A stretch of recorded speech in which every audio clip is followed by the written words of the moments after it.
Have you done any thinking about Judge Anzalone sentences my client to say the worst possible case scenario, I believe, would be 6 months? Obviously, the judge has vacation. Have you thought about that yet at all? And if not, that's okay. Like I said, it just really depends on what is going to happen at sentencing. I think once you can get reengaged and get into that mental health services and try to get back on track, I think you'd be in a better place to try to get reintroduced to the son further down the line. Okay, Ms. Berger. Okay, this is in the matter of the Smith children, file 20545. All right, we're here today on a review permanency planning hearing and a motion to reinstate parenting time following an ex parte to suspend the bench conference. Just to briefly address whether or not we'll have a full hearing on that. And my understanding is we're just going to take the issue of parenting time as part of today's review. But I'll let the attorneys confirm that after appearances, beginning with our guardian ad litem. Good morning, Honor. Ariel Berger here as the guardian ad litem for the minor children. Ms. Sasha Thomas, counsel for the department. Caitlin Young, Department of Health and Human Services. Michael Brooks, I represent one of the fathers, Aaron Schmidt. And Elias Muad, representing mom, Bailey Demansky. And I am Bailey Demansky, the mother of both. Mr. Aaron Schmidt, I believe you are with us by Zoom today. Is that right? Yes, I am. Thank you. All right, very good. Counselors, could you confirm that our bench conference simply was about that, or give us any comments that you might want about that? Let's start with Ms. Thomas. Your Honor, simply to reflect that I had asked for a bench conference just to review the procedure for today, given that there was the motion in the ex parte. What the statements made by Ms. Thomas are correct, Judge, and what you said was correct. Okay.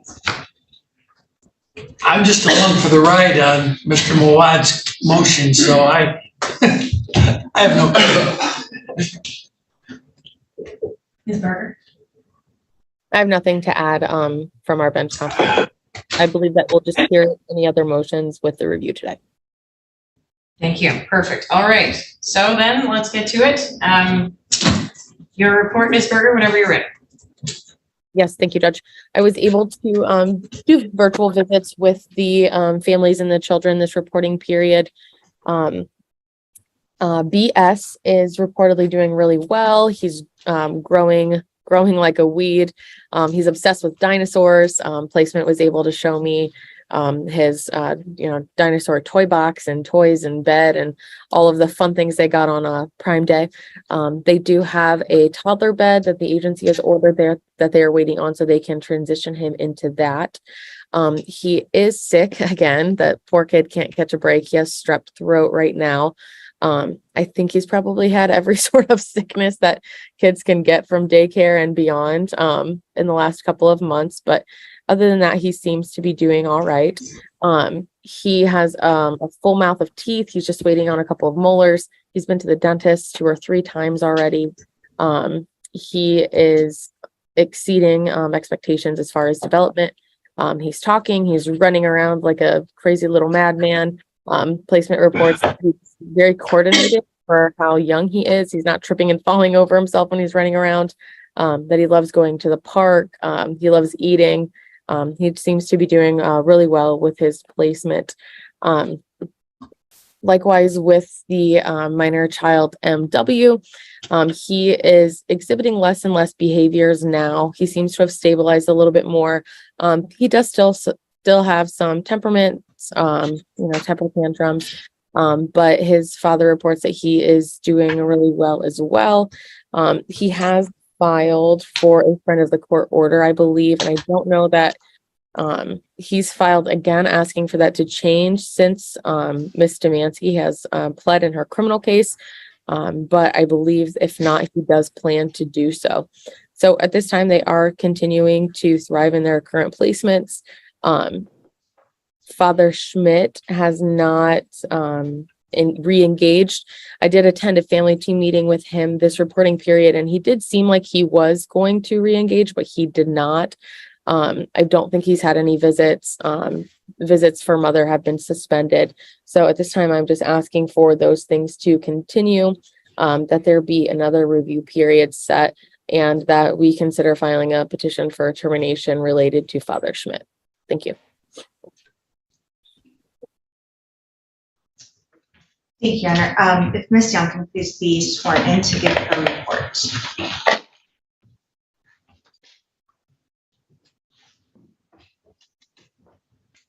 You swear or affirm to tell the truth, the whole truth, and nothing but the truth, so help you God? Yes, I do.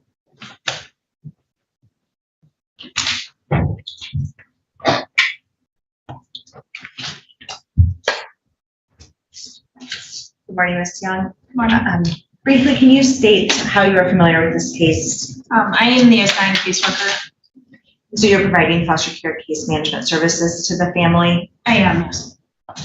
And you provided a court report for today's hearing? Yes. And other than the court report, are there any attachments that you've included? Just the case service plan, there was no service provider reports. Okay, I can hear it.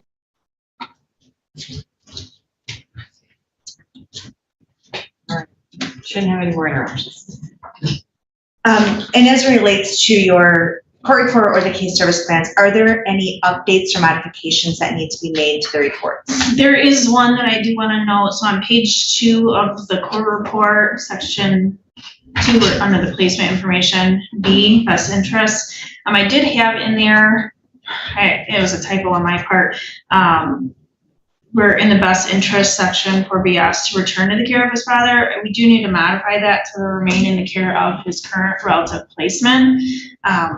That was a former recommendation for his best interest. But this time it's the only, I believe, update that I have.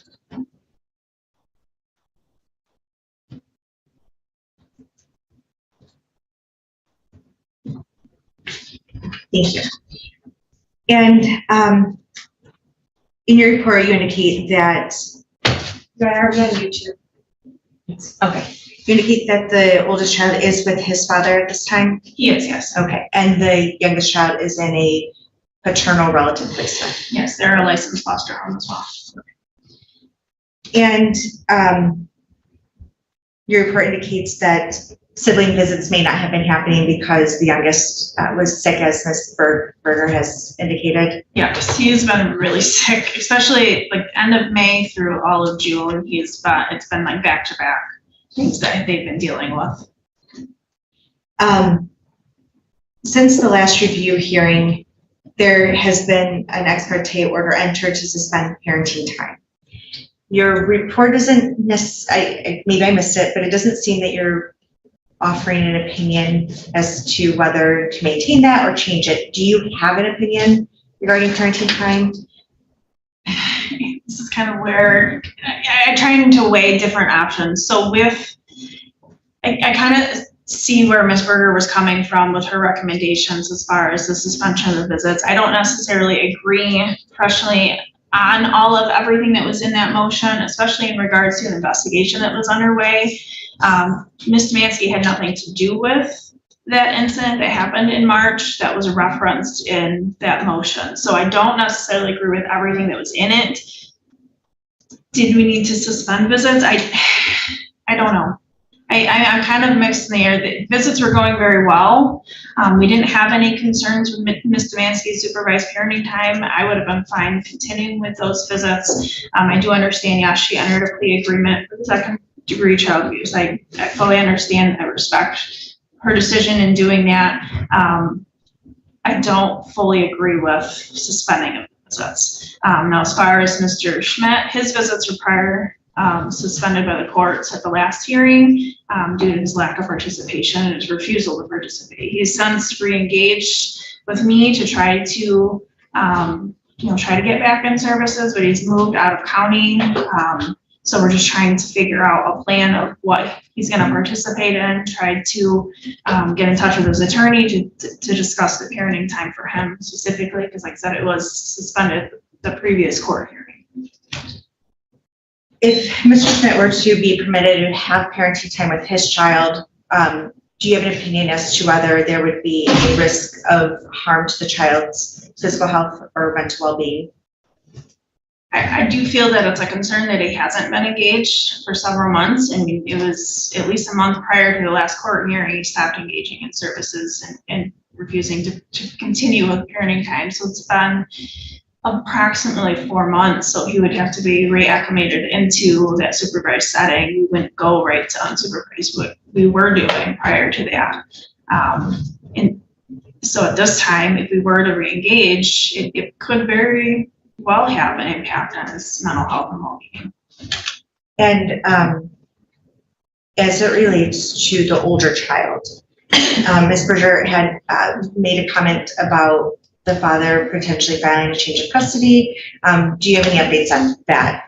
I spoke to dad and stepmom this morning. The stepmom did try to go and refile that for him. He works nights, so she was trying to file it while he was sleeping. And they would not allow her to file it, but she's not the legal parent. So they're gonna go this Friday when he's off work, get that refiled up in Genesee County. They were filing for the full custody, from my understanding. In both of their children's placements, do you believe that it is the least restrictive environment to ensure their safety and give them the most family-like setting? At this time, yes. And during this review period, have you had the opportunity to discuss the case service plan with both parents? I have briefly with both parents. I was able to meet with Ms. Demansky at her placement where she's currently residing with her grandparents. And then I also have met, as Ms. Berger stated, with Mr. Schmidt for a family team meeting separately. So we did kind of have a discussion of kind of what was expected, kind of what to look forward to for this court hearing, as well as, Ms. Demansky's pending sentencing. So we did have a discussion about a variety of things that were coming up. And you stated that Mr. Schmidt has not been engaged in services during this review period. He has not. He had indicated that he was looking for a new therapist because he's since moved out of county. So the therapist he was going to was in Monroe County. He's now, I believe, in Jackson County. And as far as Ms. Demansky, has she engaged in any services to address the issues that cause the children to come into care? She's completed most all of her services. I think the last piece that we were waiting for was her sentencing, just to kind of see what was going on with that. And she was previously receiving supervised parenting time with that parent aid aspect intertwined with this. So because of visits being suspended, there's nothing further for her to complete. Do you know if she's continuing to engage in any therapy or any other services? She was doing it on her own. She had already completed therapy through Catholic Charities. And as relates to the benefit from the services, it's a little hard, I know, when parenting time is suspended, but do you have an opinion as to whether she's demonstrated any benefit from services? Per discussions, I mean, she seems to be very remorseful of kind of what happened. We talked about some of the things. I mean, I think it was a significant situation where she was very overwhelmed and, she lashed out and, we discussed a little bit of that. And could it happen again? We don't know. That's not, I can't predict the future, but, I think this has definitely been a real eye opener for her to kind of see and, this is what's happened with her actions. This is how it's affected the kids moving forward. I mean, like I said, I can't predict what's going to happen at sentencing or anything like that. I think for right now, if she were to reengage in a supervised setting, I think she would be fine. Like I said, she does very well during those supervised parenting times. The kids seem very receptive to her and they get excited during those visits. So, like I said, I don't have a problem doing the supervised parenting times if that's agreed for. And what are the barriers to reunification today? One of the biggest barriers, especially for Ms. Nancy, as I mentioned, she's pending sentencing. I don't know specifically what's going to come. I think it's July 27th or 28th. So I don't know what's going to be coming of that. And depending on what her sentence will be, we're really kind of determine what we're going to be doing as far as our case, whether we're going to file a petition or if we're going to move forward, continue with that reunification piece, or if we change essentially even to a guardianship. I need that key aspect for her. As far as Mr. Schmidt, he needs to reengage in services. At one point, we were ready to reunify, And then I don't know what happened. Things just kind of escalated. He decided to step back. He needed some time, some space, and that was about 4 months ago. So there hasn't been any visits, no services, nothing in those 4 months. And what is the current permanency goal? Currently, the goal is still reunification, concurrent plan of action. And is today's hearing, you're here for permanency planning hearing as well. Do you believe that it is still in the children's best interest to maintain those permanency goals for them? I do. I think that we do need to consider a goal change, especially with a lot of the things that are going to be coming up here in the next couple of weeks. Like I said, there's a couple of options that we could take a look at, whether that's filing a termination petition or moving towards like a guardianship route. Those are some other options. I don't necessarily want to go for termination. That's not necessarily what these kids need. They need permanency, yes, but they also need mom and dad in the picture as well.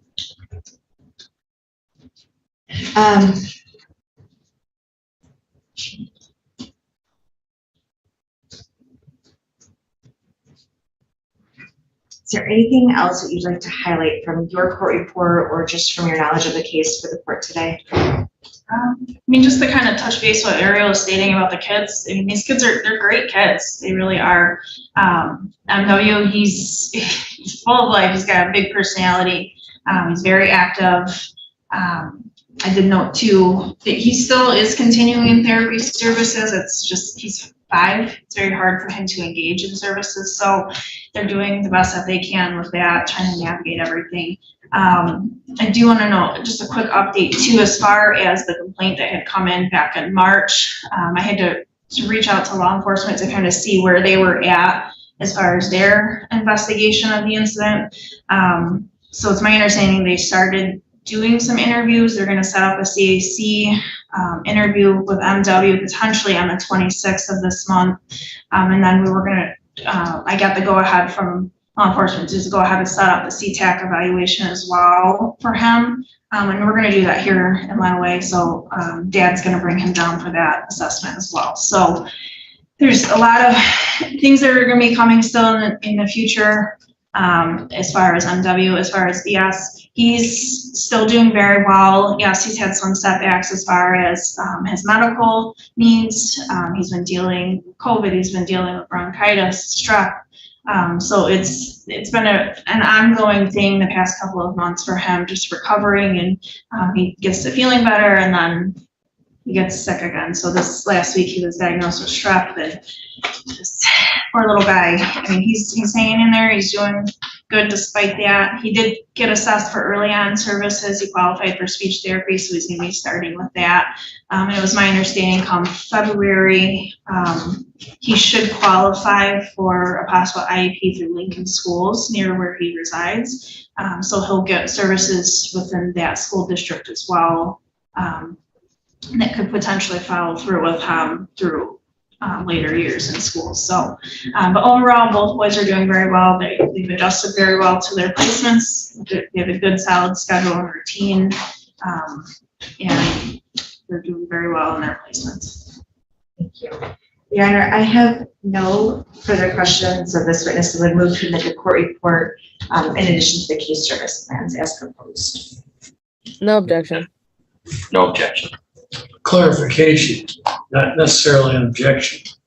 Paragraph on page 2, paragraph 2B, there is a recommendation that my client's child be returned to him, which is 180 degrees different from what's on page 6, which says he needs to be warned his parental rights terminated. So what I had indicated in the very beginning of my testimony is that that should read that he should remain in his relative care instead of being returned to the care of the father with those services. So just, that was our recommendation. It was a misprint on my end. With that, I have no other objections. Thank you, they are received. Questions, Ms. Berger? I have no questions. Thank you. Mr. Mawad? Just one, first of all, I appreciate your honesty. You've always been great to deal with. Have you done any thinking about if Judge Anzalone sentences my client to say the worst possible case scenario, I believe would be 6 months. Obviously, the judge has the right to censor probation, 30 days, 90 days, 6 months. And she's out in 5 months. Would you consider holding off on a petition to terminate and allow her to come out for reunification? Have you thought about that yet at all? And if not, that's okay. I just wanted to see what your thought process was if there's a short term of incarceration. Like I said, it just really depends on what is going to happen at sentencing. We're not objectionate to continuing with reunification. Okay. But it's this key piece that's really kind of holding us up as far as moving forward with that. Okay. I mean, like I said, she's completed her case service plan. She's done all of that. It's just this key component is that last piece that we need to figure out on where we need to move forward. Appreciate you. I don't have any more questions, Judge. No questions. Any redirect? No, Your Honor. Thank you for your testimony. Can you return your seat? Other witnesses? Not today, Your Honor. Thank you. Ms. Berger? I have no witnesses, Judge. Thank you. Ms. Mawat? No witnesses, Judge. Mr. Schmidt, is there anything you want to tell the court? Not at this time, no. No witnesses. Comments? Thank you, Your Honor. At this time, we are requesting the goal remain reunification with the concurrent goal of adoption, with the understanding that there will be further discussions pending Ms. Demansky's sentencing. And obviously, given the outstanding custody issue with the older child, and then the fact that the younger child is with a relative placement, I think that there are some opportunities to discuss different permanency plans for these children. And given that they are stable and in the least restrictive environment, we do ask that they remain there and continue this case out for another review hearing. Thank you. As of today, parenting time for both parents continues to be suspended. Your Honor, given Ms. Young's testimony, I think that it is appropriate to maintain that suspension pending the sentencing hearing solely because of the potential psychological harm of reintroducing during a supervised setting and then Ms. Demansky going away again and coming back. I think we should be mindful of that. And then also until Mr. Schmidt has an opportunity to engage in services, understand how to refamiliarize himself with his child, I do believe that there still is a risk of harm to the child that he would be having parenting time with. So we would just continue to request that suspension. Okay. How does the department intend to address the issues that have arisen most frequently with Mr. Schmidt? I was just reviewing the file to make sure I didn't miss anything, frankly, and it looks like the initial removal petition and even the prior CPS history in this case all revolved around failure to protect and some other issues that had nothing to do with the recent struggles that Mr. Schmidt has had. Your Honor, it is my understanding that parenting classes were part of the case service plan.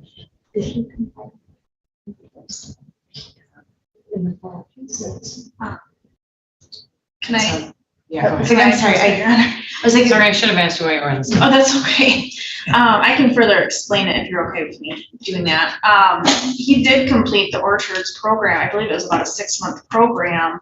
And that at that point, once he completed that program specifically, that's where that recommendation to return to his care with FRP services through Orchards was introduced. And it was at that point we tried to do the FRP services. He didn't engage with them. And then he stopped communicating with the majority of us. And the communication that we did have was very spotty. It was kind of inappropriate. Like he basically told me to F off. And it was like, I'm done. I'm done fighting. I'm done doing this. He didn't come to the last court hearing because he said he was done. I'm trying to get him re-engaged in services. He's since moved. He's got a new girlfriend. He's got a new job. He's trying to find a therapist in that area to kind of address some of the things that he needs to address as far as mental health, because he was expressing a lot of issues dealing with that aspect things. So I think once he can get reengaged and get into that mental health services and try to get back on track, I think he'd be in a better place to try to get reintroduced to his son further down the line. So I am in agreement with that with Thomas. Has there been a substance abuse assessment scheduled for him, or any kind of reevaluation to discover what might have led to? Because I know there was a car accident and I heard the word relapse, but I was not aware that there was any substance issues with this gentleman. We did a random drug screen with him and it was negative, so there wasn't any further concern with that. I mean, there was comments that was made by the relative caregiver, but outside of that, we don't have any solid evidence that there was any substance abuse concerns at all. He submitted the drug screen and that's what we asked of him. If it was positive, then we would have addressed that, but that wasn't a concern at that moment. I understand he was in a car accident at some point. So it depends on what story you get. From my understanding, a deer hit him, and then he had to get his vehicle fixed. And I don't know if he was in another car accident,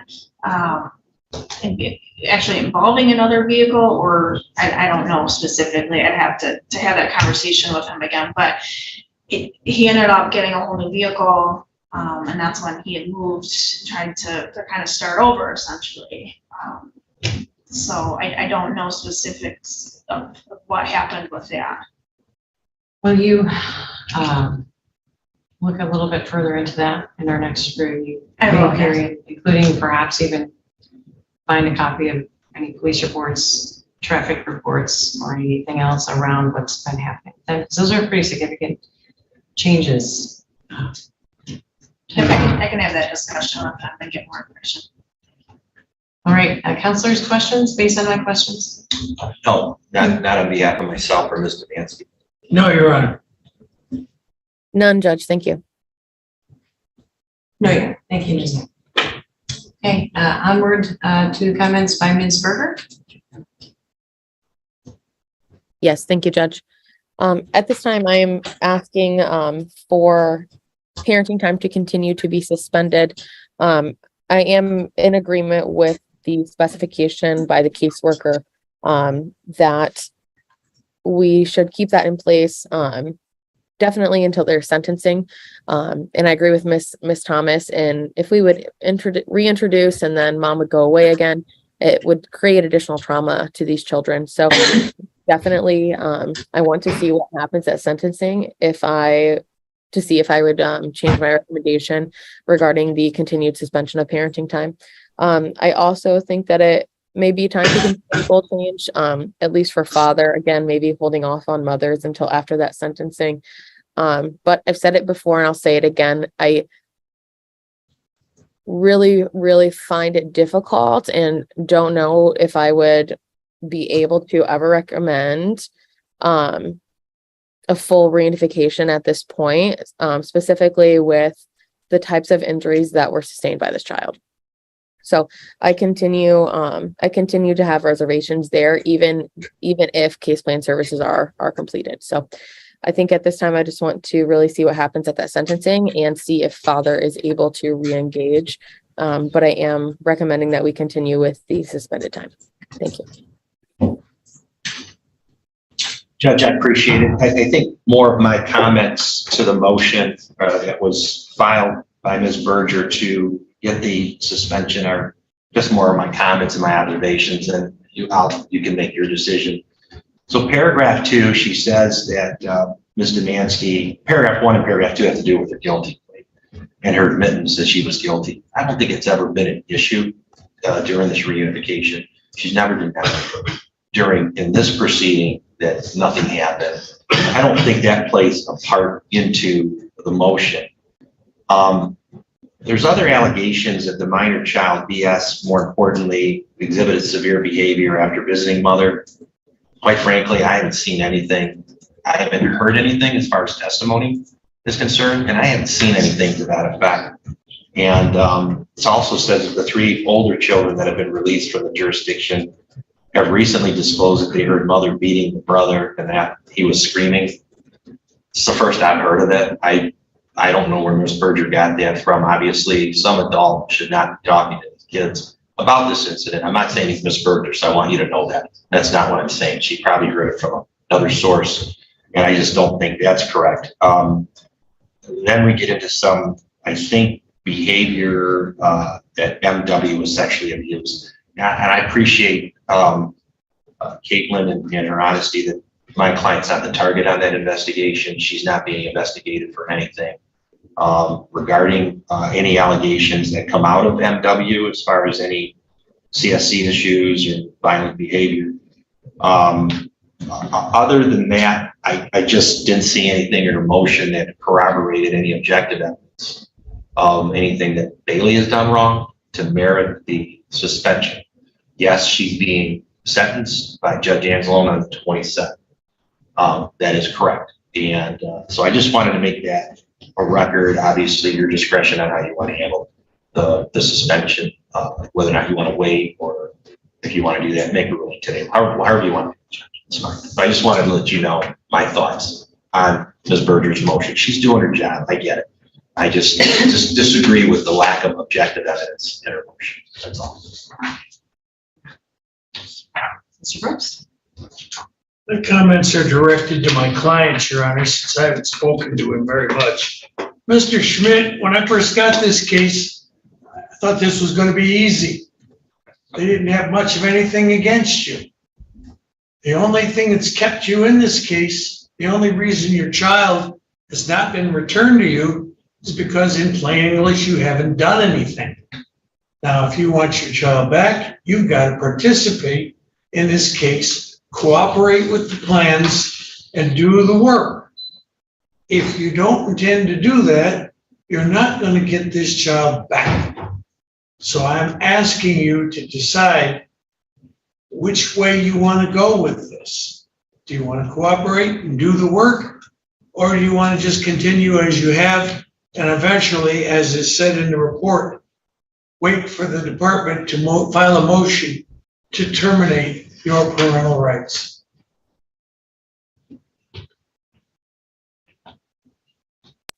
Thank you. Well, the court finds all interested parties were given notice for purposes of today's review and permanency planning hearing, as well as the motion on reinstatement of parenting time.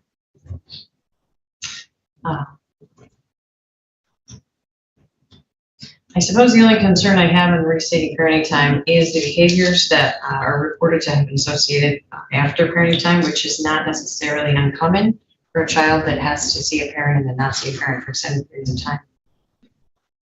Clearly that is stress for the child, but it's also important to maintain the bond between the parent and child. I do see also that we have some new concerns, and I say new, meaning new since the filing of the petition around the other child, MW.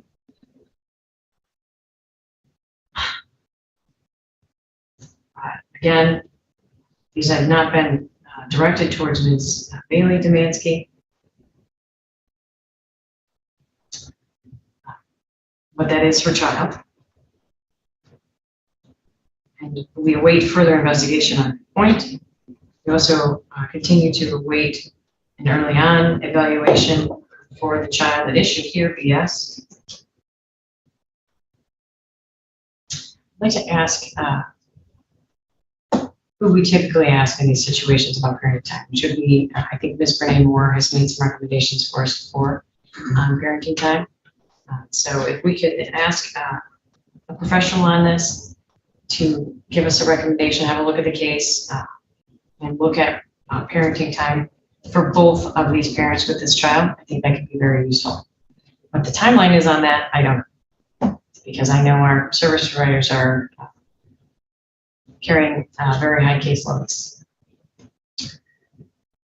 So I'm going to leave the suspension in place because of that potential risk of harm to the child mentally and emotionally, not necessarily physically. We have some outstanding questions to be answered on the sentencing. So I think because of those reasons and because of Mr. Schmidt's absence as well, that suspension will remain in place until we can have something from our professional. And even if that's a reintroductory type schedule, I'd like to see this done in a way that serves the interest of the child and secures against any mental and emotional risks of harm to his well-being, which I think is a risk at this point, given father's extensive absence and the sort of almost, well, the absence of mother based on the motion by our GAL, but also because of some, and some of those issues that he's having around parenting time. There's a request in the court report for an accelerated review period. So I would like to ask our other attorneys if they think that that would be useful as well. Well, I think you mentioned Renee Moore. She's pretty backed up. So she's gonna get sentenced next week, so that's good. Here's what kind of my thought process is. I'm not worried about getting something quick. I'll tell you why. I want to see what happens with the sentencing. And then maybe I file a motion to cope regarding what happened at sentencing and maybe for a request to get her parenting time. By then, hopefully we'll have more information on all these other issues. So I'm not sure what you're thinking as far as time, but I want it to be done right and thorough. And I want to make sure that I represent Bailey and not rushing. So the earliest available review would be Monday, August 28th in the afternoon. But our regular review timeframe would be like October.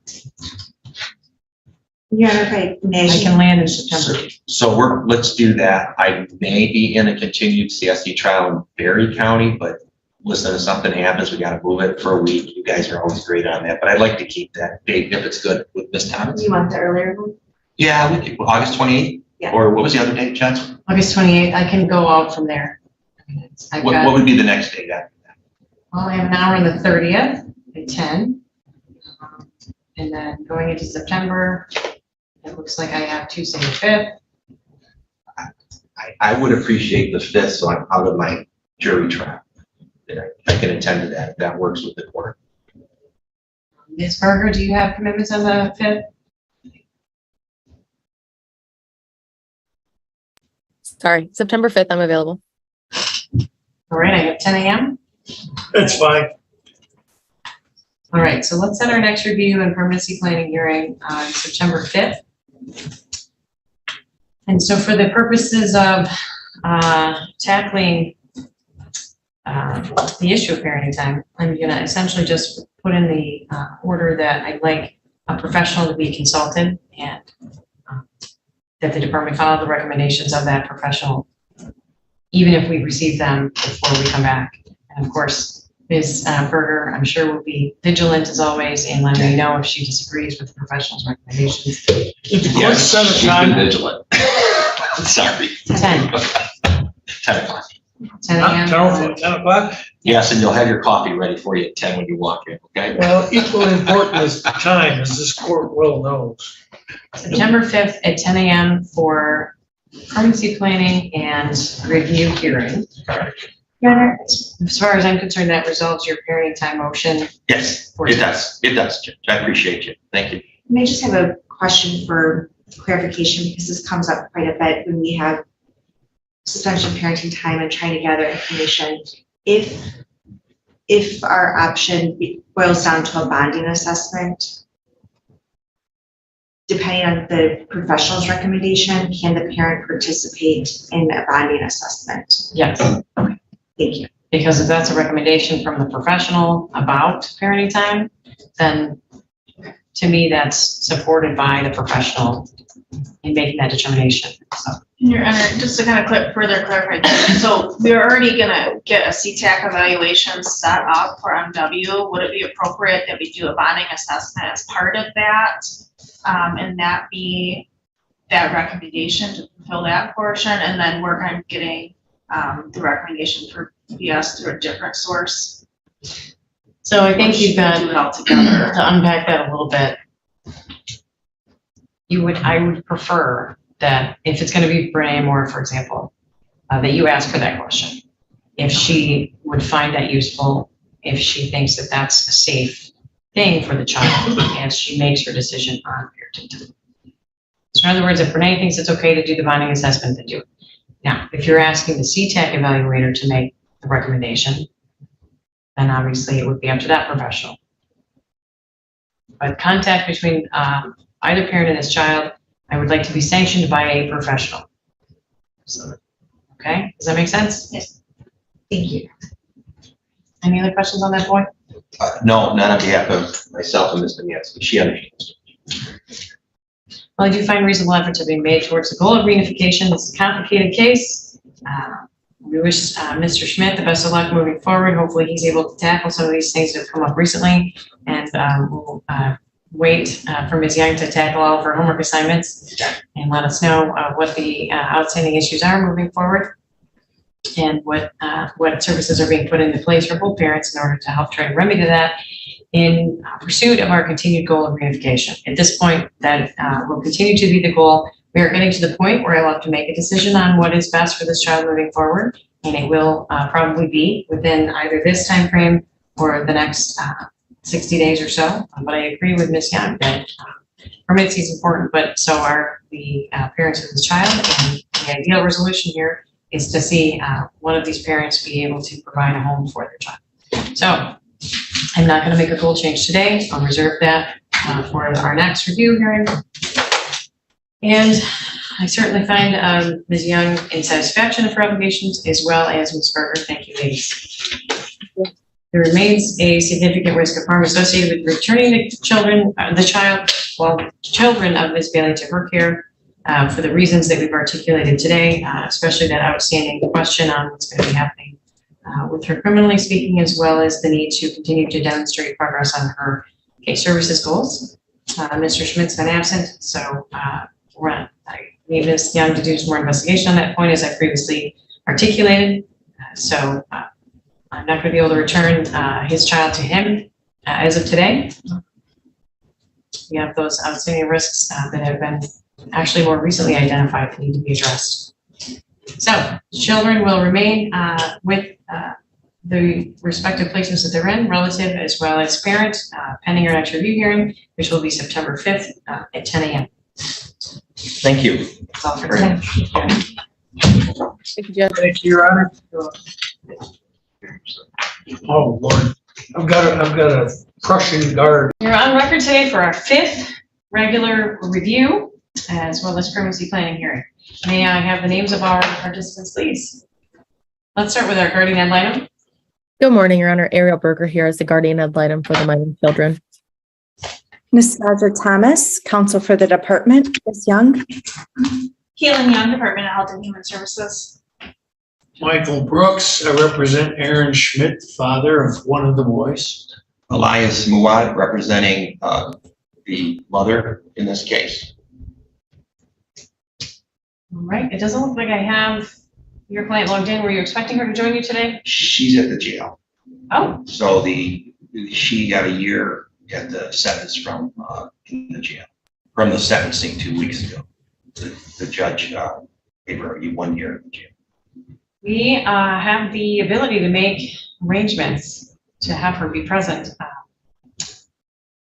I know my emailed when I Did you email? apologize for interrupting. I did in my email when I sent the court report, I did note that she was incarcerated, and I also notified the jail to say, hey, we do have court on 9/5 at 10 a.m. So they are aware she's got a court hearing. Okay, At least for myself. They didn't receive any paperwork as of Friday. okay. Thank you. Yes, my assistant's been out last week and he'll be out through the 8th. So it doesn't entirely surprise me that we don't have her, but if you'd like, we can take a few minutes and I'm happy to make a call over and see if I can have her present. You know, that probably would work. Yeah, she would be happy to be on, I think, Judge. And All I know right. Caitlin saw her Yeah. Thursday or Friday, so. Yeah, and she had put a kite in too prior to her going to jail to make sure that she was gonna be present for this hearing, so. We Well, tried they might be all busy. different avenues. Well, even when they know, sometimes we have to call and ask because they get busier. We're back. We've secured Ms. Domansky. Ms. Domansky, can you hear us okay? Yes, I can hear you. Thank you. Very good. All right. Let's go ahead and get started then. Ms. Berger, your report whenever you're ready. Yes, Your Honor. Thank you. I was able to meet in person with the children in this case. I was able to make the trip up to meet with MW, and both children reportedly are doing great. There is still some concern with MW. There's some CPS investigations, basically related to like clean house complaints. When I was in the home, it was messy, but it wasn't anything that I was overly concerned about. I didn't call in and make a report or anything to that effect. Dad works nights, so it's kind of difficult with his off schedule. But it does seem that they are able to maintain and get that cleaned up a little.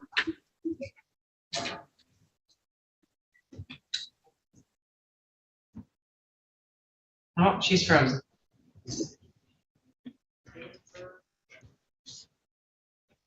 Oh, boy.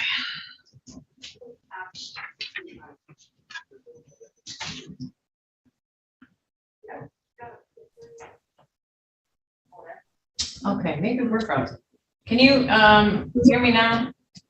I can hear you. Okay, all right. It cut out after you finished telling us about your visit. Yes. My Wi-Fi is awful. Let me switch to my I'll hotspot really fast.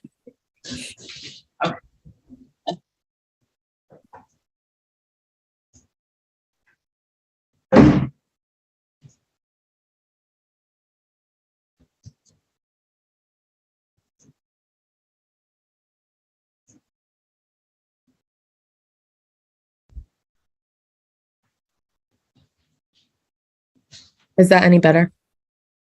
Yes, thank you. Okay, hopefully that maintains.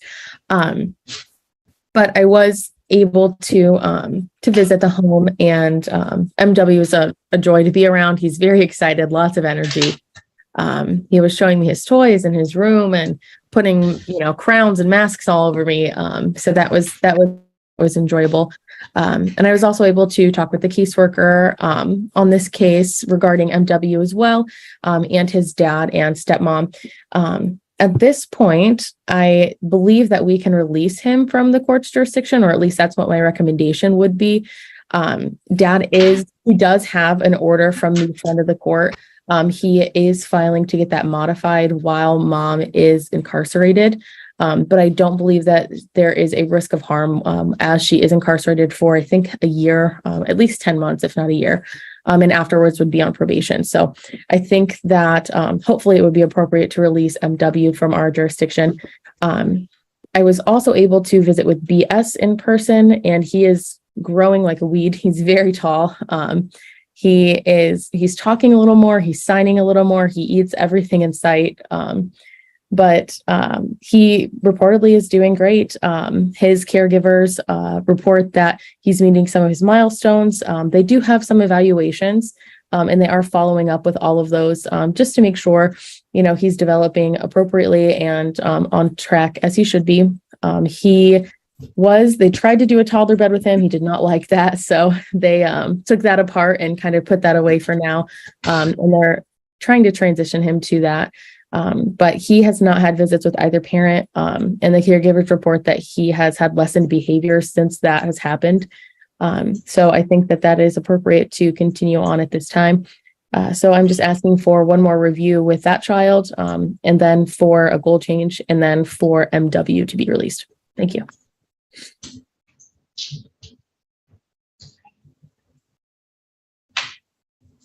Testimony this morning, Ms. Thomas? Thank you, Your Honor. If Ms. Young can be sworn in to provide her report, please. You swear or affirm to tell the truth, the whole truth, and nothing but the truth, so help you God? Yes, I do.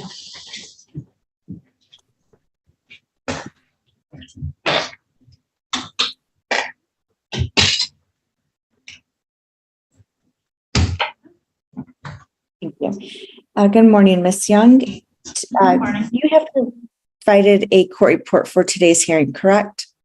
That's correct, yes. And in addition to the court report, you've attached the case service plans.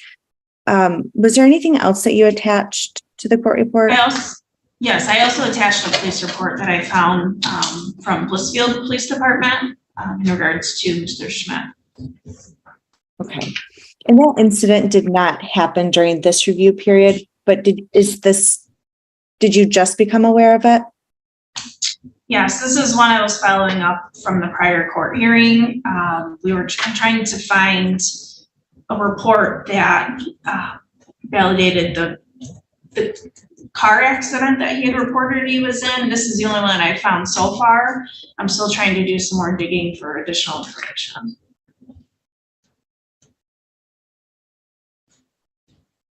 And to the best of, I guess, your recap, does the court report corroborate his statement that he made regarding the car accident? The court report or the I'm police sorry, the report? police report. I'm sorry, the police report. The police report appears to be kind of a separate incident, but I don't know if it's necessarily a part of it. It doesn't state anything as far as a car accident, but that his vehicle was stolen and used by a friend and it was brought back. But he was also highly intoxicated, according to the police officers in the report. So it's kind of all over the place. Thank you. During this last review period, I believe we're sort of at a little bit of an expedited review period. Has there been, I guess, can you just briefly summarize each parent's level of compliance with and benefit from the case service plan? As of right now, I mean, as I stated in the prior report period, Ms. Demansky was facing her sentencing. She was sentenced to about a year in jail. I guess she's supposed to be scheduled to be out 6/28 of 2024, I believe, or around that time frame.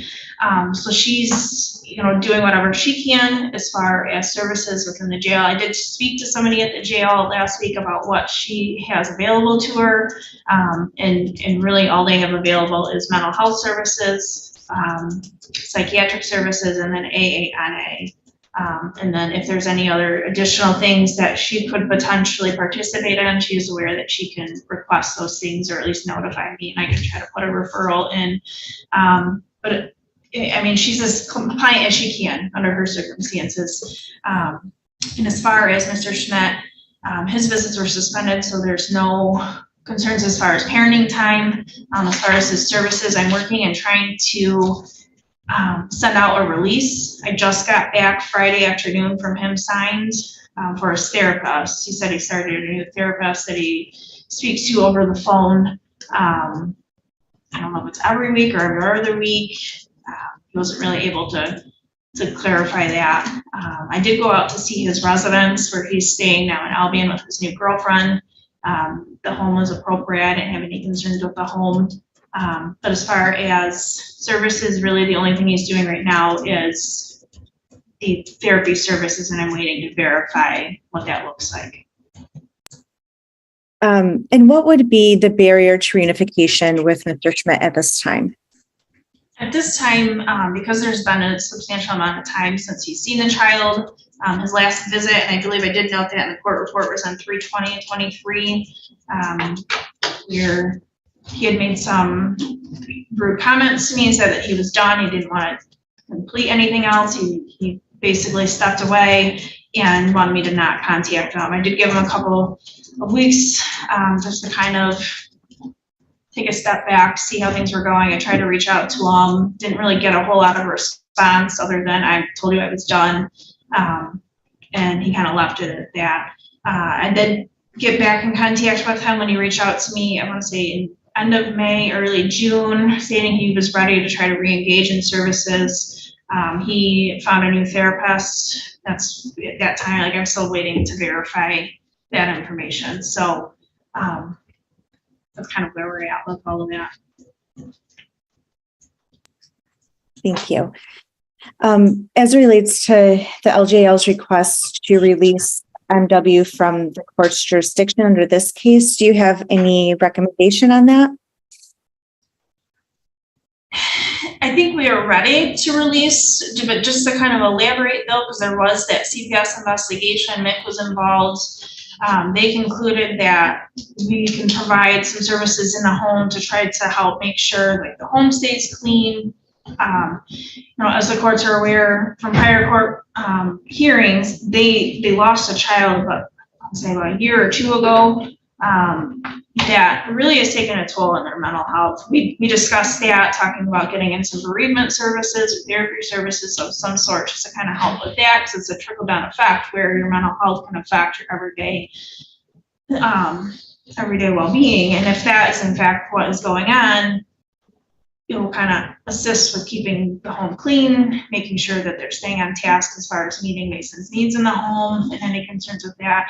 The department's also working on purchasing some storage stuff, such as like a storage shelf, some bins, as well as a toy box for Mason for his room, just anything that they can do to try to help with some of that decluttering process. So we are trying to do the best that we can from afar. We have a courtesy worker that's been in the home multiple times a month.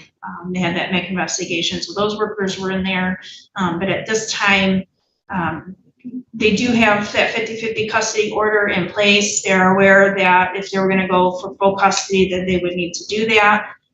Has not been done thus far, so that order still stands with that 50-50. So at this time, as far as releasing him, we have no objection to that at this time. Will those services that you've just mentioned regarding some of the in-home support stuff, can that continue with like ongoing work, or does a court need to retain its jurisdiction for that support to continue? We may need to continue a jurisdiction, just either another short review period so that I can see if they have prevention services up in Genesee County. If they have prevention services, they could continue stuff voluntarily through that. We have that offered through us through our agencies, so, but every county is different in what they offer. So I could look into that and see specifically that portion and kind of proceed with that if that's acceptable. Okay. And during the last 2 months, has Mr. Schmidt's communication with you increased to the point where you have a recommendation regarding a reintroduction phase with his child? Well, I consulted to Therese Langen over at Parkside. I had a verbal recommendation from her.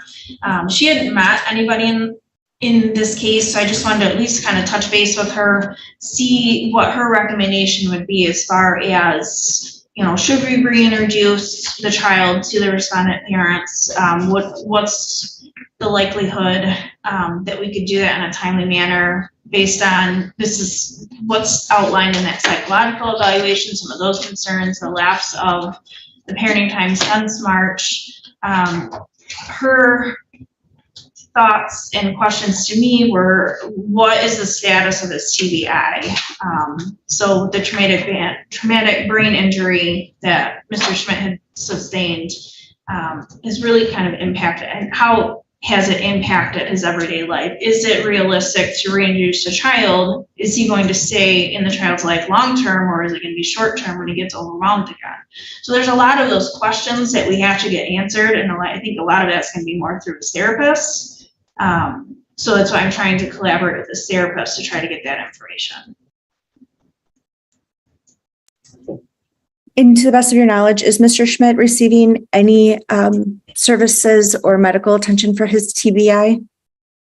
Not to my knowledge. I know his parents had access to the U of M portal to some of those records, and they had indicated that he had missed several appointments. I don't know if he switched doctors or anything like that, but that's some of the stuff that I want to try to follow up with him to get more information on, because he was seeing a specific doctor at U of M.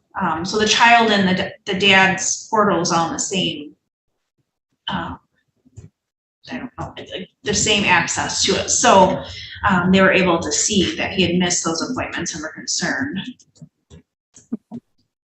And as it relates to mother, given the length of her incarceration or in the limited services available, are there any services or supports that you can provide, whether like through a hard copy parenting book or mailing things and getting her like a self-addressed stamped envelope to mail back?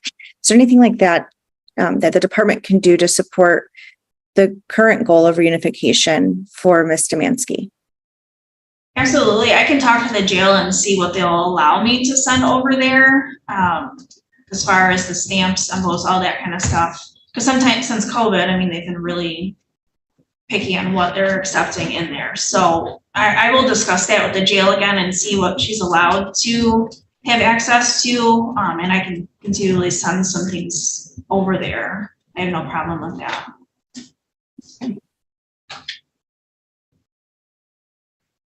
And at this time, you are not asking for a change in the permanency goal, correct? I'm recommending consideration of a goal change. Not necessarily to change the goal at this time, just a consideration. Is there anything else that you'd like to highlight from your court report for the court's attention today? At this time, I can't recall anything else that I would need to elaborate on.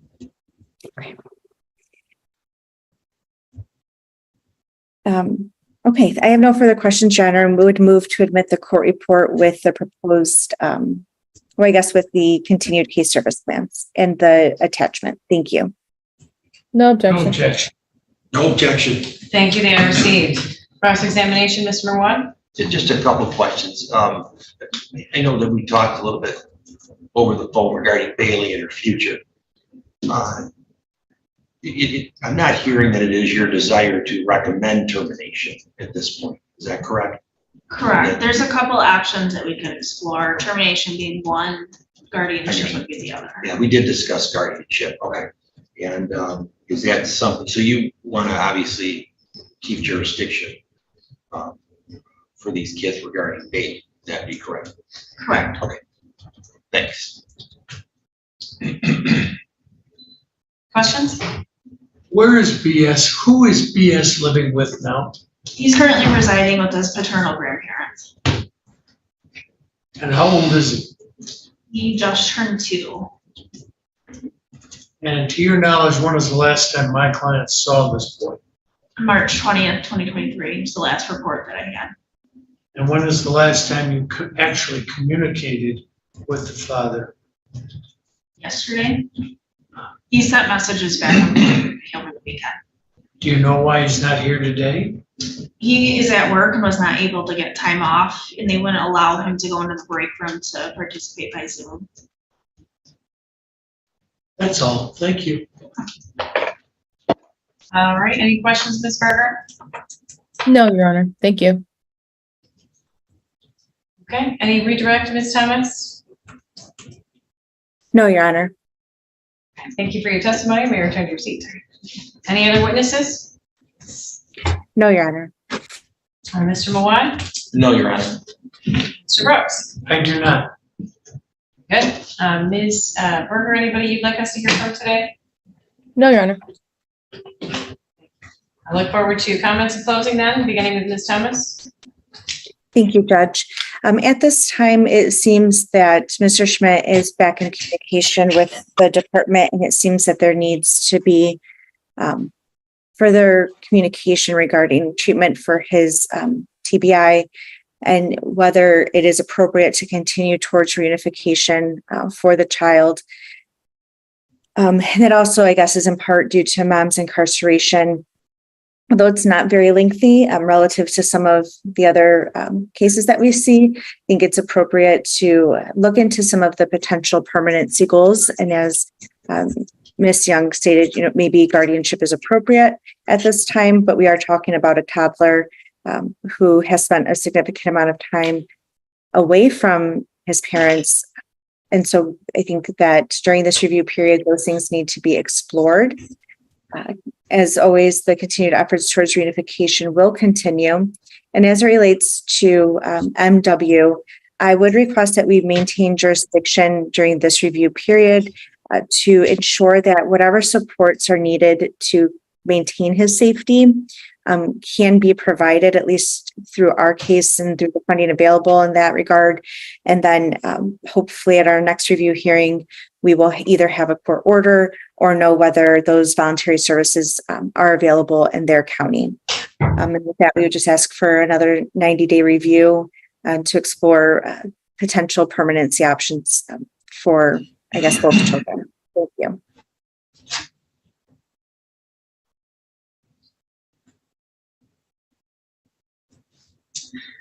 Ms.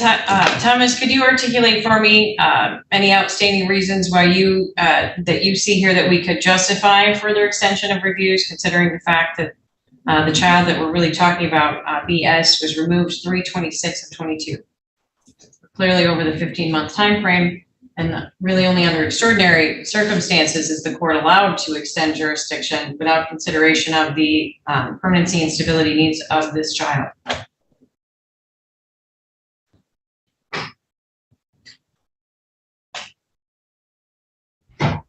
Your Honor, while Ms. Demansky was not incarcerated, she had continued to make progress in her case service plan and complied with it. As far as a compelling reason, I cannot articulate one at this time. I think that for a majority of this case, we were waiting to find out what happened with the criminal charges. We were not sure if she would have any incarceration at all. But as it relates to Mr. Schmidt, given the lack of progress still and the inconsistent communication, I think as relates to him, at least we also don't have a compelling reason to continue towards reunification. Thank you. Mr. Mawad? So I am the child MW, correct? The child at issue really here today, and I can tell you, I concur that MW, who's placed with non-respondent father, will likely be released. That seems to be his best. I don't have, I was gonna say, I really didn't have an objection to that because it sounds like the friend of the court is gonna handle some of that, if not all of it. So that's what I wanted to say. So, as you know, my clients did receive a sentence for 12 months with the time. She gets out 10 months. It's not a prima facie termination. I'd like to see a guardianship if I can on this child to see what happens. I'd like you to keep it open, but I'm hoping the court doesn't terminate, not at this stage. But I like to see Bailey have some chance when she gets out of jail to reunify with these children some way through court supervision, whether it's through the friend of the court, whether it's through probate court, through a guardianship. That's what I'd like to see. I'm not sure what, obviously you're gonna let me know what you think, but I'm hoping the court doesn't terminate. That's just my feelings. Thank you. Ms. Brooks? I can't, in all honesty, make an advocate for my client in this matter at all. I haven't spoken to him in months and months and months. So I don't know what his position is. The last one I heard is the one that was testified to by the department, which wasn't helpful to him continuing this matter at all. Quite the opposite, in fact. So if he's re-engaged, I really don't know about it. I do. So, but the direct answer to your question, do I have any compelling reasons to proceed with this case any further? No.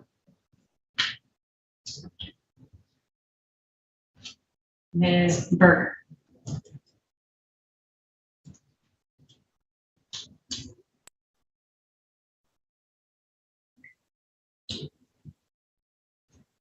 Oh, maybe having connectivity issues again with her on her end. A bit, Your Honor. Can you hear me?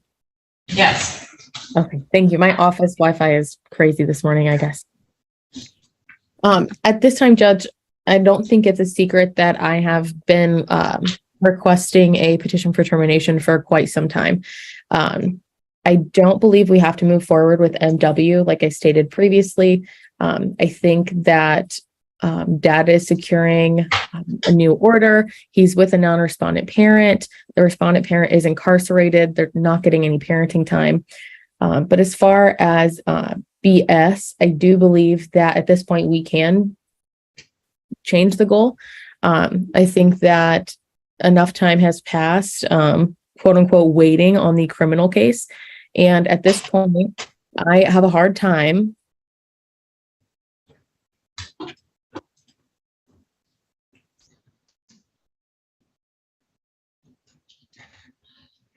I pressed the button so you couldn't hear it. I'm just joking.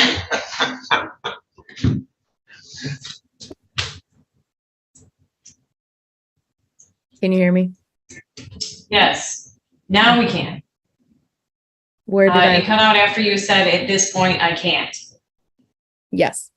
At this point, I can't see a reasonable, anything to grant a reasonable extension. We have a parent that has completed case plan services, has been compliant, but at this point is in jail for harming a child who is facing lifelong and long-term consequences from his physical injury. So at this time, I am asking that there be a goal change and that the department be ordered to file that petition for termination. Thank you. All right, well, the court finds all interested parties were given notice for purposes of today's hearing, and that reasonable efforts towards the goal of reunification have been made, as well as recognizing the diligence of Ms. Berger in satisfaction of her obligations as guardian ad litem. So thank you, Thank you. ladies.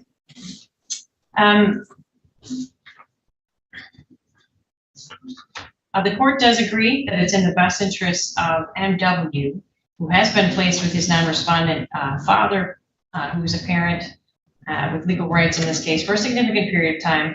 And although we've had some investigations, I also trust our guardian ad litem in her observations that these are not issues that should cause the court to intervene with the family any further, as well as the observations made by Ms. Thomas that during the testimony of Ms. Young, that those services that are in place to help support Mr. West in remaining successfully reunified with his son are in place and will not be affected by the release of this child. It will be the order of the court that MW is released from jurisdiction of the court into the primary care and custody of his father, Cody West, who will continue to be directed to secure a custody order. However, I do find that the custody order, even though it is joint at this point in time, does not pose a risk of harm to this child anytime soon, given the fact that the respondent parent, Ms. Bailey, will be incarcerated for a period of at least the next 10 months. So for those reasons, there is no immediate risk of harm to this child, and he will be released from the court's jurisdiction. Now, if Mr. West does not secure his custody order and this remains outstanding next June, I'm sure he can look forward to the department knocking on his door. So I hope that you will take that seriously, Mr. West, and continue to pursue court orders that will maintain the safety of your child in the future. As it relates to BS, as the court indicated previously on record, this child has been removed from the care and custody of parents from March 26, 2022. I want to say, I think it's great that Ms. Young has put enough time, effort, and consideration into this case to rightfully observe that Mr. Schmidt's limitations as a result of his TBI may be contributing to the issues that caused him to be absent from his child's life for a period of approximately 6 months. But my job is to look at what is in the best interest of the child. Under the statute, abandonment is only a period of 90 days. He's far and away clearly been absent with the intentionally absent, nevertheless, may I say, from the life of his child for a period of nearly 6 months at this point in time. He has engaged in some recommendations, but not all recommendations, benefited somewhat. But at the end of the day, he must show us that he's willing to be there for his child. And what I have observed is that he is not willing to do that. So for those reasons, it will be the order of the court that the termination of parental rights petition be filed as it relates to his parental rights, looking at the goal of adoption for the child BS. I also have to recognize in the same vein that Ms. Bailey Domansky will be absent from her child's life for the next 10 months. So despite some of her recent progress on some of those issues that surround the initial causation that brought this child in care, I also have to recognize that those allegations of severe abuse at the hands of his mother are also now the cause of a period of incarceration for the next 10 months. I cannot ask this child to wait another 10 months to have a parent available to him. It's not in that child's interest to do that. So for those reasons, the goal will be changed to adoption. If the parties wish to explore guardianship, I will never stand in the way of that. But as I can see here today, I'm not sure how the child would be able to benefit from a guardianship. That is something that is shown to be appropriate where we have a parent whose relationship with the child is a point of resiliency and support for that child. Ms. Domansky has been engaged with services and visitation as well as she's been able to. However, that has not been shown to be a compelling reason to look at guardianship, but I would certainly support the department exploring that and any other avenues that may be in the best interest of the child pending our next review hearing. But I have to look at his needs, the trauma that he's been in, and the stability and permanency that he needs, and whether or not there would be any reasonable period of time that we could look for Ms. Domansky to make adequate progress. And I do not find that 10 months is a reasonable period of time. So for those reasons, the goal has changed to adoption for this child. The court will order that the department file that petition within 30 days of today, have that timely filed and served by our next review hearing, which will also be the date and time for that termination trial on November 13th, commencing at 10:30 in the morning, assuming Mr. Mowad's available. Should be available. May I make one correction? Sure. The victim in the criminal case was not her child. Thank you, you're right. Okay, that's, it's not gonna change your mind, but I just wanted to just make that clear. And November 13, sounds right. I got a ton of trials between now and then, but we'll figure it out. If there's an issue, I'll let the court know. Yes, let me know as soon as possible. All right. I will look for a different date if necessary, because my assumption is that you would need more than an hour and a half, and so I've scheduled this for beginning at 10:30 and going to the end of the day. But if you don't think we're gonna need that much time, perhaps you can let me know. Okay, will do. All right, in the meantime, he will remain in the care and custody of his relatives under the temporary jurisdiction of the court. That is the safest and least restrictive place for him at this time, given the unavailability of both parents at this time. Absence of his father, as well as the incarceration of his mother, being the primary reasons therefore, in addition to the rest of the reasons that the court has explored.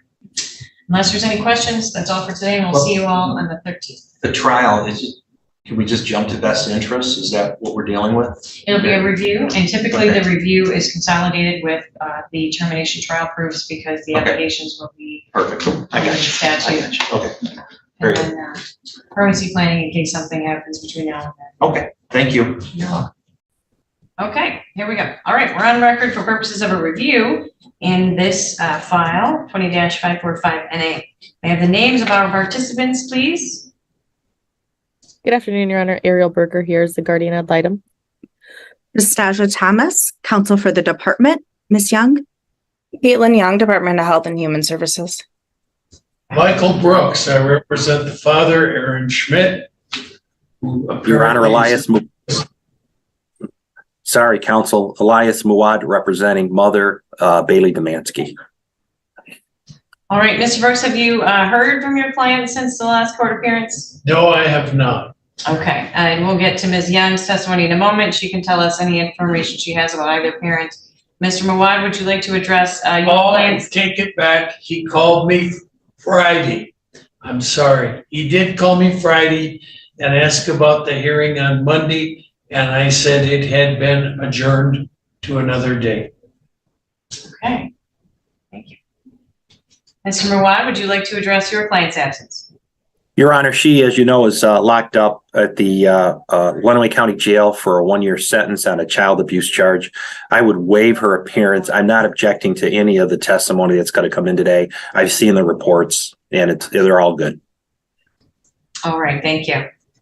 We are proceeding today after a scheduling, I used the word kerfuffle during the bench conference, so I'll use it again, which confused everyone as far as the termination trial date and the review hearing dates. So this review hearing was scheduled rather hastily, but needed to occur timely. And we have discussed some new trial dates at sidebar. Anything else about the sidebar, counselors, before we get started? I'd like to know if he has been notified of today's hearing. Okay. Well, we'll ask Ms. Young that question in a few minutes, if that's okay. Anything else about the sidebar, counselors? No, Your Honor. Nothing to add, Judge. Thank you. No, Your Honor. All right, very good. As it relates to the review then, Ms. Berger, I look forward to your report. Yes, thank you, Judge. I was able to visit with BS in person during this reporting period. He again was sick when I was there, hand, foot, and mouth this time. He is often sick, but the doctor is looking into maybe changing daycare to see if that would help. As soon as he gets healthy again, they send him back and he comes back with something else. So I know that we are looking into that, and I've been working with the caseworker as well about funding for that. So other than that, he is growing like a weed. He's very tall. He knows his colors. He knows numbers. He loves to color. We had little paint pens when I was there last. He is talking, not as much, but he is talking. He loves the water. He likes to, play in the sink or in the bathtub, or he would take, 10 baths a day, they say.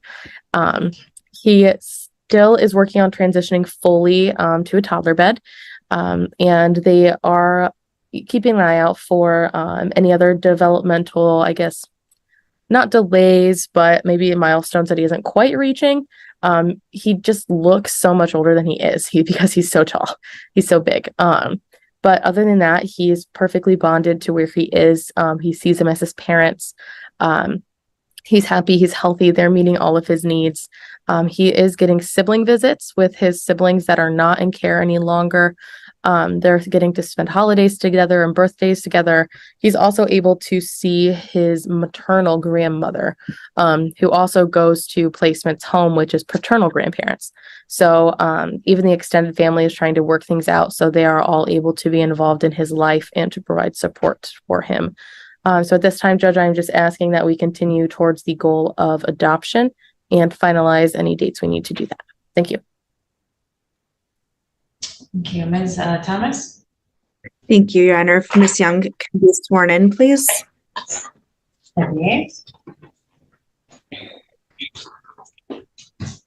You swear or affirm to tell the truth, the whole truth, and nothing but the truth, so help you God? Yes, I do. Thank you. Ms. Young, you prepared a court report for today's hearing that included the case service plans for both parents. Is that correct? That is correct. And we acknowledge that was just circulated yesterday, correct? Correct. Are there any updates or modifications that you are aware of that need to be made to any of the documents that you provided? Not that I'm aware of. I put everything in there kind of based on, what we've kind of reviewed over the reporting period. I was able to meet with both parents, at least monthly, to kind of go over any updates they've had. So I tried to include as much of that as I could in here. I did have a conversation with Dad this week just to let him know that we were waiting to kind of figure out the new court date, and I would send out the court report and the information as soon as I got that. So I did have that, and I sent that to him. He said he had to work. He wasn't able to get it off. So, which is why he's not present today. Okay. And at this point in time, has there been sufficient progress to reconsider the goal of adoption for this child? As far as services for parents, I mean, they're not able to really do much. They don't have a bond with this child. They've not had contact with him in a majority of this year. So Dad has not had contact with BS since 3/20 of this year. Mom, his visits were both suspended back at the end of May, as the courts were aware. So they're not really able to work on that relationship. We do have those monthly case conferences, so we're able to have that communication on how BS is doing. If he's had sick appointments or well childs, we have those discussions.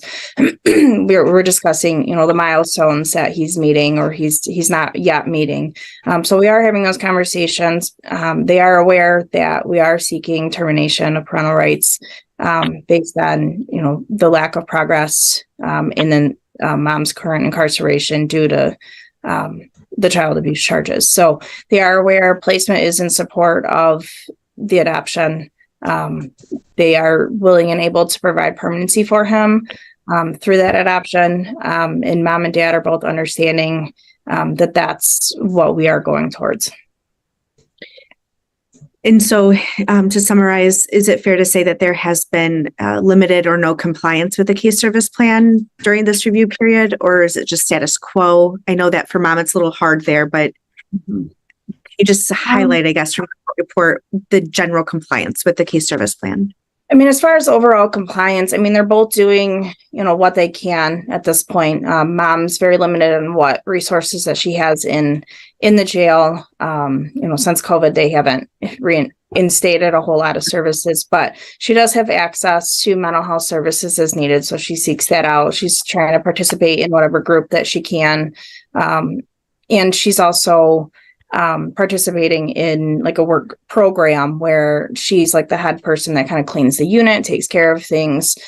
So she's able to, earn money towards paying her fines and her jail stay. So she is able to kind of do what she can. She's, aware of the situation, circumstances. She did write some letters for both of her children. So I provided BS's has when I was at my last home visit at the end of November. So she sent some pictures, a sweet little letter to both of the boys.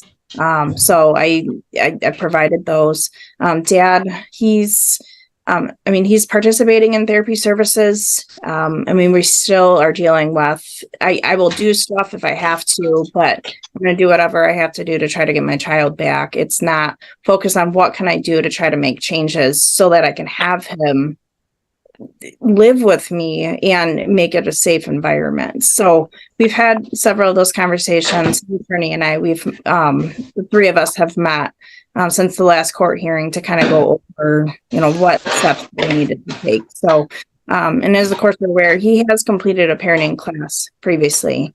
We had tried to set up reunification services. He failed to comply with that. And ever since that time frame, beginning of this year, he kind of dropped off the face of the earth for a few months. So, we've been trying to build that relationship back up between the worker, myself and him, trying to, make sure that we are on target, if reunification is still going to be feasible or not. But at this point, he has a home that has a safe environment for him. He's got a bedroom set up in the event that he would be returned to his care.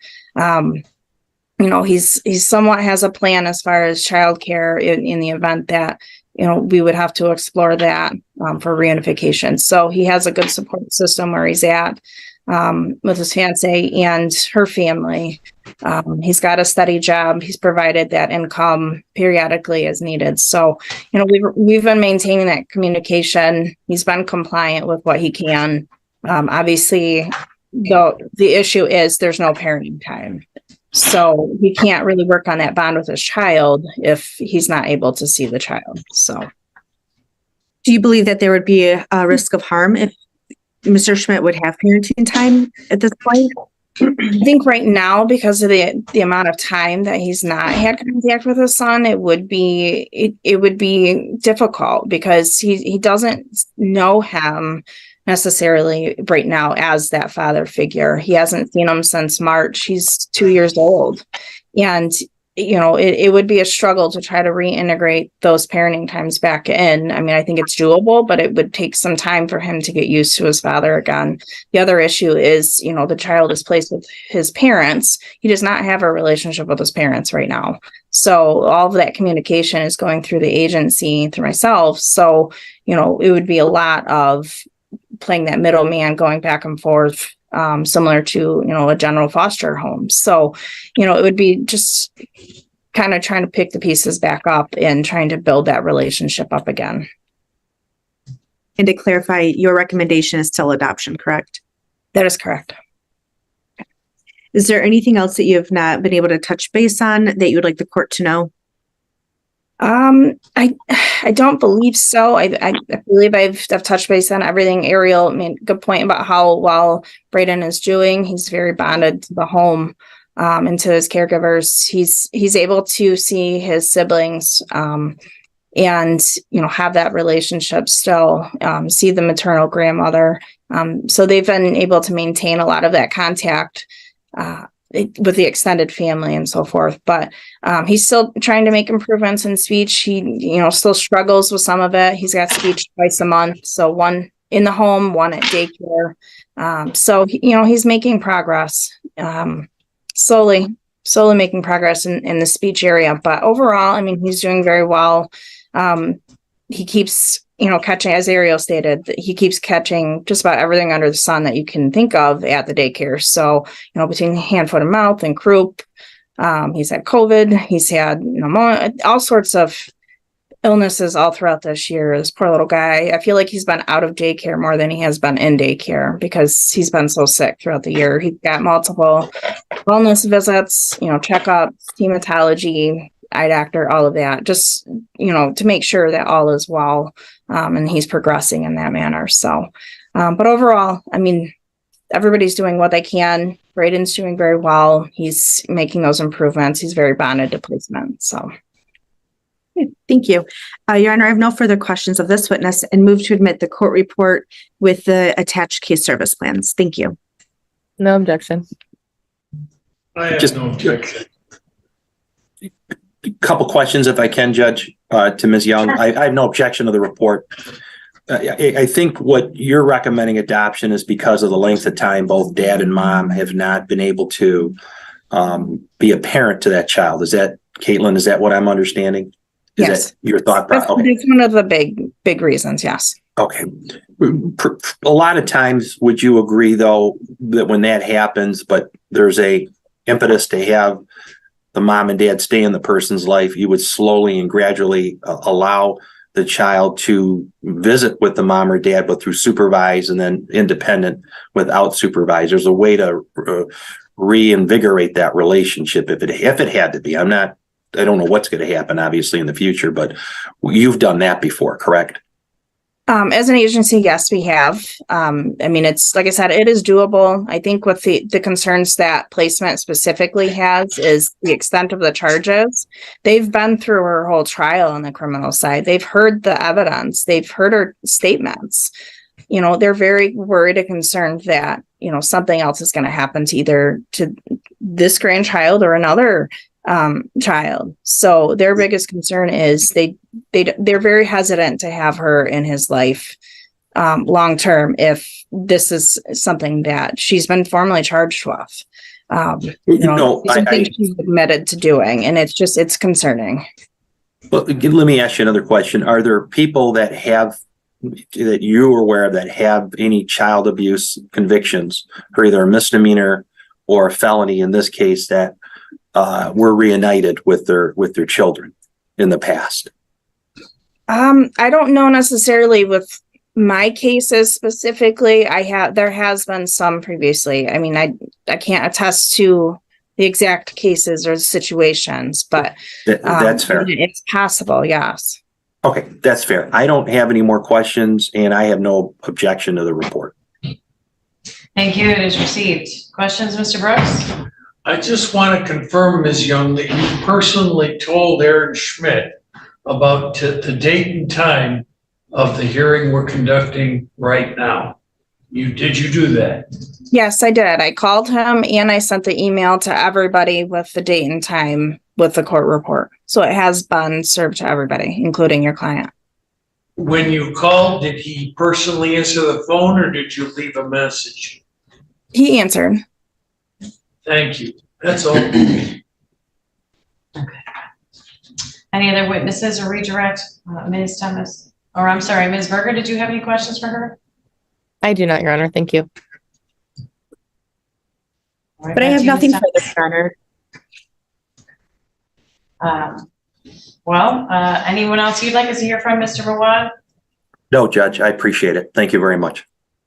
Mr. Brooks?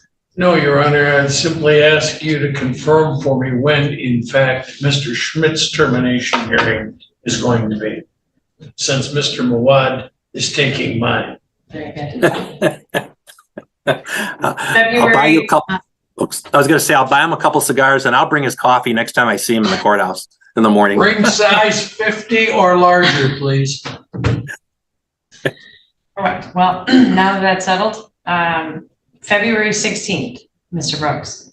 That will also be the date for our next regular review and permanency planning hearing for this child. Time, 1:30 PM. I'll be here. For purposes of Mr. Mawad's client, Ms. Bailey, that will be January 29th at 2:00 PM. We'll have 2.5 hours that day, Mr. Mawad. Do you think that will be sufficient? You know, Judge, I haven't decided yet. Grandma and Grandma wants to be a witness, and maybe 2 other people. I've got to narrow it down because this thing has got to be heard and be adjudicated. So I'm hoping so. There would not be very long witnesses. It's just regarding Bailey's history and characteristics, but I'll do everything I can to get it done that day. All right, and if we need to schedule more time, then so be it. Okay. We'll figure that out. We'll cross that bridge when we come to it. Okay. All right, as it relates to any other final comments? Ms. Doss? I have none, Your Honor. Mr. Mawad? None, Judge. Mr. Brooks? No, Your Honor. Ms. Berger? I have nothing additional, Judge. Well, the court finds all parties were given notice for purposes of today's review hearing, and that the reasonable efforts towards the goal of adoption, which was set at our last hearing, are being pursued. I would hope that we didn't hear a specific update on licensing, but if that's something that you could look into for us, Ms. Young, in the name of pursuing the goal of adoption, I'd like to know if the placement is licensed or is in the process of securing licensing, and if so, at what stage they are at that process. Your Honor, I can answer that for you. They are a licensed foster home. Thank you. All right, very good. Maybe just a note about that at the next juncture would be useful. And as always, your continued vigilance on whether or not either of the parents are accomplishing progress on the now secondary goal of reunification. And I'll look for a brief court report on those issues as it relates to Ms. Demansky on January 29th in preparation for that trial. And then our full report on February 16th, or any updates, I should say, about the father's progress. And as our termination trial proceedings will be about him on the 16th at 1:30 PM, in addition to the regular review and permanency planning hearing. Are there any questions about that, Ms. Young? No. Thank you.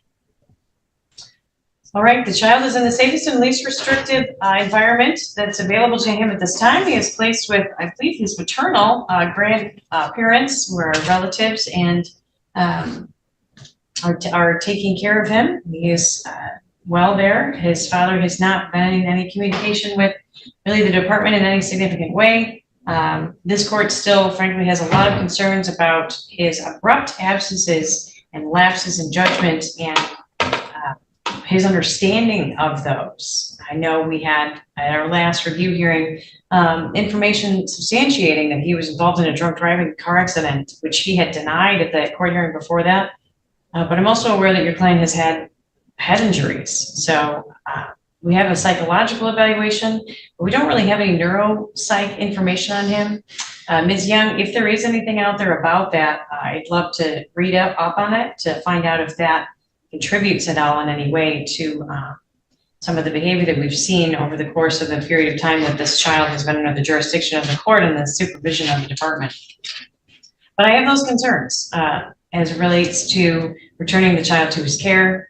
His disconnect from his relatives also is a concern that could have potentially afforded him additional supports in that way.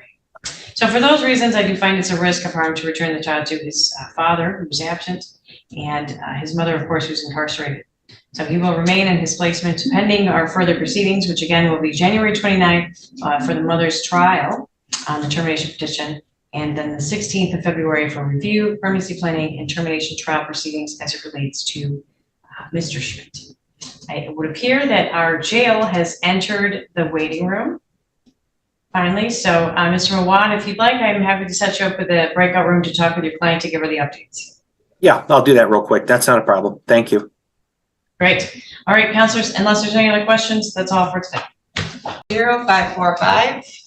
Well, first I want to just thank the attorneys for our bench conference. really enjoy the opportunity to talk with them about a few aspects of the case that, many of which we've already discussed today. But I believe, I think we're gonna end up with an adjournment to allow a second psychological evaluation. And I'll let them go ahead with any other comments that they might have on the sidebar, beginning with our guardian ad litem. Yes, thank you, Your Honor. I do believe that we are requesting some additional time to have another evaluation done for mom and to explore other avenues of permanency for this child. So I do believe that we are asking for this day to be reset. We are out of time for the day as well. So before we can finish, I'm asking that we get another date and some more time to explore all the options. Ms. Thomas? I concur with the LJ on this matter. I concur. All right, very good.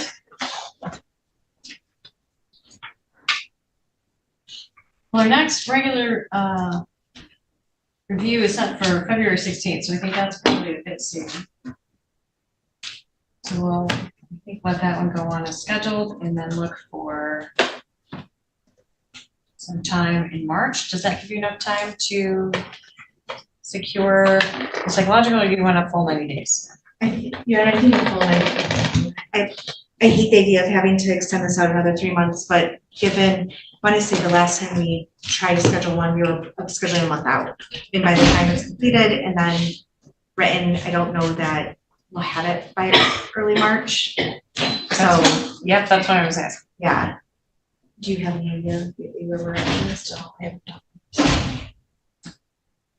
Well, if we do that, we are looking at, we can come back together on Monday, the 8th or Tuesday, the 9th of April. Tuesday the 9th. Yes, so that would be a 3:30 spot. Okay. Your Honor, I don't mind doing that. I just will be appearing via Zoom. Option B is go to the 23rd. April?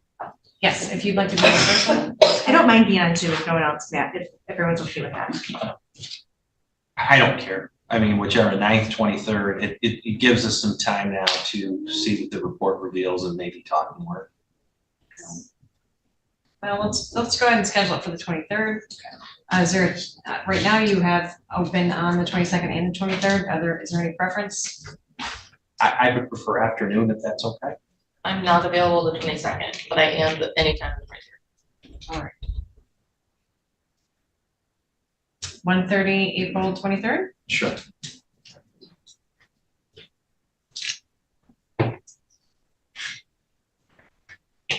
All right, so what we're gonna do is leave the proofs open then, and essentially conclude with another review, and any additional argument will take place on that April 23rd date at 1:30. We will be asking the department to make that referral, and then it will be up to Mr. Mawad to secure permission and logistics around that opportunity. I'll get on it, Judge. Thank you. Right. It would appear that all other prior court orders would remain in full force and effect, and that would be the most appropriate.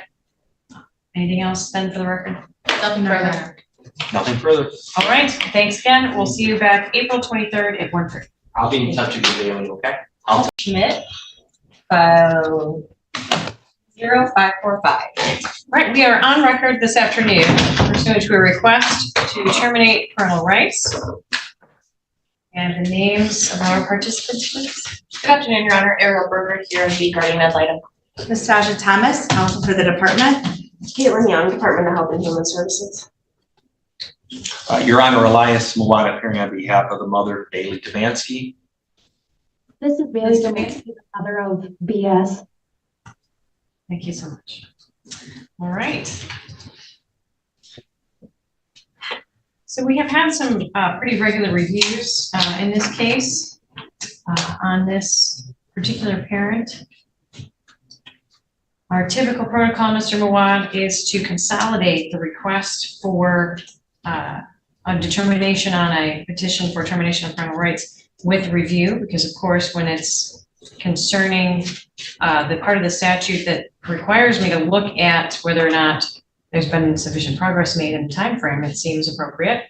Also keeps us from relitigating everything that's already been reviewed over months and months. Do you have any objections or any preliminary issues that you'd like to raise on that issue? Not on procedure, that's fine, Judge. I would agree with you, that's fine.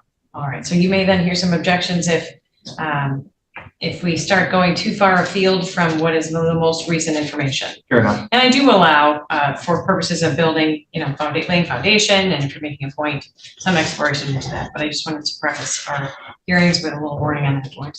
Okay. Any other preliminaries before we get started? No, Your Honor. Any comments, opening statements? I will waive opening, Your Honor. Thank you. I'll wait. All right, your report. Yes, thank you, Your Honor. I was able to visit with the minor child this reporting period. I was also able to go out in person in November, so I got to mix in a couple virtual with in-person visits. But I was able to visit this morning actually virtually and placement reports that he is growing like a weed still. He's in the 97th percentile for height and weight. Definitely looks more like a 4-year-old than, the toddler he is, but he no longer is in need of services for speech through Help Me Grow. So he's been reassessed for that, and they do not think that he needs those services anymore. He has been getting sibling visits. He was able to visit with his siblings over Christmas. And overall, he is doing very well there. He did make it like 3 or 4 weeks without getting sick this time, but has a cold right now. So that's kind of on par for the little guy. But he is extremely bonded with this placement. And he's been there for quite some time at this point, since NBC. So it's been great to watch him learn and grow and be able to express himself there. He loves water. He's always playing with his water toys. He's playing in the sink, quote unquote, doing dishes, just splashing around and making a mess, which is wonderful. But at this time, I am in support of the petition for termination. The likelihood of the child being adopted by this family is very high. They, have expressed their wishes to do so above guardianship and above the other options that we have discussed with them. But at this point, I am in recommendation, and I would say other comments for closing. Thank you, Your Honor. If Ms. Young can be sworn in for her report. Come on up to your stand today.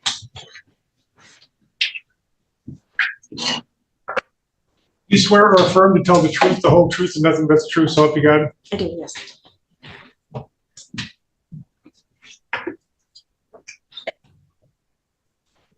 If you could give us your full name one more time. Caitlin Young. Thank you. Go ahead whenever you're ready. Thank you. Ms. Young, how are you familiar with this matter? I've been the assigned foster care worker in this case for the past year. And did you prepare a court report for today's hearing?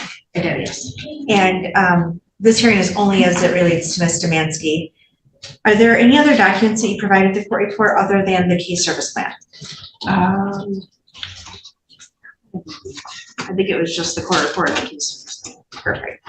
Are there any updates or modifications that need to be made to the court report? There were just a couple minor things. I had mentioned the other minor child. That was an error. I thought I had taken that out of there. But it had just been some recommendation for that other minor child who was closed already on this case. I was not aware that he was already completed speech services, so that's another update. I can put in as well.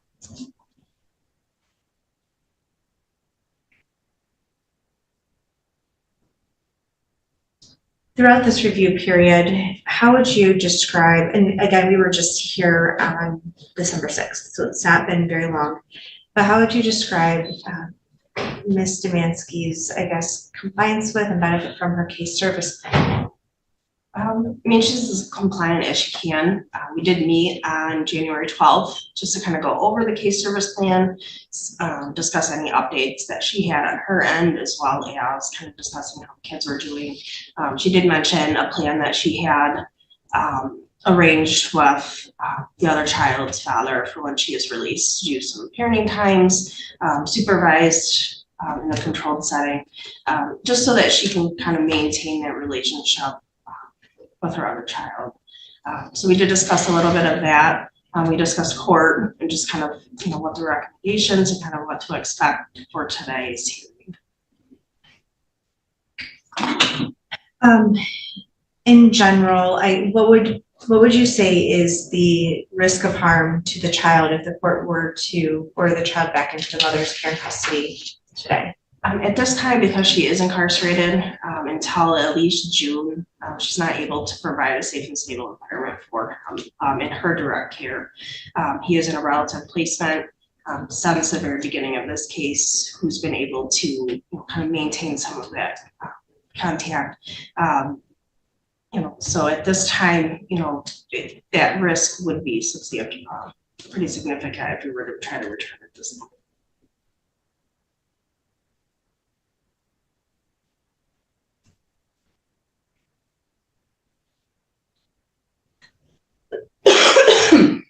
To the best of your knowledge, about how long has this child been removed from her care and custody?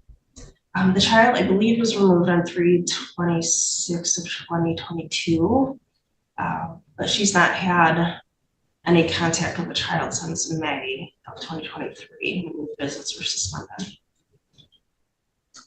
Part of the petition, and part of the grounds that the court must look at is whether the conditions that cause the child to come under the court's jurisdiction have been remedied or rectified. The reason this court has jurisdiction is for child abuse. Is that correct? That's correct. And to Ms. Szymanski's credit, she did comply with the case service plan throughout the duration of this case, correct? That is correct. And that is acknowledged in the petition, correct? Correct. So can you help us understand the second part of the analysis of whether there remains a risk of harm to the child and whether those conditions have been rectified? Because visits have been suspended back in May, right before she was incarcerated, she has not had contact with this child outside of writing letters. She has provided consistent letters starting in about October to provide to me for the children. She's drawn some pictures. There's a short letter that she's written for each of her children. So other than that written correspondence and the communication that I've been able to have with her, she has no contact with the minor child. He's about 2.5 years old and has not seen her in a significant amount of time. Due to not having that relationship and that bond currently, he would be at risk going back into her care. Like I said before, she's incarcerated until at least June for these child abuse charges. So.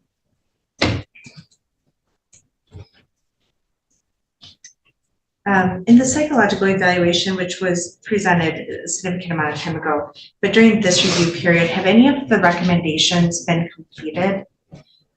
Just during this review period, we haven't really been able to do a whole lot as far as the case service plan. She doesn't have access to like formal therapy services or really the recommended book that Dr. Hagen had recommended in his psychological. She doesn't have access to that material.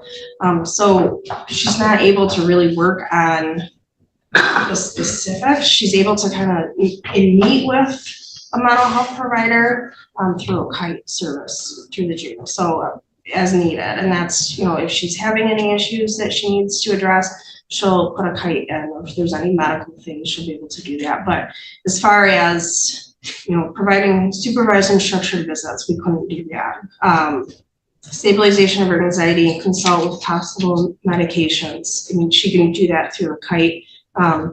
And she's been able to, kind of address some of that mental health. But as far as, doing a parenting training, she completed that prior to incarceration.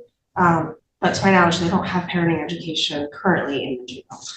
And then again, completing the Keeping Families Together book material that Dr. Hagen recommended. That's not something that she was able to complete while incarcerated. Prior to her incarceration, when she was completing like a parenting education program, do you believe that she was able to demonstrate benefit from that program? She was showing some benefit from that. She was in a therapeutic structured visitation with Renee Moore's office. And then we had moved visits over to our office to provide some more structure. And then she was also doing visits with the other minor child up closer to where he resides in a different therapeutic setting. So yeah, she was able to demonstrate, some structure and stability in those visits. But again, like I said, she hasn't been able to demonstrate that in a significant amount of time. During the case, was you able to exercise unsupervised parenting time? No.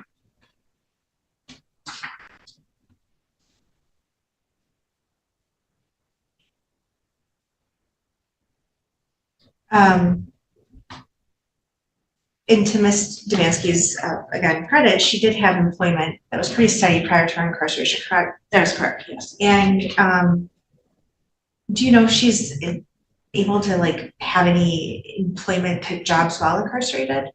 She actually is.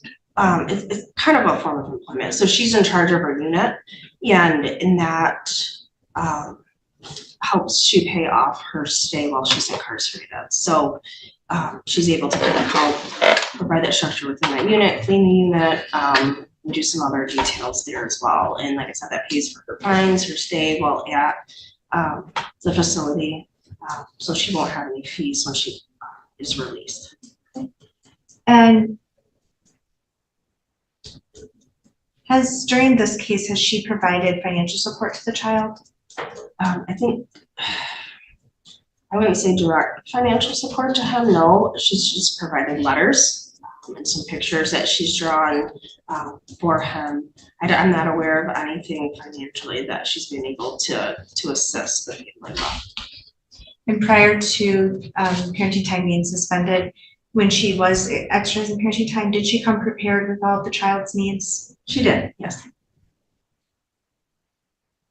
And there was no concern about her housing at the time prior to her incarceration, correct? That's correct. I think the $1 million question might be, well, what is the harm if we just wait until she's not incarcerated anymore and work towards reunification?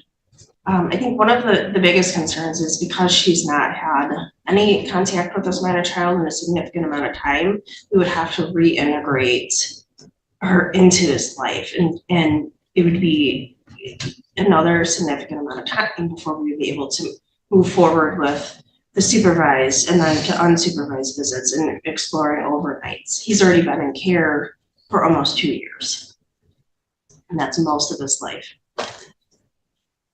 One of the best interest factors the court must consider is the relative placement. And typically that weighs against termination. And in this case, the relative placement is the relative placement on the maternal side for this child or paternal? It's the paternal. And prior to her incarceration, was there an adequate relationship that between Ms. Demansky and the paternal relatives that would support like spending additional time together, having some unsupervised time, engaging in family events together, or anything like that? I think initially there might have been, but the more information that emerged through the criminal process for her criminal case, that really kind of hindered their opinion based on like what they heard. They're very guarded about having that contact with her outside of this case. They have a lot of emotion, and they have every right to have that emotion. She had harmed one of their other grandchildren, essentially, and it's a lot, emotionally a lot for everybody.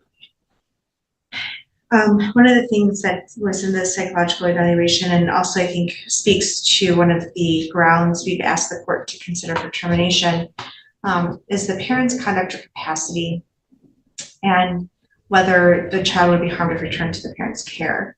And in the psychological, there's an element that indicates mom is prone to being agitated kind of quickly for parenting purposes, and that she really needs to take inventory of her own past and her actions and all those things.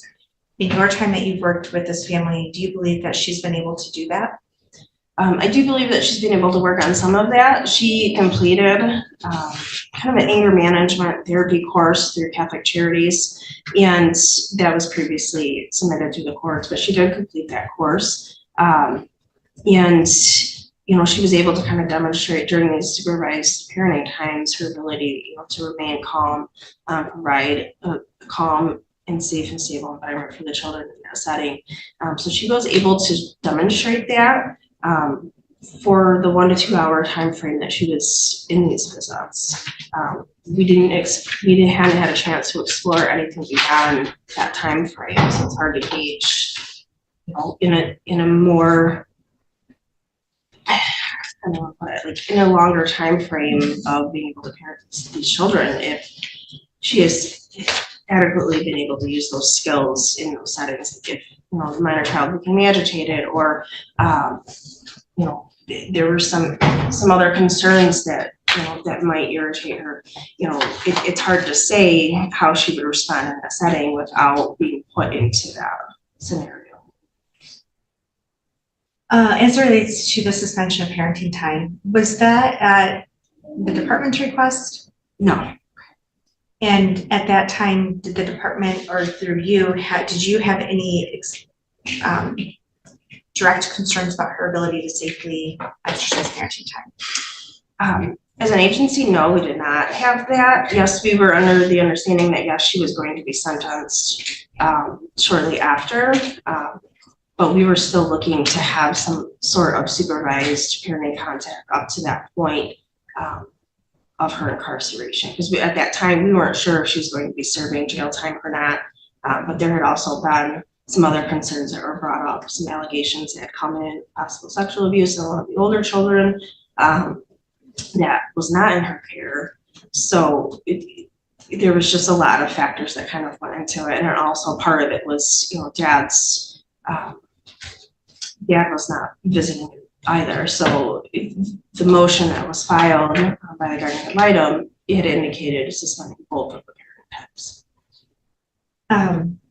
One of the considerations that is becoming more, regulated by the powers that be is permanency within a reasonable amount of time, and typically that's 12 months. You say that this child has been in care for almost 2 years. Correct. How old is this child? The child is a little over about 2.5 years. So for majority of this child's life, she has been with the relative caregivers. It's her primary caregiver. Okay, that's correct.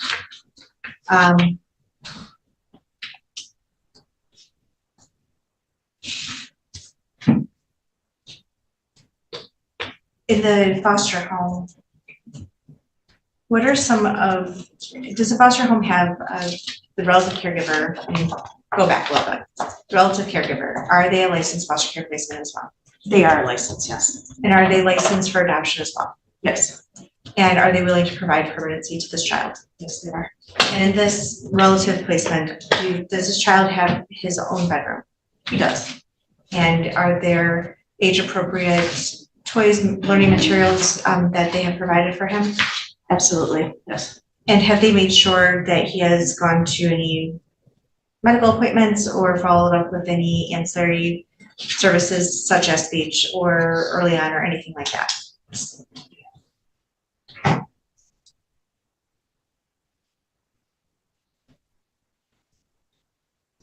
Has the part of, I think, the ongoing thread here for this child, those child's sick quite a bit. But that seems to be sort of some normal childhood sicknesses such as a hand, foot, mouth, or a common cold. Are there any concerns about that particular issue? No, I mean, these are pretty common. He is in a daycare setting, so that's very common, especially at that age. And as you stated, I mean, he has been sick quite a bit. He's had multiple different things going on, but he always, he overcomes it, and he always has a good attitude. He's very outgoing, and like Ms. Berger would say, he's growing like weed. He really is. He's a great kid. And overall, I mean, he's doing very well. Placement makes sure that he has all this specialty appointments. He's always if he has any of these illnesses, he's seen by either urgent care or ER or the primary care physician pretty regularly as needed, so.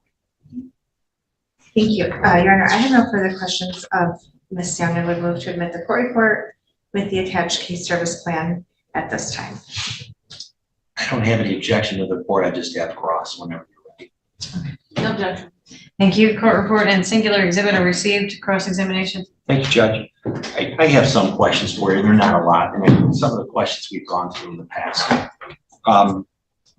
You know that there was a motion filed on May 23rd, I believe, 2023 or somewhere around there with allegations regarding Bailey, and then subsequently an order was entered stopping the visitation with the children, correct? Yes, I am.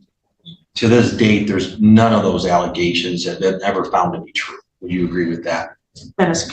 And then you also know that this hearing has been adjourned by nobody's fault. It's just been adjourned for various reasons, including the holidays, et cetera. That would not be Bailey's fault. You understand that, correct? That's correct. All right. And then she is sentenced, and she's been at the Lenawee County Jail, doing the best she can to carry out any services that she can carry out. Yes. You agree with that? Okay. I didn't hear anything unusual about her psych eval, other than you commented something on the psych eval. I just wanted to see, was there an issue with her psych eval, or were you okay with that?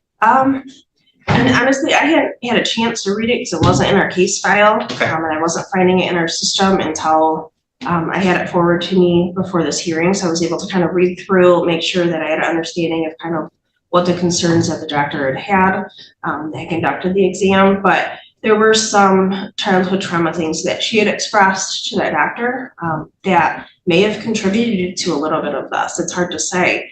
So she's got some concerns that the doctor had expressed, and part of that was, maintaining a stabilization of her own mental health, anxiety, PTSD, and so forth. So, that was a big part of that concern, was, really stabilizing her mental health, and making sure that she was moving forward, was able to provide that safe and stable environment for the kids. That Bailey is very insistent in her own mind on wanting to continue with any treatment regarding herself, even after she gets out of the jail. She has expressed that, yes. We talked about reintegration, right? You mentioned that. Reintegration happens a lot in this form, correct? Yes. Has reintegration occurred with other people that have been in jail and get out from CPS, or you guys recommend for reintegration for people that have been in jail in the past? And it is possible, yes. We just need to ensure that it was in his best interest, and really take a look at different factors, with the length of time that she's incarcerated, their relationship, their bond that they have, and make that determination. Is it in his best interest to continue to try to formulate a bond? So those are just some of those factors that we have to consider.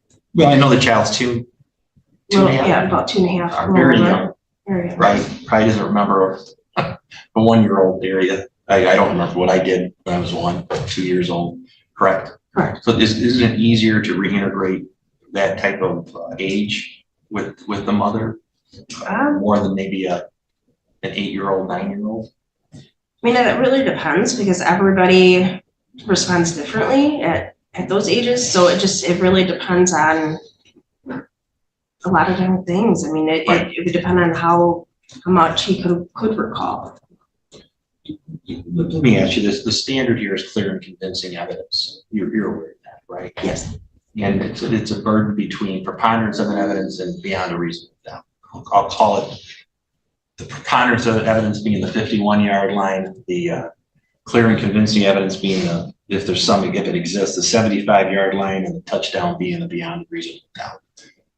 Lines that obviously get a little effect on me, so sorry for the football language. But you can't say that with clear and convincing evidence that reunification could not occur with this child. Would you agree with that? I mean, I wouldn't say that it couldn't occur, but it would not be in a reasonable amount of time. We would need a significant more amount of time to try to make that reunification occur. And I would agree with you. I'm not telling you that. I just wanted to know it's possible, correct? For the Correct, child, yes. okay. You talked about her criminal matter, and you would agree that she has not only paid the price by being in jail, but she has really taken a lot of steps with mental health treatment to resolve out a lot of those issues that you talked about. You would agree with that, correct? I would agree that she is working on those things. You think she's a much better person now as far as her mental health than she was before? And I know you spent some time with her too. Honestly, I feel that, yeah, she has made some progress. I think she's got some ways to go, just continue to work on that, because I think that's gonna be kind of a lifelong process. I mean, this case was kind of a rude awakening of, hey, there's some issues here. You know, a significant amount of injury was done, and, you know, it's really, it not only damaged the child, but also damaged her mindset too. So I think when Mr. Dr. Hagen had completed his assessment, he was assessing where she was at mentally following that incident, and, you know, really kind of gauging, you know, there's a big issue here with maintaining that mental health and stability, and she's recognizing that, yes, I have some issues to work through and I need to work through those. And that's where she's at. No one can say by clear and convincing evidence that this would ever happen again. You would agree with that, correct? It's not a guarantee that it would or wouldn't happen.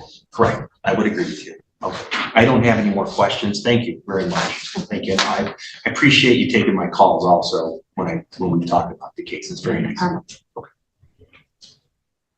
Thank you, Robert. You had testified that a part of the psychological evaluation was taking accounting of mom's own actions. Is that correct? Correct. At any point in time, did mom admit to you the physical harm that she caused this child to go through? Not necessarily to me directly. She had admitted that, yes, there was some harm to the child, but at that time when I was interviewing her about that, it was more along the lines of, oh, he sustained an injury because he fell off a bike. So that was still pretty consistent from the very beginning of the case, from that year prior. But since, you know, since that time that I had first met with her to discuss that, if she was going through that criminal case, so she wasn't really able to talk about that further. And did you attend the sentencing on the criminal case? I was not available to, so no, I was not there. And do you know if she ever admitted to the specifics of the physical harm that were caused to the child?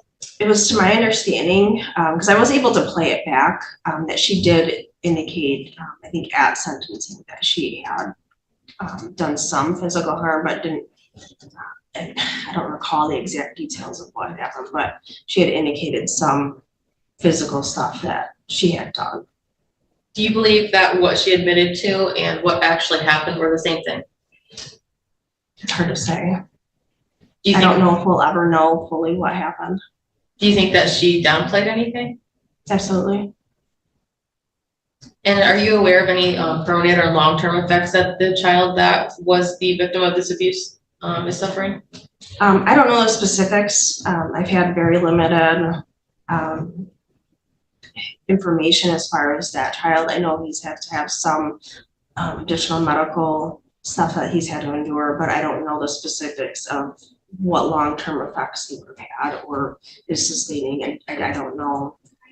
He's not a part of our case, so I don't have that contact with his mom. Most of mine is through the relative caregiver for this minor child. Okay. I have another person. Thank you. Redirect? No, Your Honor. Thank you for your testimony. May I return your seat?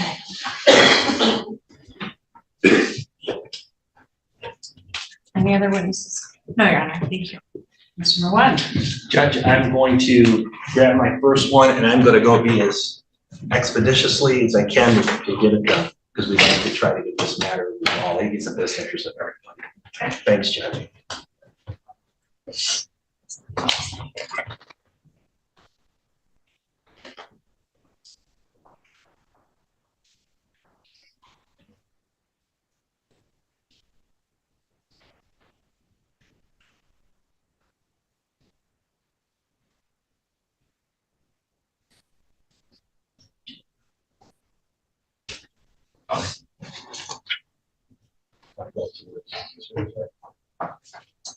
Your name, please? Jennifer Domansky, Can you just spell that? And her last name, yes. Domanski. Thank you. Raise your right hand, please. Do you swear or affirm to tell the truth, the whole truth, and nothing but the truth, so help you God? I do. There's a step there, be careful. And Hi, your full name again, please. Jennifer Domansky. Jennifer, how are you related or how do you know Bailey Domansky? I'm her aunt. Okay, so she's your niece. Yes. All right. What do you do for a living? I am a teacher Where at at? Light of the World Academy in Pinckney. And what else do you, or have you done? I am a certified teacher now. Before that, I've done childcare for 15 years, both at home and at a public daycare. In the last, we'll say 10 years, how much interaction have you had with Bailey, first of all, with Bailey, your niece? Not so much in the past few years since she was, I guess since my kids were older and I got really busy with sports, but before that, she would go camping with us, shopping with us.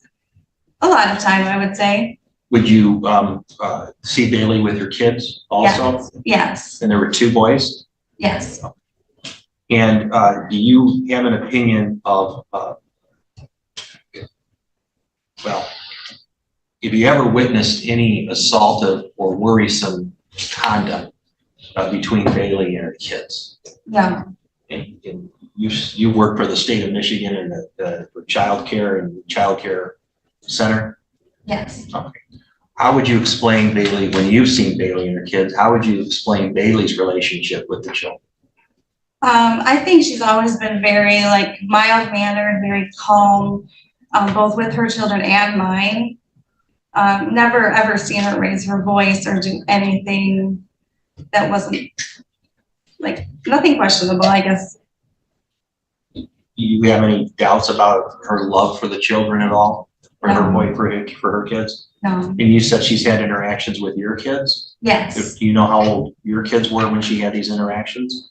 Their whole lives. I mean, they've always spent time with her as they were younger. She would spend a lot of time with them. They absolutely adored her.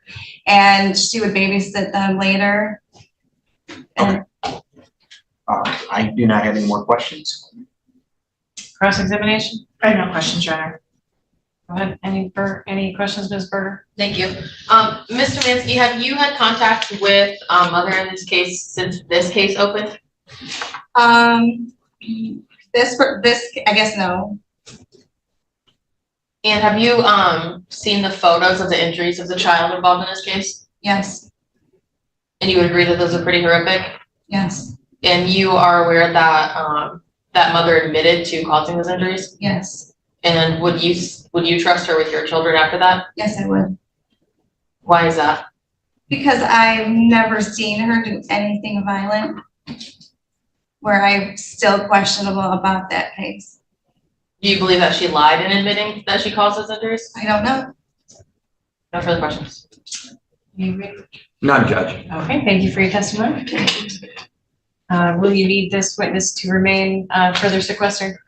I don't know. I'll ask. No, Your Honor. Ms. Berger? No, thank you. All right, you're released, meaning you can stay if you wish or leave if you wish.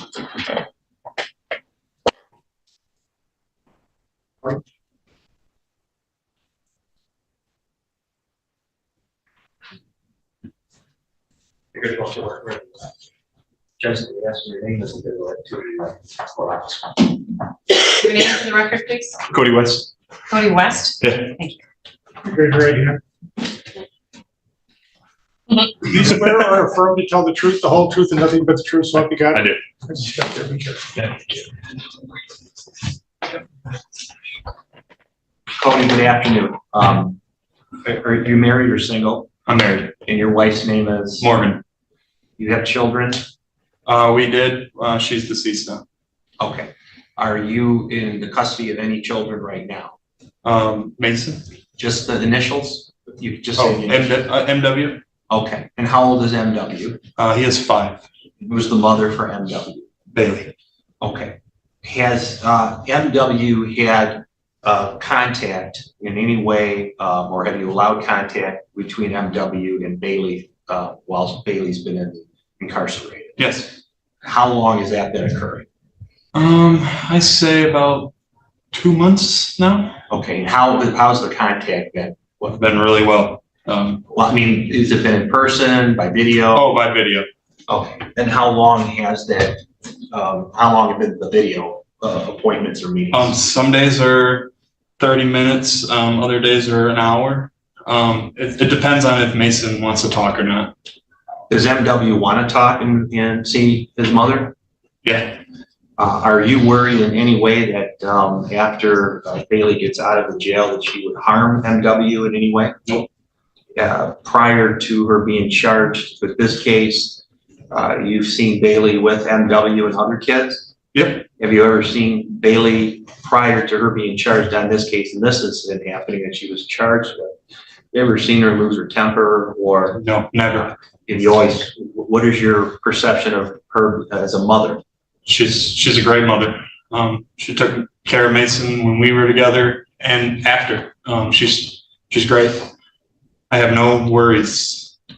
You want Bailey to continue the contact with MW? Yes. I don't have any more questions. Cross-examination?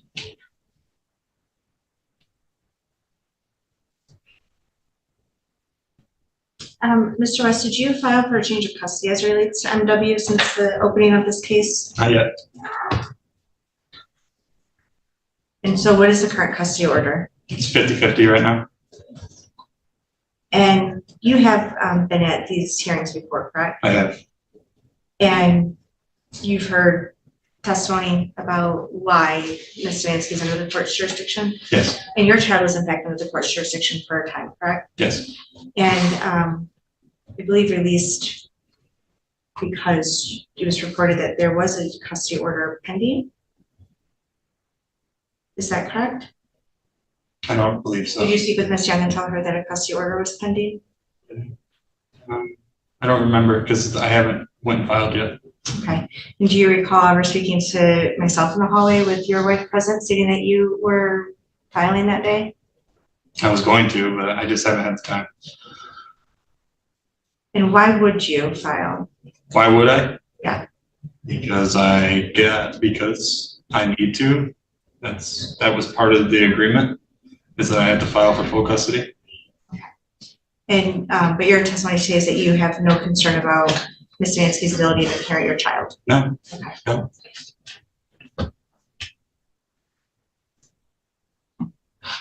Thank you. I have no further questions. Ms. Berger?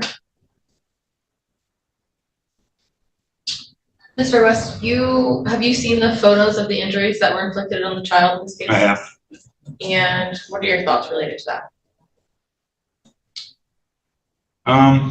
I mean, they're injuries. I see that, but it was a mistake, you know, and I do not believe that she will never do this again, that she will never do that again. Promise you.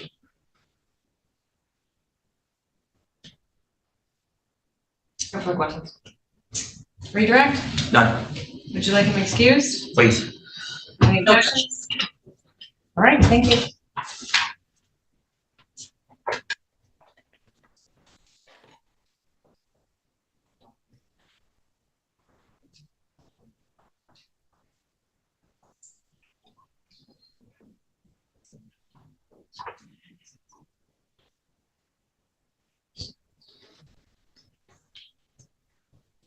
I'm gonna go to where the court officer is. Your name, please? Patricia Domansky, Bailey's grandmother. Raise your right hand. You swear or affirm to tell the truth, the whole truth, and nothing but the truth, so help you God?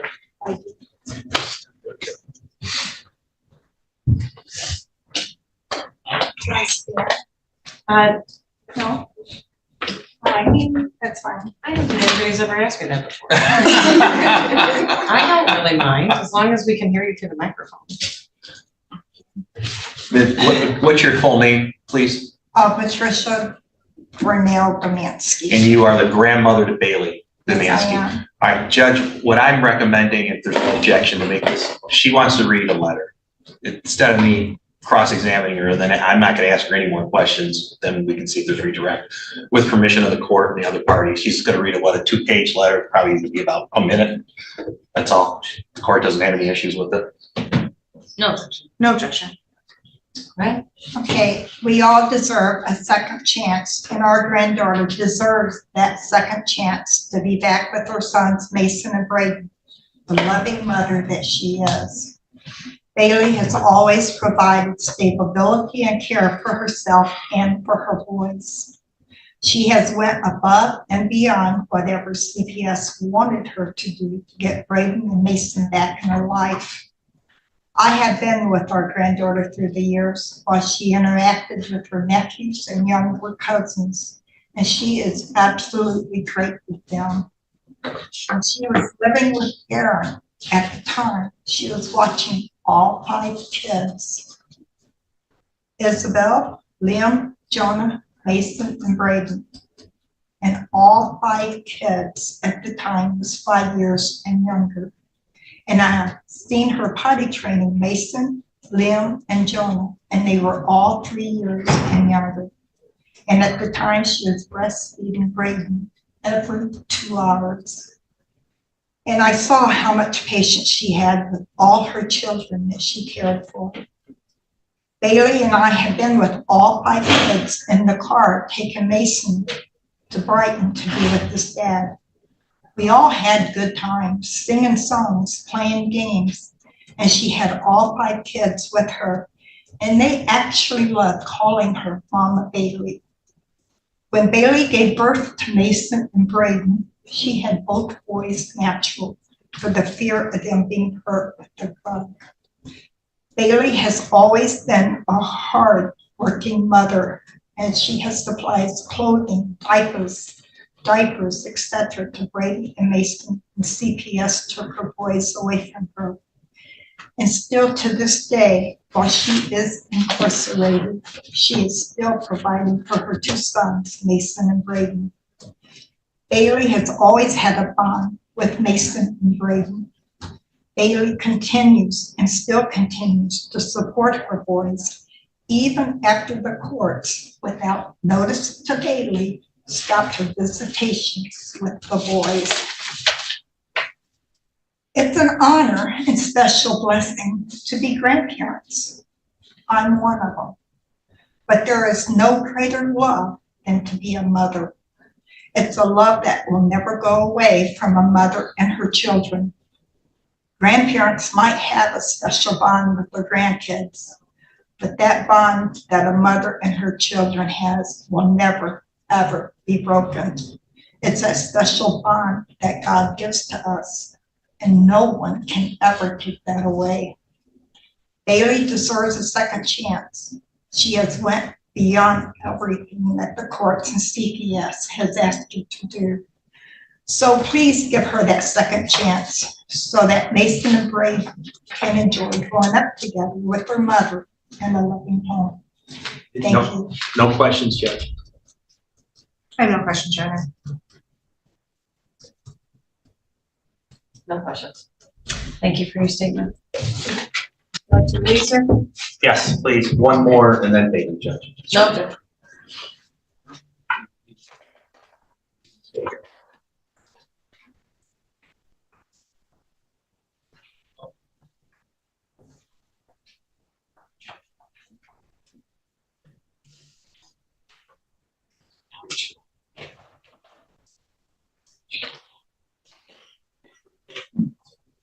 Gonna go right up to the court.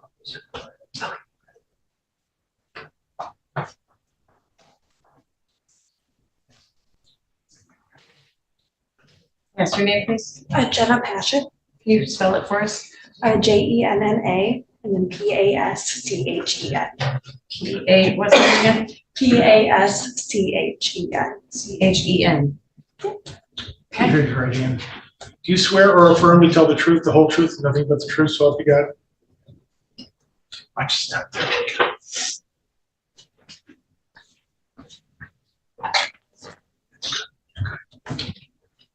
Yeah, check right up to that microphone so we can hear you. Okay. Hi, Jenna. Do you know Bailey Nancy? Can you tell the court how you know if you could speak up a little bit too? I met Bailey early in 2020 when I was dating her younger brother. Okay. And until she was incarcerated, did you remain in contact with her? I did. All right. And in that time period that you remained in contact with her, did you have occasion to see her with her kids, her two boys? I did. We would get together often. And when you say we get together often, was it at the house? Was it at holidays or any other occasions? I would usually go to her house and spend time with her and the kids, or we would meet up at parks sometimes because I live a little far away. So we would meet halfway. Where do you live? I live in Livonia. Okay, so you do have a little drive. Okay. Yeah. What are your observations of Bailey as a mother? Ever since I met her, her kids have always been number one. When I first met her, she just had Mason, and he was always part of everything we did. And she always wanted to spend time with him. And when he was with his dad, she always expressed how much she missed him. And it's just very clear that she loves him so much. In your observations, did you ever see her get assaulted at all or hit the children in an assaultive way? Never. All right, you understand why she's in jail, right? Yes. All right, and do you think that, in your opinion, just asking your opinion, do you think that this would ever happen again? No. I don't have any questions. I have no questions, Your Honor. None. Thank you for your testimony. Would you like to release her? Yes. You are released. I trust our two attorneys to let me know if they have any objections to that. No objections. And then my last witness is Bailey. Okay, deputy. So they can. Please raise your right hand. You swear or affirm to tell the truth, the whole truth, and nothing but the truth, so help you God? Can you unmute and then answer, please? Unmute. You may have to push a button to unmute. There we go. Yes. Perfect. The answer is yes, you do? Yes. Thank you. Hi, Bailey. Hi, I have some questions for you. How old are you now? I am 26. All right. When you got charged with this case, how old were you? 26. 26? Yes. When you got charged with the crime, how old were you? 26. You're still 26. Okay. And you had two children. You have two children, correct? Yes. Just the initials? What are their initials? MW and BS. Okay.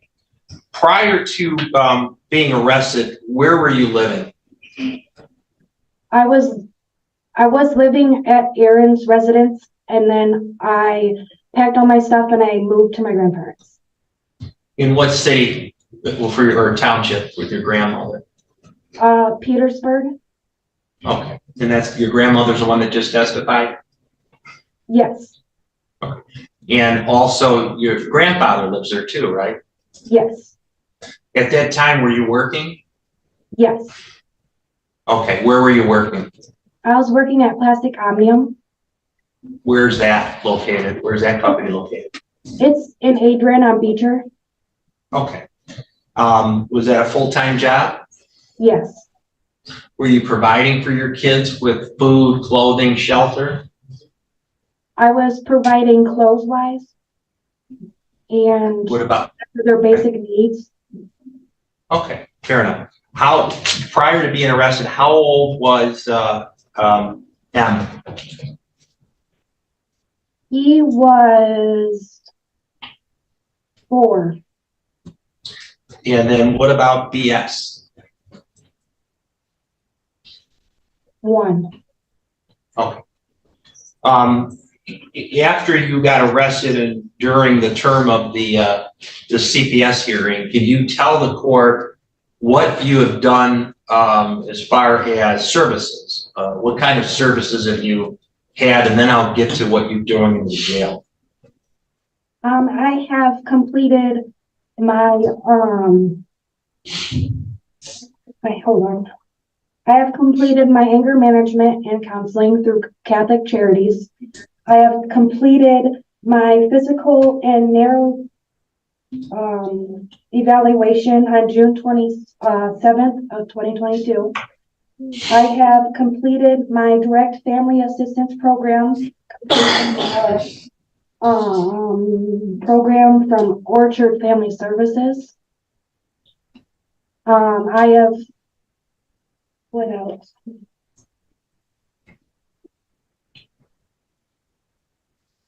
I have complied with doing supervised visitation therapeutic and then got moved to the DHS office. And that's, Any issues with that, with the visitations at all? no, Any issues? Okay. During the appointments for your mental health, you were working on some issues from your past. Was that correct? yes, Okay. And you were getting treated for those issues? yes, All right. And I know that you're going to be asked this question about the criminal matter. You obviously pled to a child abuse charge on a different minor, correct? yes, And you would agree you severely hurt that child after reviewing the police reports and seeing pictures. And you understand at first you didn't tell the detective the truth. Would you agree with that? yes, And then it was subsequently, I don't have the police report in front of you, but maybe a couple days later when he re-interviewed you, that you finally admitted to striking that child and hurting that child, correct? All right.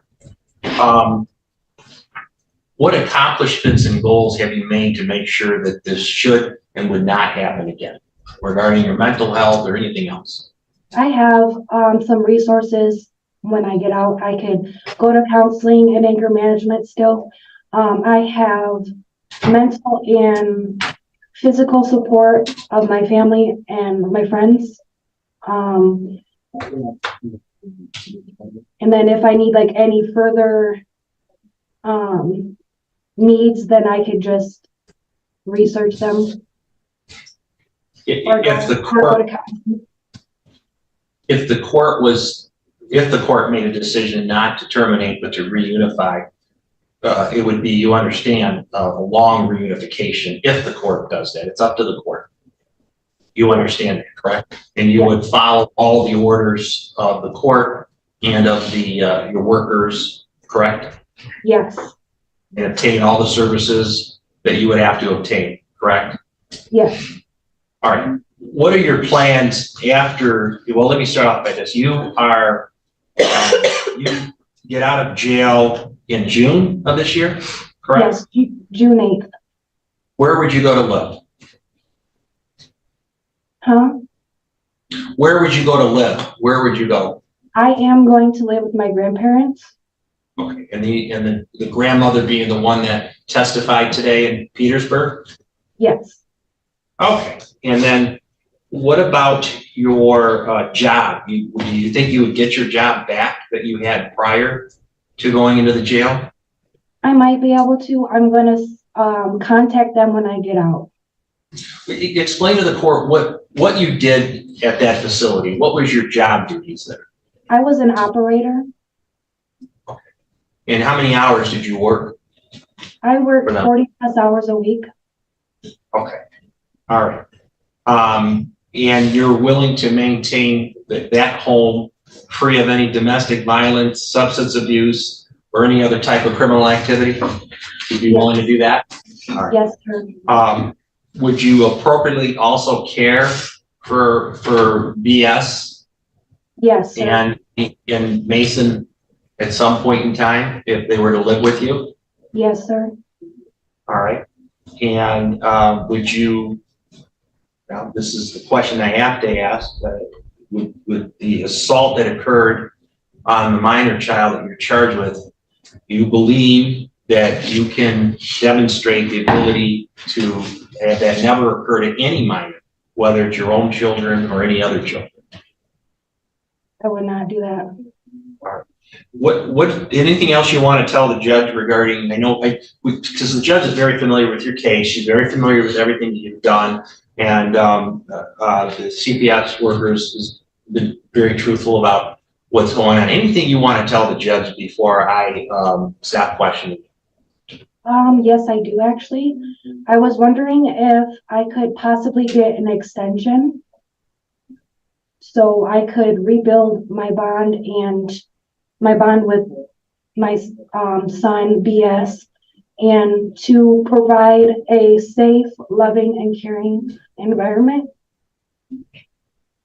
Are you think you've grown up a lot since this matter, since the criminal matter? Matured more? Yes. You think you were a little bit more immature as far as how to handle stress with other children back then? Do you think with the help of the services you've received with the court and everything, you are definitely a different person than what you were before? Yes, sir. Okay. All right. I don't have any more questions at this point. Cross-examination? No, Your Honor. None. Thank you. No. Did you have any witnesses you wanted to present today, Ms. Berger? No, thank you.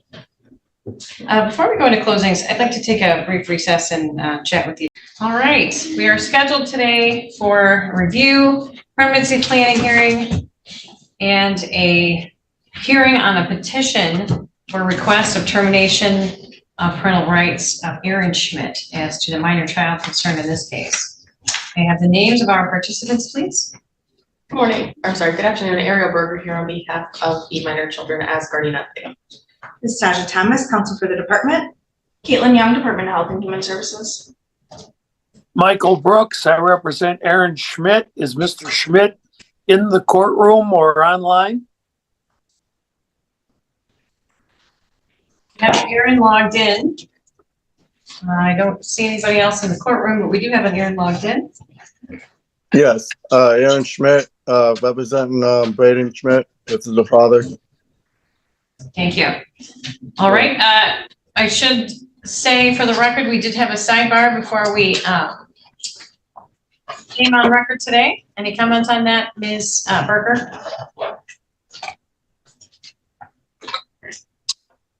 I don't think so, Your Honor. We had discussed possibly adjourning this to be held with mother's trial, but I don't believe that is necessary at this time, so we're asking to move forward today. Ms. Thomas, any comments? I agree with LJL, thank you. Mr. Brooks? I guess I'm the odd man out. I don't agree. I think it's unusual to look at a termination of parental rights for one parent, not for the other, unless there's some really strange circumstances going on. So my opinion is we should adjourn this until decisions made with respect to where the department wants to go with the mother. I would note for the record that the termination petition does indicate a request for termination of parental rights for mother and father. I'm not sure if that's been scheduled. I think it has been actually. 4/23/24 at 1:30 is when that one is scheduled. There was one issue that came up. There's a request for a second psychiatric or psychological evaluation in that one in an attempt to measure the benefits from the services that she did undertake. So just to clarify, there is a pending termination request filed for both parents. Well, I don't think April 23rd, if that was the date, is very far off anyway. So I don't see any harm. The child, as I understand it, is living with my client's parents and has for quite some time. I don't see any immediate problem leaving status quo as it is. Your position on the on the motion to adjourn, Ms. Thomas. Your Honor, I in part agree with Mr. Brooks, and often we look at the permanency for the child, and termination is not permanency for the child. Adoption would be permanency for the child. Part of the issue with mom's case and asking for that second psychological evaluation is to determine whether this child could be reunified with the mother upon her release from incarceration. But as far as the department's concerned, we have put on our proofs in that hearing and are waiting for another psychological evaluation. This petition has been outstanding on both parents since September. Maybe not September. November, I'm sorry. So it's been more than 3 months, and we're well over our standard timeframe, which I think we're supposed to have these within 42 days of being filed. So I would ask that we continue on the termination petition, and if not, then at least get the review portion done. Your position, Ms. Berger? Yes, Your Honor. I would request that we move forward with the termination today. They were scheduled at separate times due to availability of the attorneys, not for any other reason. So normally we would have started fathers at the last time we were here when we started mothers. However, we weren't able to schedule it that way. So this child has been in care for almost his entire life. And I think that he deserves permanency as soon as possible. And I think we need to move towards that goal now as quickly as we can. And we have the docket time today, so I would suggest that we continue on with that termination trial today. Thank you.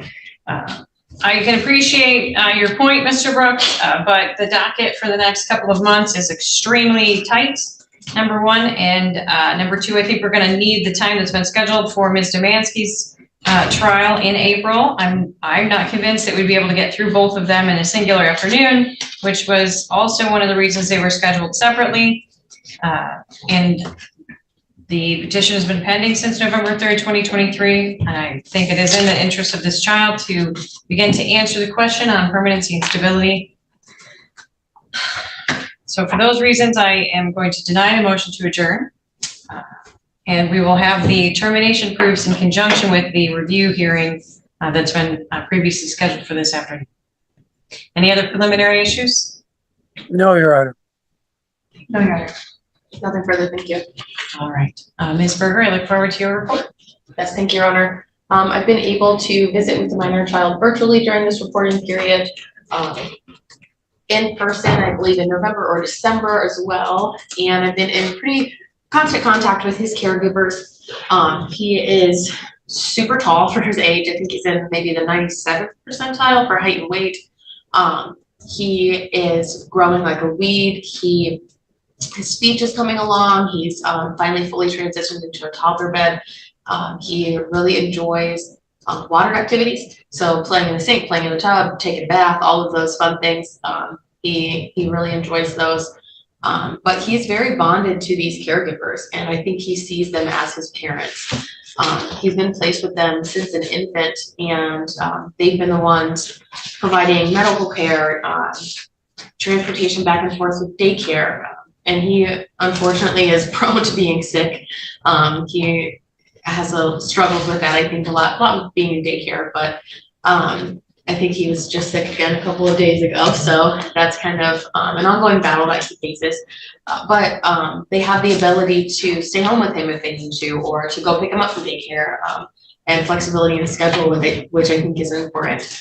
He's not seen either of his parents in quite some time. Father at one point was really doing well. He was completing services, he was engaged, he was visiting, and then all of a sudden he kind of dropped off the face of the earth and we didn't hear from him. And since then, the child has adjusted to his normal schedule being with his caregivers.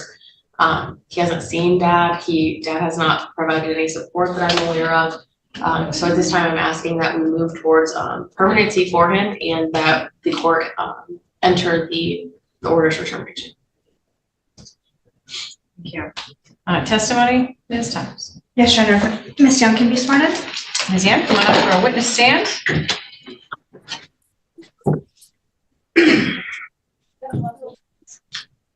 You swear or affirm to tell the truth, the whole truth, and nothing but the truth, so help you God? I do, yes.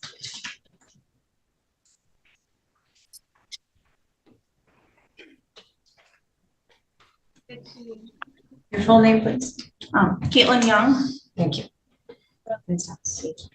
Ms. Young, how are you familiar with this matter? I have been the foster care worker for this past year. So I've been working with this family for quite some time. And today is in part of the hearing is inclusive of the review portion. Did you provide a court report for today's hearing? I did, yes. Okay.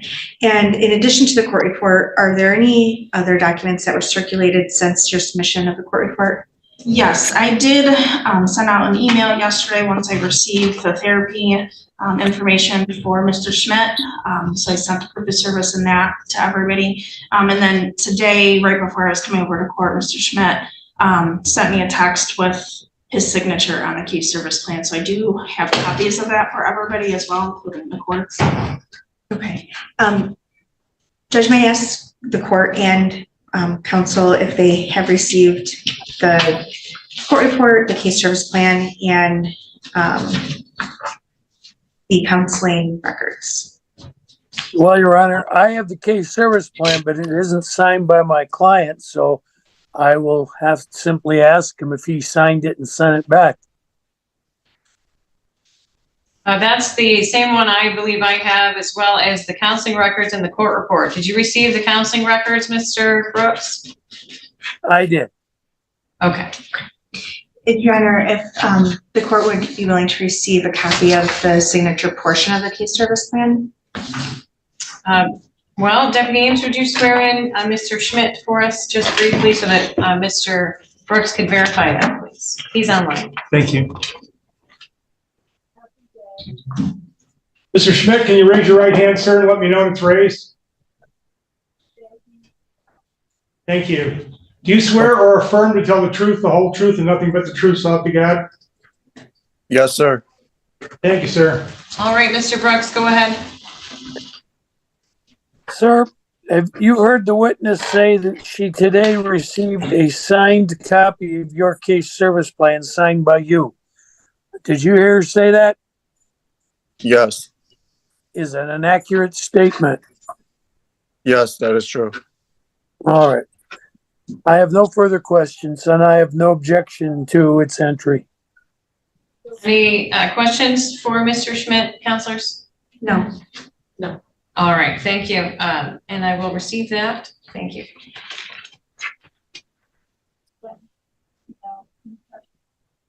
Okay. Thank you. Ms. Young, are there any updates or modifications that need to be made to those documents to the best of your knowledge?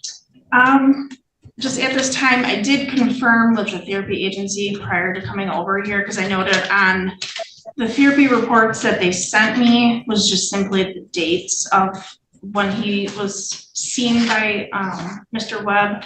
And then there was some notes from 2021 that was included in there, but there was no like formal diagnosis or like treatment diagnosis that they were working under. So I was able to discuss with them briefly kind of what he was being seen for. So, but it's consistent with some of his other treatment that he was receiving in prior therapy. So it was an adjusted mood disorder with depression. So that was simply what they were seeing him for up through November of this year. Okay. And have there been any other, to the best of your knowledge, any other counseling since November? To the best of my knowledge, no. Okay. And so during this last review period, how would you describe Mr. Schmidt's compliance with and benefit from his case service plan? At this time, just in partial compliance. So, you know, we've had consistent communication, we've been in contact.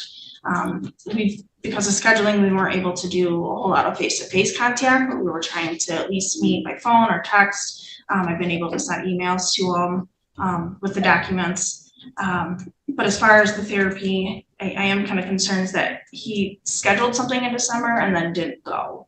And there's been nothing since that November, I think either 13th or 16th, I believe is what it stated in the report.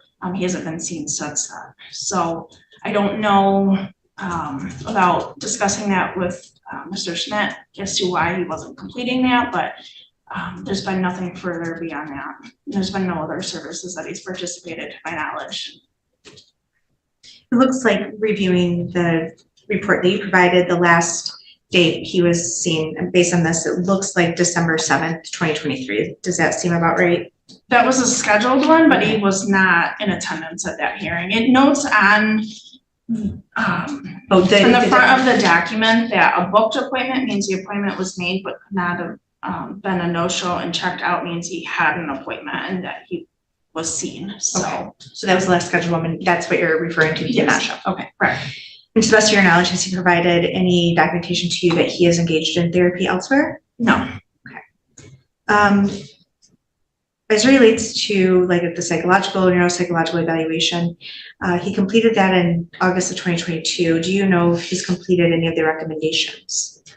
One of the recommendations was him to follow through with the counseling, but he's been very inconsistent throughout this entire case and consistently staying with one therapist. At one point, he was seeing Crystal Strickland out of Monroe County, and he was going there very briefly, and then that's when we were looking at potential reunification. He stopped visiting, he stopped communicating for a few months, and then just re-engaged in services around June, July of 2023. And that's when he enrolled in therapy with ACPC for Adrian Counseling through telehealth. He was being seen up until about November, and then there's been no further appointments since then. As relates to his housing, in the past, it's been appropriate. Does it remain appropriate at this time? As far as, to the best of my knowledge, yes, he's still remaining in the same residence that I last seen him at. It's out in Albion. So. And has he provided proof of income? Nothing recent, but we have discussed that previously, that he was still remaining at that same company. I don't have anything recent this reporting period from him showing continued proof of that income. One of the comments that Ms. Berger made in her report indicated Mr. Schmidt has not provided for the child. Do you have any information on that point? Has he given the placement, like any financial resources or any material resources for the child? To my knowledge, no, nothing recent. He does not have direct communication with his parents who have placement. We've just discussed that quite a bit over the last 6 months. He feels very hard to explain. He's kind of hurt. He's very distraught with some of the things that happened early on in the year. There was a lot of things that were said in a family team meeting. He kind of withdrew from wanting to participate and then trying to re-engage. And at that point, he was trying to make some lifestyle changes. He moved to a different area and with his now fiance, and he wants to remain, that communication strictly through the agency at this time. So.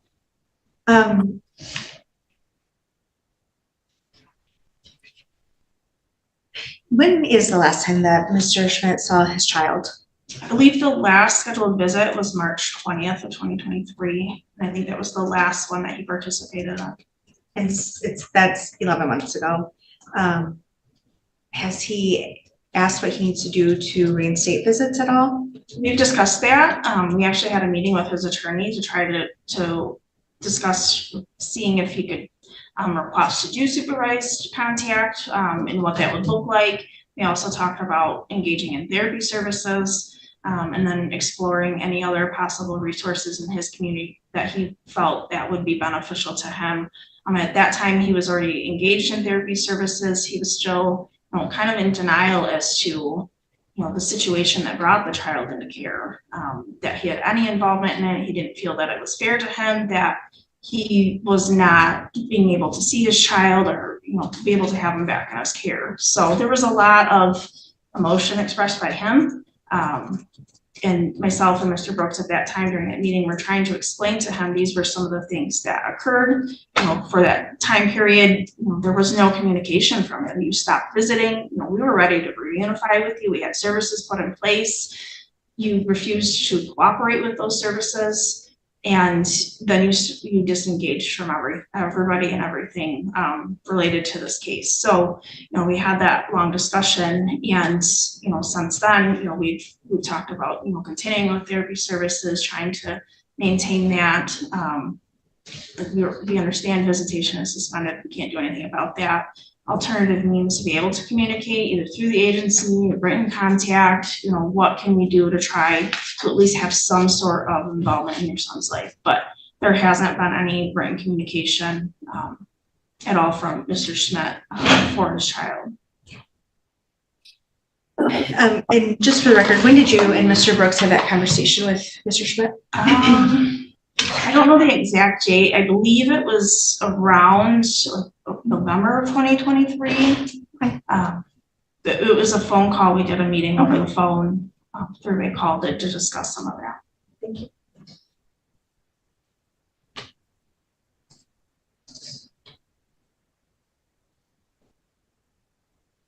As it relates to parenting education, though, he did complete some of those services during this case, correct? He did. Prior to me coming onto the case, he had just finished up a program through Orchards. And I believe it was about a 6-month, pretty in-depth parenting education program. Once he completed that, that was at that point we were looking at FRP services to reunify. It was just a matter of basically switching programs to their organization, but there was no communication or very little communication between him and the workers. They would set up dates to work with him, and he wouldn't be there, or he wouldn't communicate, hey, I have something came up, I'm not going to be home. So they would show up, and it would be a no call, no show, unfortunately. But so he has completed some. Is there benefit? I can't say yes or no, because with the inconsistency since completing that program, it's really hard to say what kind of benefit that he did show from that.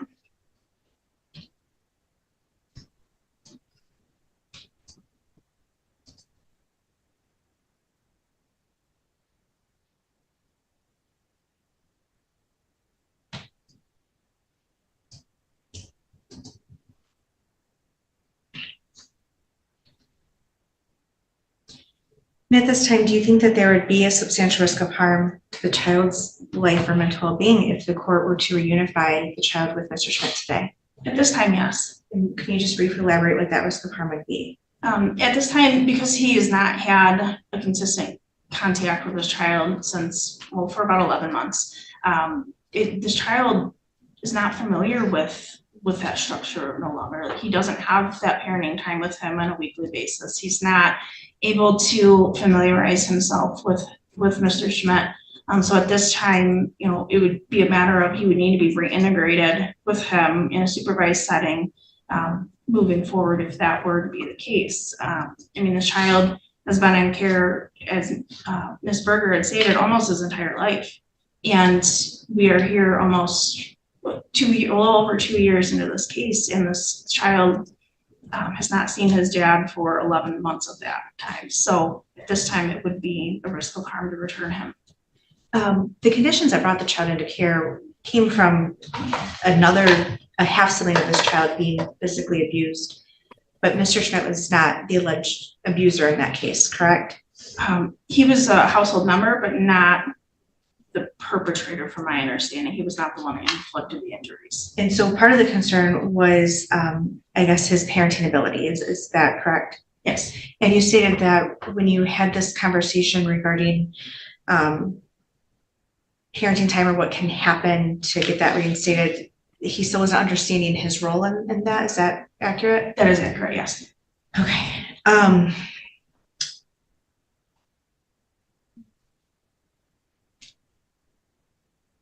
As it relates to the barriers to reunification, are there any other barriers that are in place other than the lack of bond and sort of maybe this lack of insight as to why the child is in care? A lot of it is inconsistency in his services. So the inconsistency in addressing the outlined concerns that was in the psychological, the inconsistency not only with not being able to have contact, for a time frame, he wouldn't even communicate with the agency. So there was a lot of concerns with his ability to be able to effectively communicate, his ability to be functioning through high stress situations. I mean, that was a very stressful time, and he disengaged. So at this time, some of those barriers really fall along the lines of the outlying concerns and that psychological with the depression, the anxiety, and social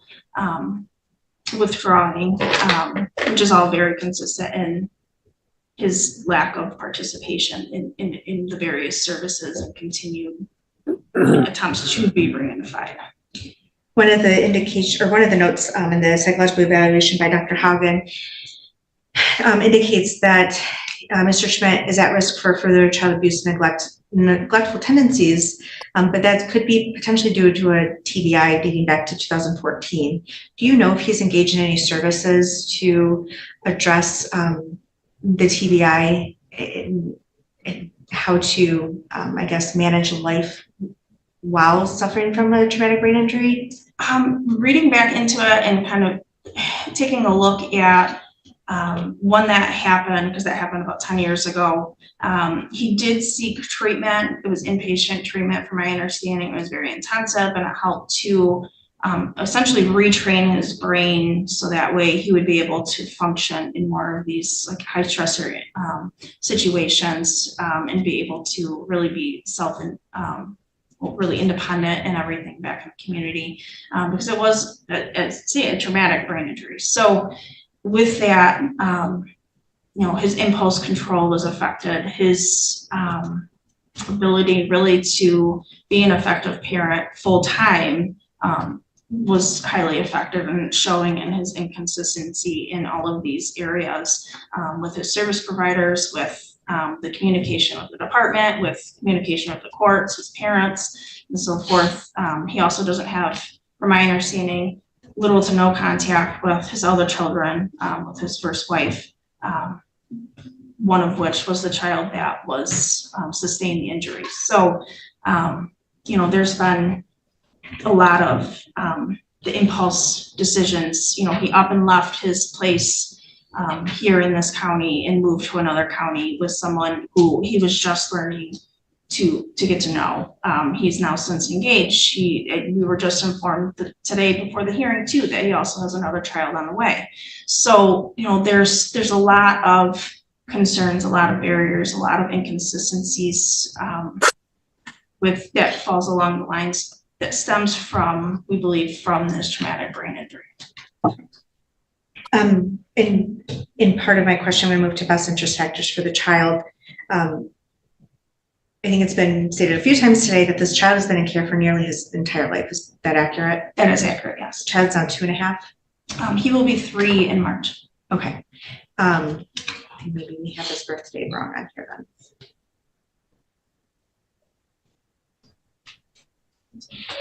Let me double check, because I thought I had it right.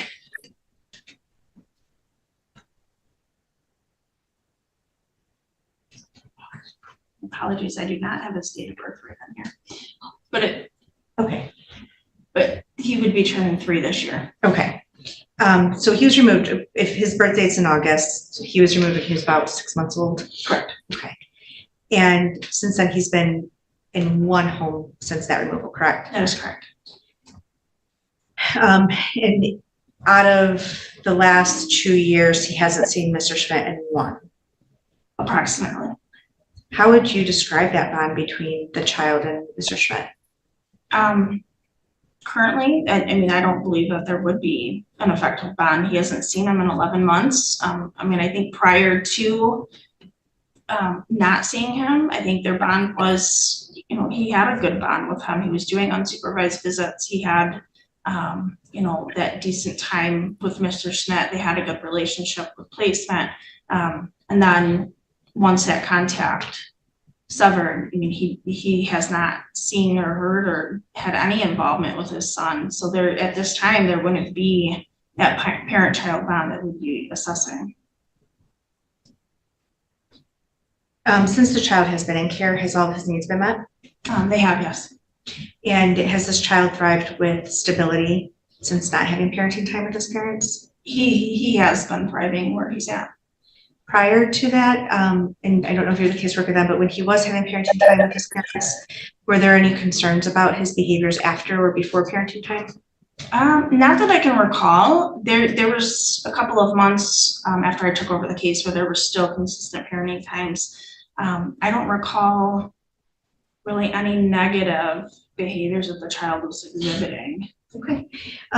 Does the the relative placement, do they support sibling visits with the child? The child has half siblings from both mom and dad, correct?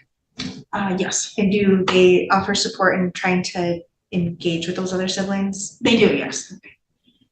And will the current relative placements provide permanency through adoption if this child's ever freed for adoption? Yes, they would. And one of the things the court must consider is that the fact that this is a relative placement and this is a paternal relative placement. And do you have an opinion as to why that does not weigh against termination in this case? Well, at this time, in speaking with a relative, their wishes are to be able to adopt, to be able to provide that permanency and stability that they would not necessarily be able to provide to him in any other permanency plan. He's still pretty young to do like a guardianship. If they were to reunify, it would be a significant amount of time before reunification would even be able to be considered due to the lapse in time that the child has not been able to engage in any parenting time with either parent. So at this time, my opinion would be that he would need to have that permanency. And with him being in care for almost his entire life, this is the only home that he's really known and he's used to and bonded with. And even though this is the paternal relative, earlier in testimony you stated that there's right now not a good relationship between Mr. Schmidt and his parents, correct? That is correct. And they're not communicating? To the best of my knowledge, no, they're not in any communication. So Mr. Schmidt doesn't have the opportunity or doesn't take advantage of any of these special arrangements that could exist, such as coming over for Sunday dinners, celebrating holidays together, any of those things? No, not at this time. Okay. Is there anything else that you'd like the court to know or consider today as it makes its findings for the review hearing, permanency planning, or for determination? I think just a couple of things that I've noted from my home visits with the minor child. I've had some discussion with the placement about some different situations that they've been in with the minor child. There was one incident where, as Ms. Berger stated, he loves water. He had finished dinner, got in the bath, getting ready for bed, and he ended up choking on water. And it was a very stressful, high intense situation where paramedics had to be called in. CPR was being done because he wasn't breathing. So, it's hard to say like how either of the parents would handle that situation. The parents, the grandparents, and speaking to them, they worked together as a team. They were able to, one was on the phone with paramedics to make sure that they were doing the proper steps as far as the CPR. The other grandparent was in there performing the CPR, making sure that his airway was being cleared and he was back breathing, making sure that he was all right. And then there was another incident shortly after that where he was down for a nap, I believe. And with him being in his toddler bed, he has a little bit more free reign in his room. He had woken up, had soiled his diaper or feces and spread it everywhere. So another, highly stressful situation where there was literally feces all over the room, including all up and down his arms, his body. Thankfully, the bathroom is right next to his bedroom, so they're able to, put him right in the bathtub, get him cleaned up. But again, like I said, this is another very stressful situation. It's hard to say how Mr. Schmidt or Ms. Demansky would have handled that, with it being as severe as either one of those things were. There was a lot of cleaning up, a lot of, scrubbing carpets, cleaning up the beds, the walls, the blankets, the pillows, stuffed animals, everything, everything needed to be done as quickly as possible because of the smell. So it's really hard to say how either one of them would have handled that situation, especially with it being that highly stressful situation. So, but like I said, I did commend the foster parents on how they handled that. They were a very good team, working together and handling not just that, but also other like really good situations with this child. And, you know, he's very loved, he's very cared for. He doesn't have a need that goes unmet by far. They are a licensed foster parent, so they are aware of the protocol with, you know, any type of discipline, you know, how to maintain their home as far as licensing standards. So, you know, they're very well equipped to handling these situations, and have a very good support through not only our agency, but also the agency that they're licensed through. At one point, they did have a very good line of communication with Mr. Schmidt. And then at one point, they, you know, following a meeting and some allegations, it just, that line of communication was severed at that point. So, you know, at this time, you know, we asked that we can move forward and continue with this process towards adoption. Thank you. I have no further questions. No to admit the court report with the attachments. Thank you. Objections, Mr. Brooks? Oh, you'll have to unmute, sorry.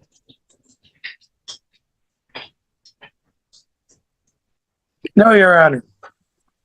No objection. Thank you. The court report and the medical records are received, as well as the case services plan. Questions for this witness, Mr. Brooks? You mentioned that, let me find it here. He doesn't understand his role in the abuse of this child. Was that your testimony? I think there is some question in his ability to understand that. I mean, there's times where he gets very frustrated and doesn't understand as to why the child was brought into care or why he's not able to have the child in his care. So yes, there is some question as far as his ability to understand the severity of why we are here today. But he really didn't have any role in the incident, did he? I couldn't say for sure. I mean, there was some inconsistency as to that CPS investigation when they were interviewing both parties, and then the minor children that were able to have an assessment. So I don't know if he necessarily was a part of physically abusing that minor child, but he has a role as a household member, an adult, a parent to that minor child that was injured. Well, at the time it occurred, isn't it? According to police reports, he was at work, wasn't he? From my understanding, yes. I think the follow-up, following when he got home from work and, you know, when the child was observed at school the next day, there was some question as to why, you know, he was not observing that child himself before that child went to school. So there is some question in regards to that. And so I think he has a role in it, but not to the extent mom did. Okay. When was the last time he had contact with his son? March 20th of 2023 was the last scheduled parenting time that he had with the minor child. And we're here on March 16th, 2024, right? February. Oh, I'm sorry, February 16th. So 11 months. Correct. And his father was a strong supporter of his early on in this case, was he not? His stepdad and mom, they were both very supportive, and they have been this entire time. But I'm that middle person in the communication between Mr. Schmidt and his parents at this time. So something has changed in that relationship, right? Correct. Do you know what? Well, we had a family team meeting a while back, I want to say it was around that March 20th timeframe. While we were in that family team meeting, I mean, there was a lot of concerns that were expressed by not only our agency, but also his parents, some things that, you know, really fall under the lines of concerns being unsupervised with a minor child. There were some reports that he was being around some individuals who were not really safe for not only Aaron to be around, but also the minor child to be around. So there were some safety factors, and we have police reports that supported that, that safety factor. There were also, and I don't know exactly what else was said between them following that meeting, but I know there was just, a lot of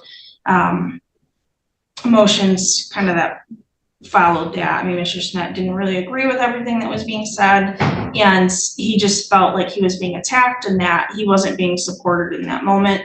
We were trying to be as supportive as we could, trying to kind of get to the bottom of what the concerns were.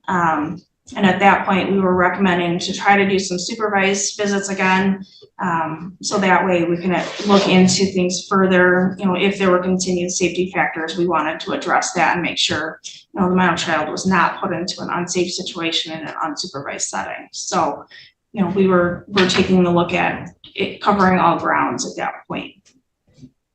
Now, you've indicated that basically he has been a no-show for the better part of a year. Is that an accurate summary of what you said? Not necessarily a no-show for everything. He has had a lot of inconsistencies. I wouldn't say necessarily a no-show. There were some inconsistency as far as his therapies previous to where he's at now, where they would have some sessions sporadically and then, no communication for a significant amount of time, where he then was discharged from that service. The same thing was for FRP back early of this last year. He would set up appointments and then he wouldn't be there for those set appointments. So, again, that inconsistency of any form of communication. And then, he just stopped communicating with anybody for about 2 months approximately. So when he started therapy back up, he was consistent for a short time, and I don't know the extent of why a visit or the therapy session was canceled, but then he had a few more sessions and then no more since then. So, there is concern with that inconsistency, yes. Where does he live?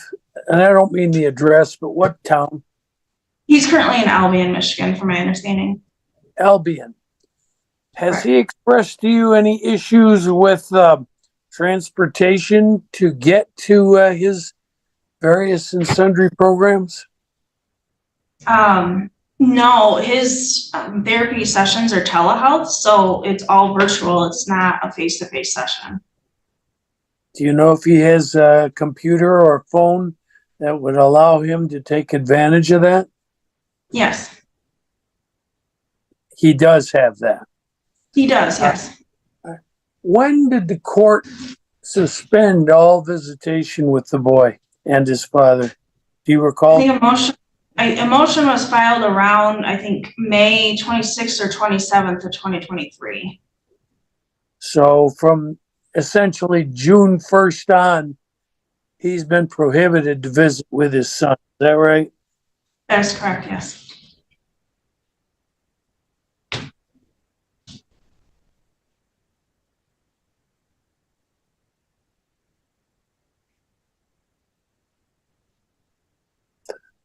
So for 6 or 7 of those 11 months, he just flat out not been allowed to see his child. Is that right?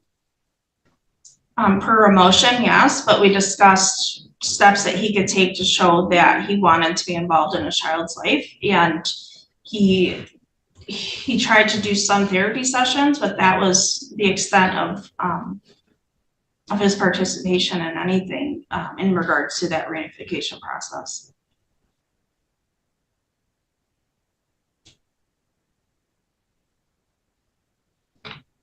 I have no further questions. Thank you.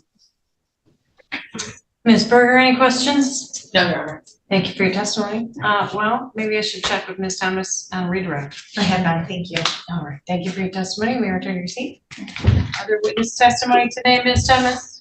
No, Your Honor. Mr. Brooks? Mr. Schmidt, would you like to testify?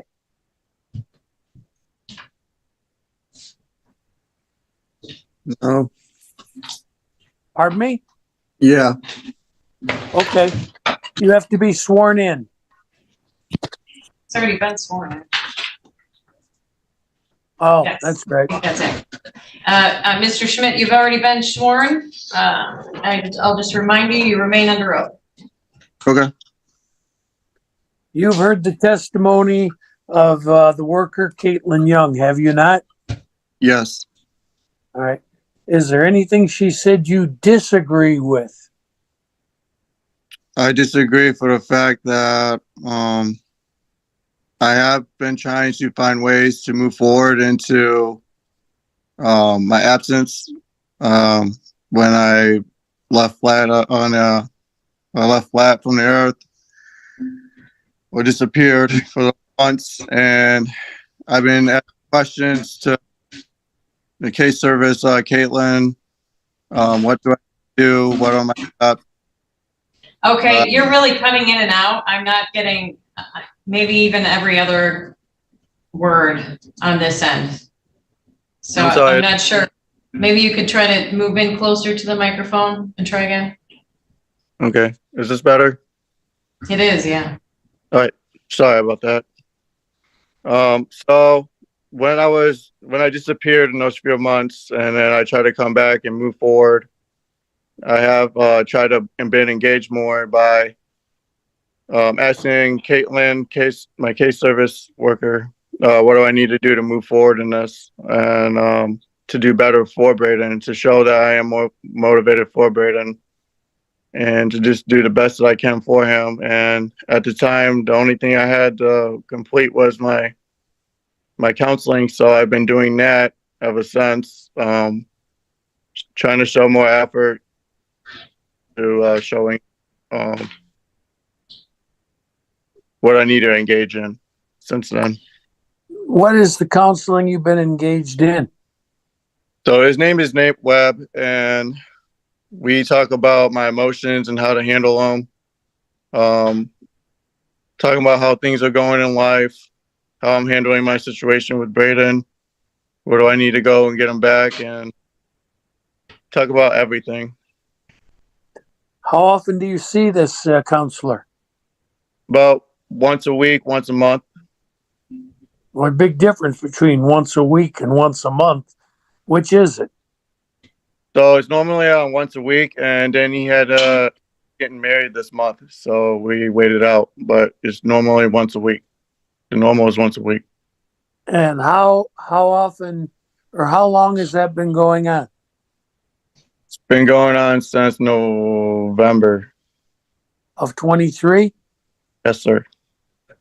Is he someone local over where you live, or is he on online counseling?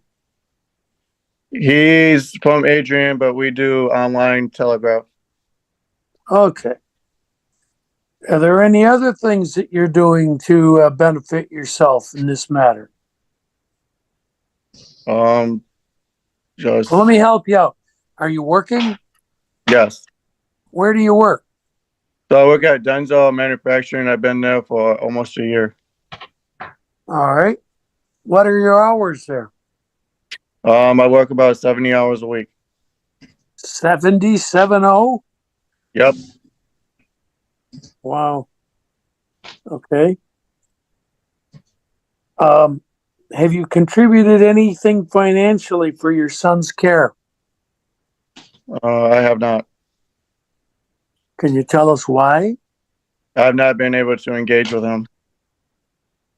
Well, he's only 3, right? Yes, sir. Have you been able to engage with his caregivers? I understand that is your mother and her husband. Is that right? Yes, sir. And we have not engaged or talked. What's the problem?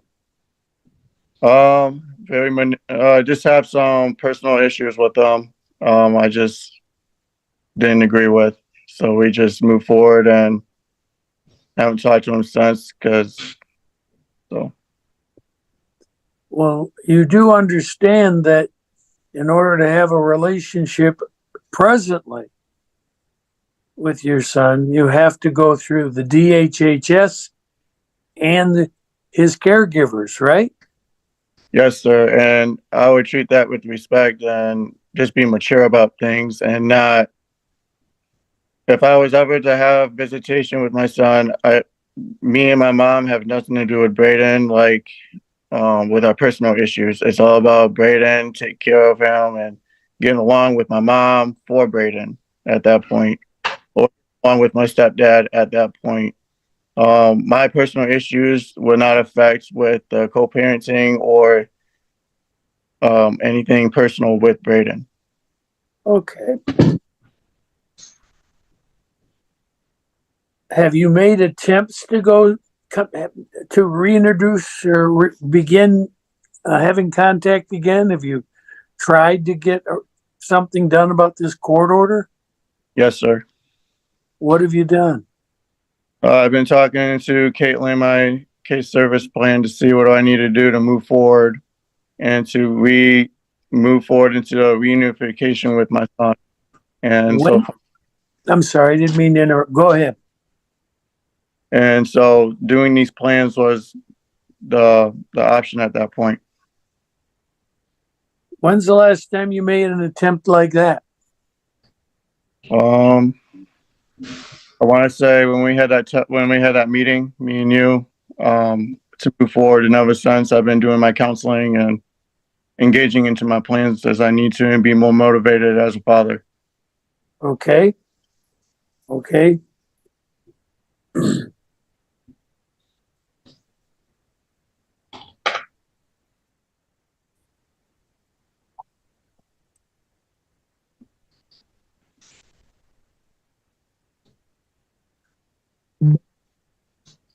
If there were other things in that case service plan to do, are you willing to do them?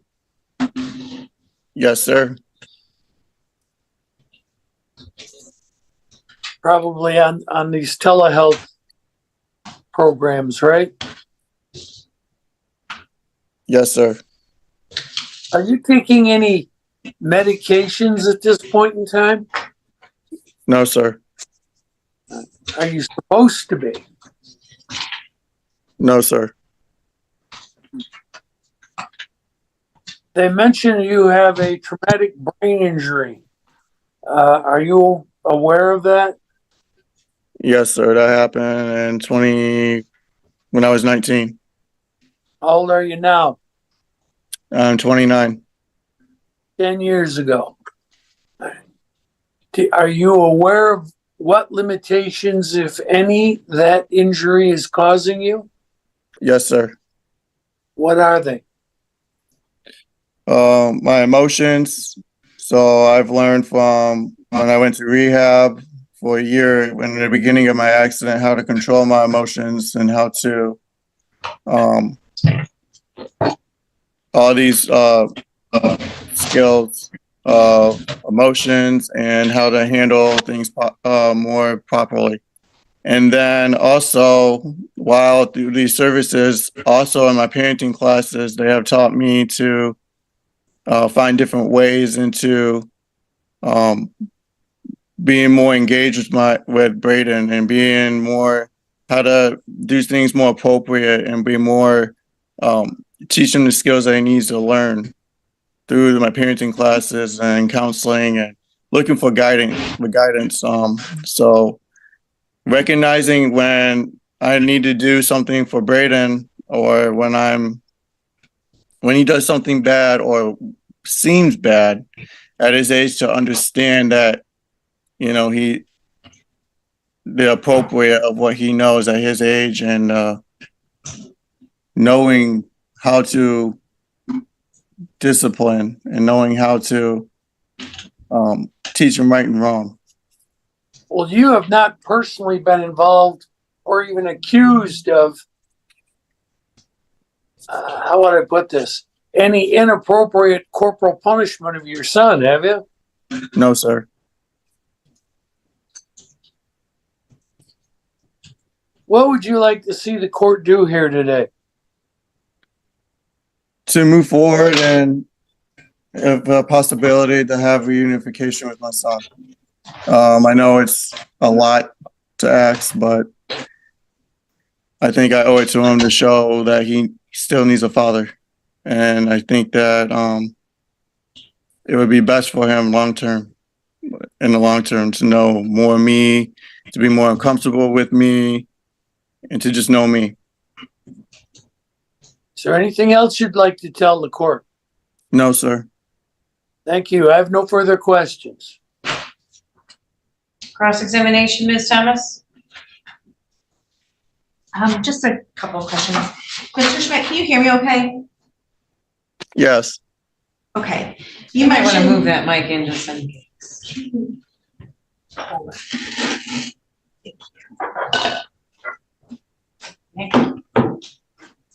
Mr. Schmidt, you mentioned that you have been in therapy since November with Mr. Webb.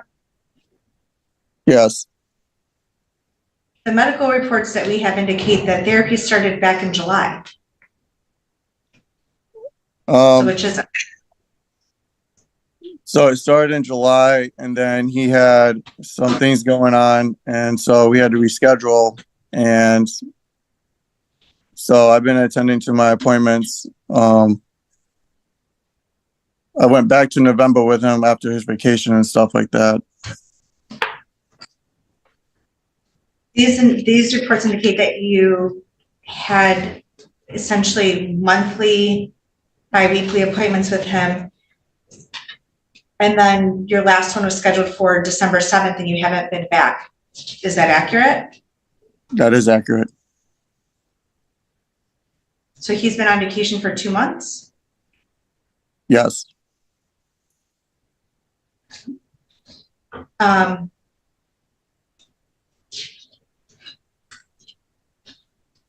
your parenting classes that you just testified about, what you learned, did you learn anything about what it might be like for a 2, 3-year-old to not see a parent for a year at a time? So in my parenting classes, they've taught me to, I've asked questions about, it's been a while since, I've seen my other kids. So I would like to know how to, get them more comfortable with me, because it's been a while since I've seen them too. And unfortunately, I'm not able to see them until this case is closed. It's been a long and rough process, but we've talked about also in my counseling, how to deal with, getting them to be more comfortable in seeing me and to my environment. So I've talked to counselors on how to, and my parenting class teachers on how to properly be reunified with my kids when I see them again, because it's going to be hard. There's going to be a lot of crying. There's going to be a lot of emotions. So to answer your question, yes, I have.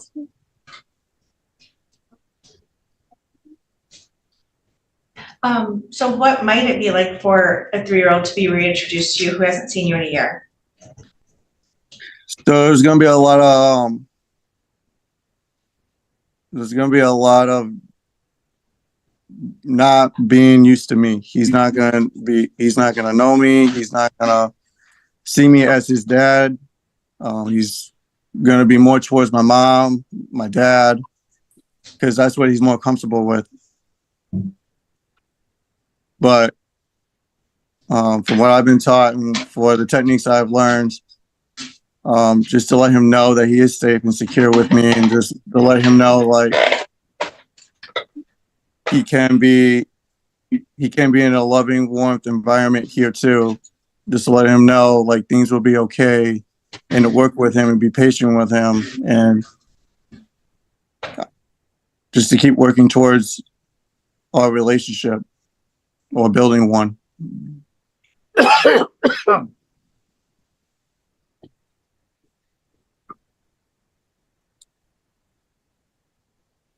Do you think it's fair for your child to wait 2 years for you to be ready to parent him? I don't think it's fair for anybody to go through the time that we've missed and the years that we've missed. So no, I don't think it's fair for anybody. Okay.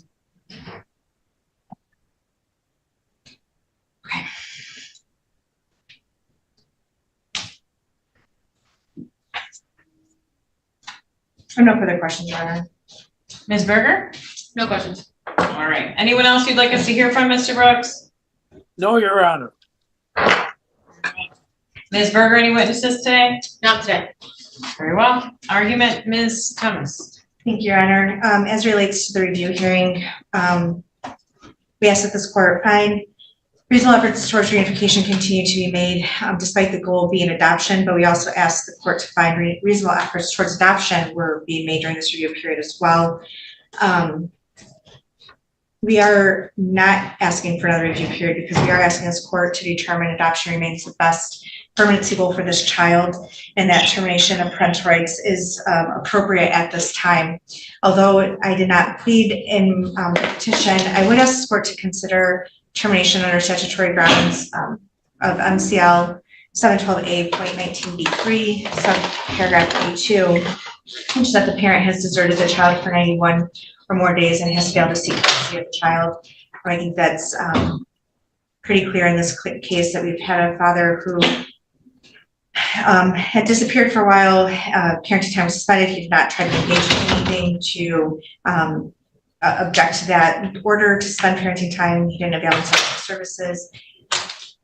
This court has the record from the last 2 years about how inconsistent he has been, and really how this last year derailed that progress. And I think that speaks to subsection C1 or CI, that Mr. Schmidt has been a respondent for more than 182 days, has been a respondent, and it's been more than 182 days since he was entered into his initial dispositional order, and that the conditions that led to adjudication continue to exist, which were the failure to protect and improper supervision. Again, today we're hearing testimony that he didn't have any, or this idea that he didn't have anything to do with the child's half-brother's physical abuse, but the real condition there was the failure to safely parent. And to this day, we still don't have any proof that he can do that. And actually kind of the status quo that he hasn't, despite being engaged in services early on, hasn't demonstrated any benefit from them in the last year. And that's not the caseworker's fault or anyone else's fault other than the parent who has the responsibility to engage in services and show benefit from them. Given that this child has been in care for 2 years, I don't think it's appropriate to ask this child to wait another year for there to be sufficient compliance with the case service plan to show benefit from it and then to be reintroduced to this individual. I also think that there's clear and convincing evidence under subsection J, the reasonable likelihood based on the conduct or capacity of the child's parent, Mr. Schmidt, that the child would be harmed if returned to him. We heard today how, I guess we were reminded of the inconsistency that Mr. Schmidt has had throughout this case, how this child is thriving with his relative placement. This child has been pretty sickly throughout this case, as we all are aware. In the relative placement, they've done what they've needed to do to safeguard this child and make him healthy. One of the things that we enjoy hearing is how well he's developing, how big he's growing and how fast he's growing. So for those reasons, I believe that there are grounds, at least one ground, under the statute to terminate Mr. Schmidt's parental rights, and also that it is in the child's best interest to do so. This court must find by preponderance of the evidence for the record as a whole that is the case. And I think that this court is very aware of the facts of this case. And I'm not going to belabor the point, other than just to note that although this is a relative placement, the parent has not been able to benefit from that relationship. We've heard that there's been a breakdown in that in the last year. They don't communicate. Mr. Schmidt now claims that he could co-parent with them, but he's had a whole year to attempt to demonstrate that and has failed to do so. This child deserves permanency and stability. Given his young age, he is in a home that is willing to provide him that permanency. It meets his needs. They give him age-appropriate activities. They're able to respond to stressful situations without becoming derailed, without detaching from the world around them. And they encourage that relationship between him and his other half-siblings. So I believe for those reasons, it would be in the child's best interest to terminate Mr. Schmidt's parental rights. At this time, I know that there's the question about whether guardianship would be appropriate, given the progress that the mother made in this matter. But that question remains unanswered at this time, as we are still waiting for the proof on that. And despite that, we would ask the court to still move forward with the termination so that this child can experience permanency one way or another and be safeguarded from any further harm that a relationship with Mr. Schmidt might cause. Thank you. Mr. Brooks? I find it hard to understand how the DHHS can say that terminating my client's parental rights furthers their cause of creating permanency for this boy, when at the same time, they say they're not at all sure if they're going to try to terminate the parental rights of the mother whose actions brought us to this case initially. And now maybe we still got to decide whether there should be a guardianship there. It's convenient for them to say my client has a role because he should have followed up in a different manner, and maybe they're right. But I think it's a little strong to say he played a role in the abuse of this child. My client has a TBI. Everybody agrees with that, including my client. And I think once the court issued its order, I don't know, in June, I guess, of last year, saying he was prohibited from visiting with his child because he wasn't visiting regularly. I think at that point, I think the DHHS gave up any pretense of making reasonable efforts to reunite this child with his dad.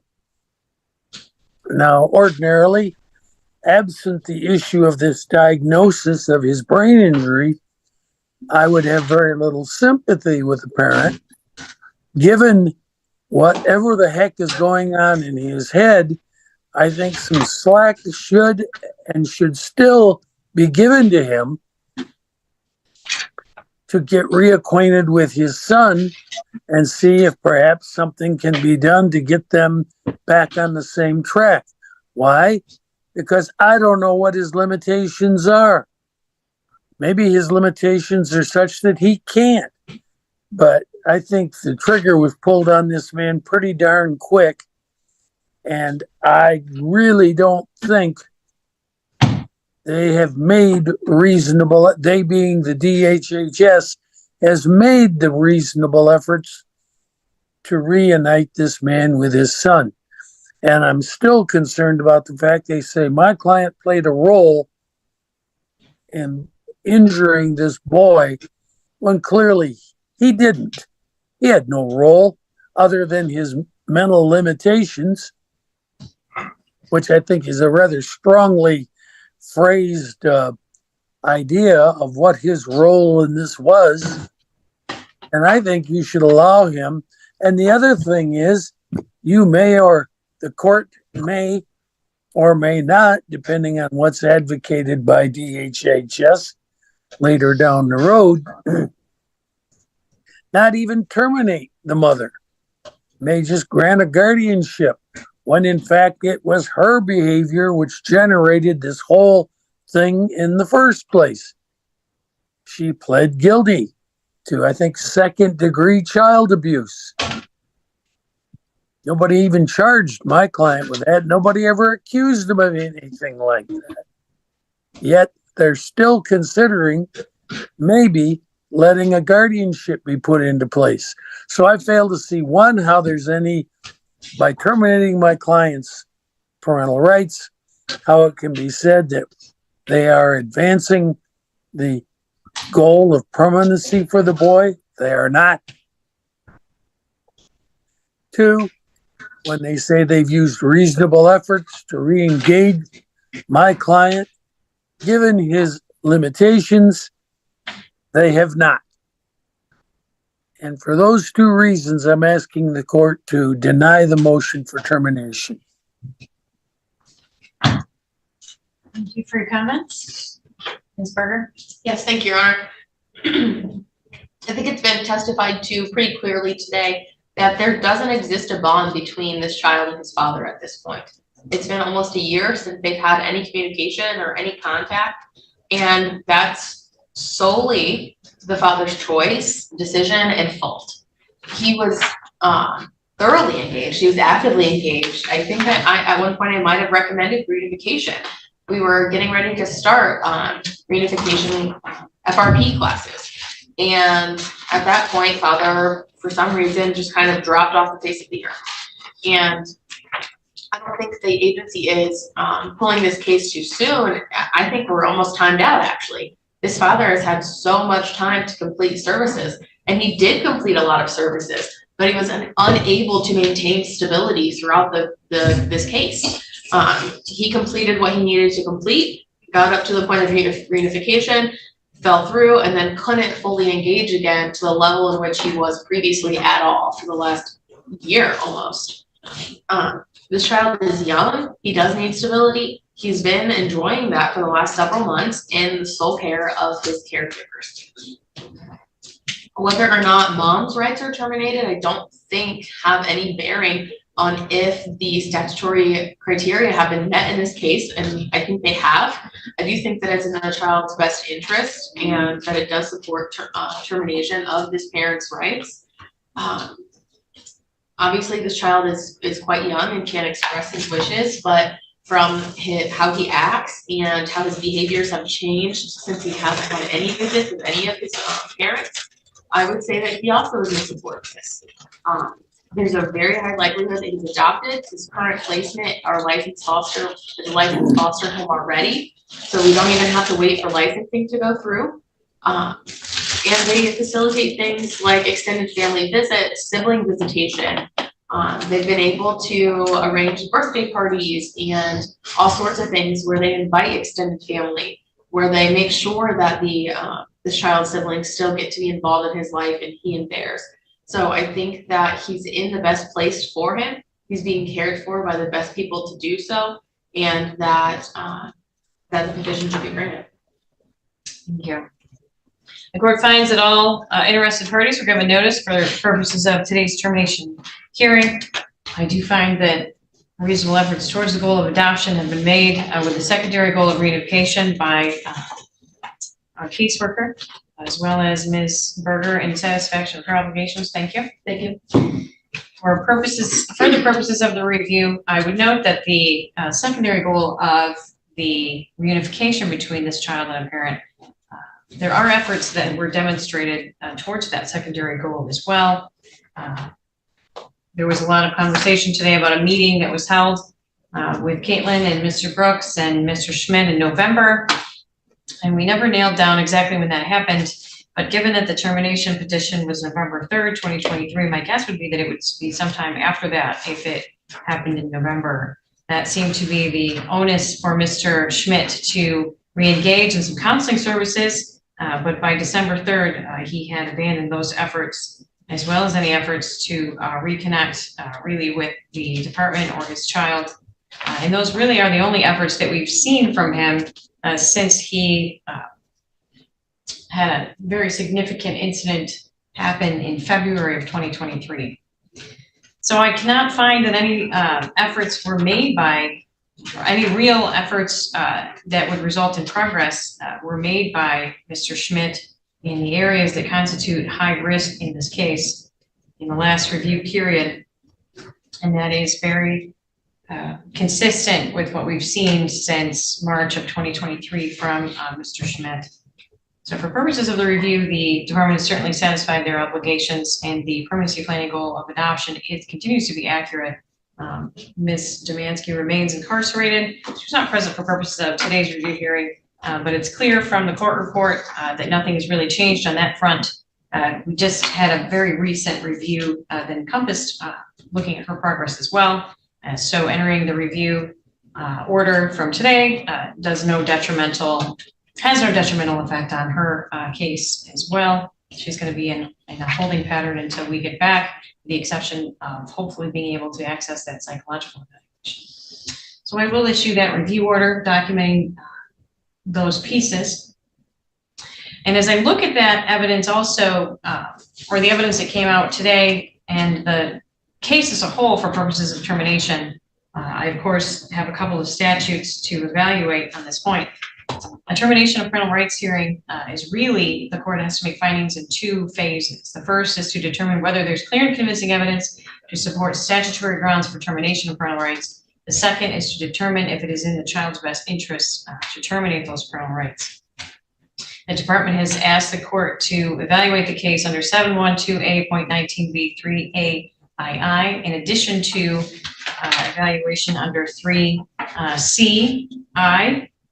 And I do find that that's appropriate. I also think that the evaluation under subsection J is also relevant.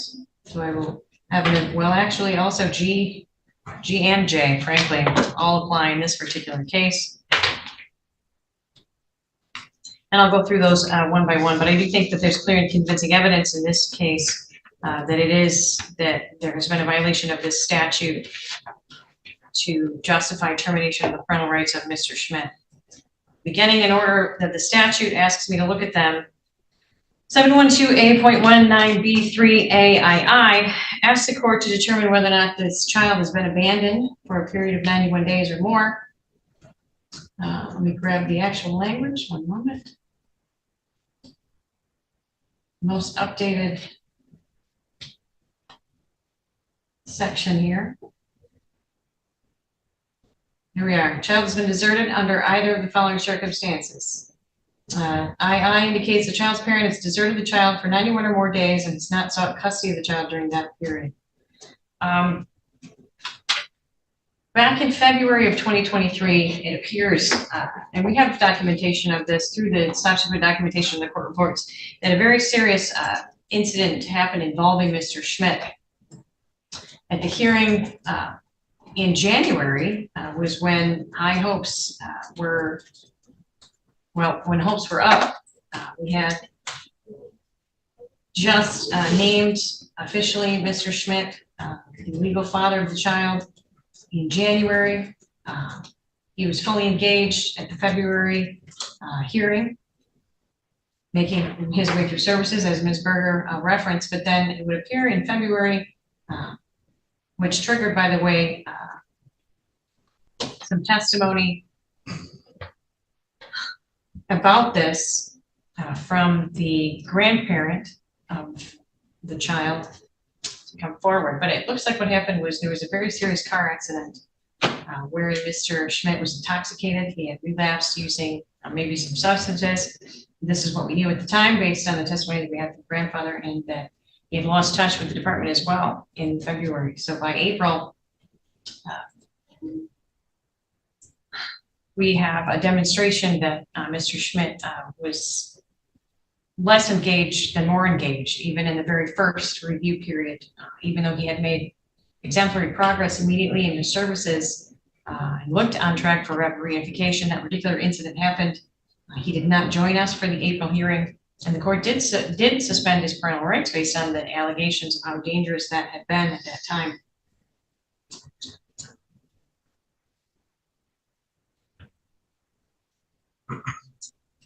Then in the next review hearing, in July of 2023, Mr. Schmidt had remained disengaged. We didn't really talk about him much other than to say that he had not been engaged and had not been in communication with the department. And at that point alone, we were nearly at 91 days of abandonment. The court had not suspended his parenting time during that particular review hearing. I just looked at the orders to make sure of that, but rather issued a recommendation that a counselor should weigh in on any parenting time that was issued for Mr. Schmidt, which didn't matter because he wasn't asking for it. The question the statute asks is whether or not he has abandoned the child, not whether or not the department has abandoned the parent. And despite Ms. Young's efforts to reengage Mr. Schmidt, he remained at that point in time, which is at least 5 months at that point, disengaged in all respects, including parenting time and visitation for his child by his own decision, not just simply because the court had issued that order suspending his visitation in April. And then, of course, you have the opportunity for him to request that counselor and visitation between July and September, which was our next review period. Again, he remained largely unaccounted for, off the radar, etc. In September 5th, 2023, oh, you know what? I do want to visit this. He did appear at that July 18th, 2023 hearing. I do recall this actually, and he testified that he had denied that he had been intoxicated during the car accident, causing the court to raise some pretty significant questions about that. And then in September, part of the exhibits that were received into the record was the 2/24/23 Blissfield police report, documenting that unfortunately what Mr. Schmidt had tried to say happened at the last review hearing was incredible.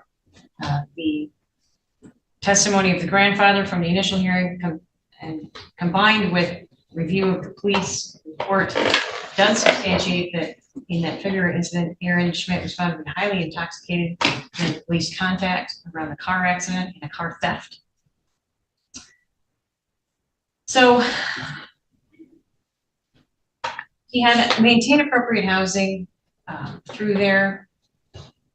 His last visit was March 20th, 2023, wherein he had made comments indicating he was stepping away, didn't wish to hear from the caseworker. And by his own testimony today, he confirmed that he had been significantly absent from his child's life. So I think with all of those pieces of information, we do have clear and convincing evidence by his own testimony given today that he had abandoned the child for a period of 91 days or more, making termination appropriate under MCL 712A.19B3A subsection II. The next subsection, or the next section to consider would be the 3CII. That specific language asks the court to review whether or not a parent was a respondent in a proceeding brought under the chapter, which he was, whether or not 182 or more days have elapsed since the issuance of the initial dispositional order, and the court, by clear and convincing evidence, finds that the conditions that led to the adjudication continue to exist, and there is no reasonable likelihood that the conditions would be rectified within a reasonable time considering the child's age. This is the one where Mr. Brooks's comments are very salient. However, as I look at the case, I see a situation at the outset wherein Mr. Schmidt was heavily reliant on Bailey Demansky, arguably to the point that he was not very involved in the child care at all, which perhaps was a contributing factor. She, of course, did plead guilty to child abuse at that time. In subsequent hearings, she's shared with us as part of her rehabilitation efforts how stressful it was to care for the high number of children that were in the home at that time. We heard then about how many hours Mr. Schmidt worked, as we did here today. So arguably, Mr. Schmidt's most involved time was the month or two during which he was engaged in services. And when I say involved, I mean arguably involved in his child's life whatsoever. It would appear from my perspective, frankly, that he's not been very well engaged as a parent before or since adjudication, with the exception of that short time frame during which we all, frankly, had high hopes that he would remain engaged and be able to be an appropriate and safe parent for his child. So that aspect of the neglect, as well as the need for counseling to understand how that could impact a child, how the abuse impacted the child, how to avoid dynamics like that in the future, were all part of the case services plan that were designed for Mr. Schmidt. He did engage in services around those, but then with his significant incident in February and subsequent complete disengagement from services, with the exception that I've explored today around some counseling that happened in November, certainly we do have a demonstration that there was no benefit from those services, and that the issues that were identified at the outset of this case remain barriers for Mr. Schmidt, and there's no reasonable likelihood that those could be rectified within a reasonable time considering the child's age, regardless of the suspension of parental rights that was reflected in orders arguably from September onward. And that's because we've heard Ms. Caitlin Young testify more than once about her efforts to try to reach out and engage Mr. Schmidt, and his declination to do so. There's no reason to think that that would change in the future, frankly. Even after a meeting with Mr. Brooks and Ms. Young in November, he has continued to avoid any additional services for the most part, and has not sought a way forward on visitation. So I think there's clear and convincing evidence under that particular section as well. Under subsection G, the court looks at whether or not the parent, although in the court's discretion, financially able to do so, fails to provide proper care or custody for the child. And there's no reasonable expectation that the parent will be able to provide proper care and custody within a reasonable time considering the child's age. Part of this, I always look at housing, which he has maintained appropriate housing to the best of the information that we've had during the reviews that we've been able to see that, as well as employment, if not constant, then at least significant at times, including today. Despite that, 80-hour work week and the significant amount of hours he was working at the outset of the case, I've never heard any testimony, including up until today, that he has provided financially for his child. And he certainly has demonstrated quite concretely that he does have the financial ability to do that. He explained today that that was because he wasn't allowed to see his son, as if the child simply didn't exist if he wasn't there to see him. Unfortunately, that's not how that works. His child has needs on a daily basis that are being met right now by his parents, the relative placement, as well as the department. So I think there's clear and convincing evidence under this provision as well. And he's demonstrated over the course of these proceedings that he's not going to provide financially. And I find that that supports further that there's no reasonable expectation that he would be able to provide proper care and custody or support within a reasonable time, considering the child's age. Under subsection J, there is a reasonable likelihood based on the conduct or capacity of the child's parent that the child would be harmed if the child is returned to the home of the parent. I also find clear and convincing evidence here. And I think this one is the easiest one to see how the evidence all fits together. There is a serious risk of harm in turning over a child to a parent who wants to, needs to, has turned a blind eye to physical abuse in the home. To a parent who can demonstrate that he has some parenting abilities, but disappeared for a very significant period of time from this child's life, continues to be arguably disappeared, and that is a huge risk to this child if I were to return him to the care of his father. I have no intention of leaving this child in a situation where he could be physically abused, neglected, or abandoned at any point in time without any warning, even under the circumstances where he has the supervision of the department, the support of his relatives, and his attorney. So for all those reasons, termination is warranted under the statute.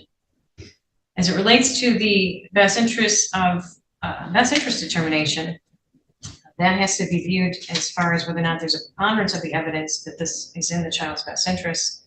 Clearly, the relatives have provided for this child. The grandparents have taken care of the child.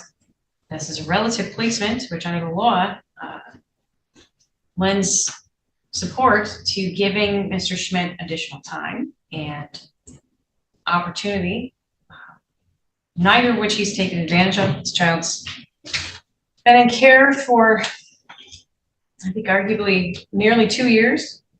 3/26/22 is when he was removed, and we're coming up on, unfortunately, on the anniversary of that. So he certainly has had an extended period of time to take advantage of that opportunity. Unfortunately, what happened was a fallout, similar, I think, in many ways to the abandonment of his child, was the abandonment of his relationship with his parents, which of course came with it, abandonment of those opportunities that come along with having a child with a relative, especially parents, frankly. So even though that was the situation, I cannot find that it's something that would hold up termination of his parental rights. He doesn't have a bond with this child. As I articulated earlier, I think that at best he had a pretty good bond for a couple of months when he was engaged in services, frankly, but it doesn't sound like he had much of a bond when the child was at home, and certainly not after he dropped all communication and indicated he wanted to walk away on March 20th, 2023. This child is very young, needs stability and permanency. He's receiving that in the care of his grandparents. He's been able to make leaps and bounds through his early on supports and is doing well in their care, thanks to the stability and permanency that that household is providing him, which is certainly more stable and permanent than, unfortunately, the home that his father would provide for him.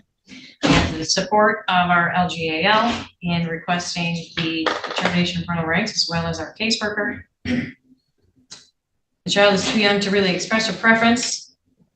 The likelihood of him being adopted and adopted expeditiously has been documented on the record by the licensing efforts by the grandparents, as well as confirmation in more than one hearing that that's what their intentions would be, to support their grandchild.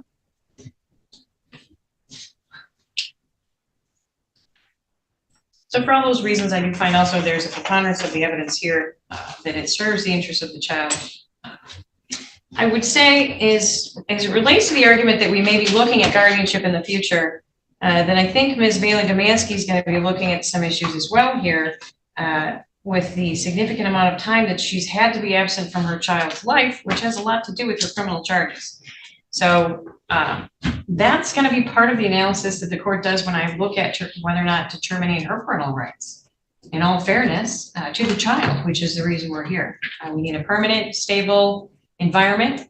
And we have that with a child who's very well bonded to these parents. And she's going to have some explaining to do as well about how that extended period of absence cannot support termination of parental rights without some significant events. So I have to look at whether or not we are moving forward towards a permanency goal for this child. And at this juncture, adoption is the most appropriate. It is what the goal currently is, undisturbed from today's proceedings. And in order to do that, we'll need to free him for adoption. And part of that is termination of the parental rights of Aaron Schmidt, which the court will document in an order today, along with relief from the department to provide any additional reasonable efforts or to avoid further removal. We will be mailing out the orders to Mr. Schmidt to appeal if he so chooses.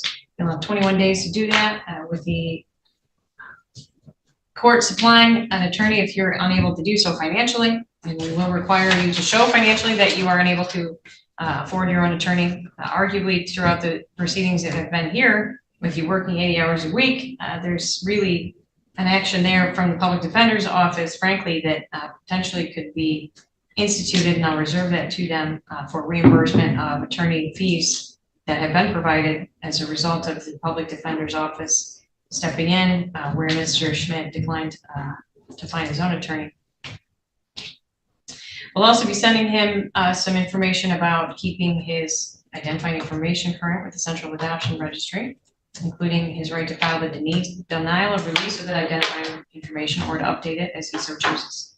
We'll have 21 days to execute that request for attorney and appeal. The case will carry on to the next court date scheduled in April for an additional review and hearing on the termination trial as it relates to Bailey-Domansky on April 23rd, 2024 at 1:30. Unless there's any questions, that's all. A permanency planning hearing and a trial on a petition for termination of parental rights. I've had the pleasure of a sidebar with our attorneys, and I will let them update the record on that after appearances. Good afternoon, Your Honor. Ariel Berger here as the guardian ad litem. Ms. Sasha Thomas, counsel for the department. Caitlin Young, Department of Health and Human Services. Elias Mawad appearing on behalf of Mother Bailey-Domansky. Ms. Domansky, if you could. Sorry, go ahead. The mother of Braden Schmidt. Thank you so much. All right, comments about the sidebar? Your Honor, I think that all parties are in agreement. But one of the main reasons we had adjourned this termination of parental rights hearing back in January, the end of January, was to try to get a second psychological evaluation completed to determine whether there had been benefit from services provided that mother could not exercise parenting time, to demonstrate that for proofs as it relates to the petition to terminate her parental rights. to my understanding, that has been scheduled. Mr. Mawad was able to accomplish that and get her the ability to go out and do that in May. So we do not have that information back yet. So it was my understanding that we are still going to ask to move forward with a review hearing and then continue the termination hearing to a later date. Mr. Mawad, anything you'd like to add to that? No, that is true. Just a quick question. Bailey, when is your out date at the jail? Just a quick question. My out date is June 8th at midnight. Okay, that's all I needed to know. Other than that, Judge, everything's true and accurate. Ms. Berger? I have nothing to add. Very good. All right, so then for today's purposes, my understanding is we'll just do the review and essentially just adjourn the termination trial to be held with our next review. Yes, sure. Ms. Berger, whenever you're ready with your report. Yes, thank you, Your Honor. I was able to visit virtually with the minor child during this reporting period and talk with his caregiver several times. He is still growing like a weed. He's in the 97th percentile for height and weight. He actually hasn't been as sick lately, which is good because he generally is a sick little kid. He was diagnosed with asthma and I think allergies. And with those medications, he seems to be sick a lot less. So he does have some albuterol if needed for his asthma. And I think Zyrtec is what he's taking for those allergies. So those seem to have helped a lot with kind of his ongoing issues with being sick a lot. Placement reports, I haven't heard from dad at all. So the child has not had contact or visits with either parent at this time. But he has been reevaluated. So he might be starting OT in August. We might be able to get him on an IEP. So he's ready for preschool. But he's just kind of having some transitional issues that they've noticed. Like going from young toys like infant toys or or toddler toys to like toys that would be more age appropriate for him. He's not really liking those transitions, but they might be able to address those with OT, so that is a positive for him. But otherwise, he tested out early on. He's developmentally on track in all of those other areas. All right, witness testimony today, Ms. Thomas. Thank you, Your Honor. If Ms. Young can please be sworn in. Ms. Young. Your Honor, I will be asking placement to testify today. I don't know if we want to sequester or not. Your Honor, I don't have a reason to sequester only because I know that by court rule placement is permitted to look at the court report. So I'm not sure that there's anything that would be put on the record that placement is already. Yeah, I don't have an objection, Judge. Fine. Perfect, thank you. Do you swear or affirm to tell the truth, the whole truth, and nothing but the truth, so help you God? Yes. Go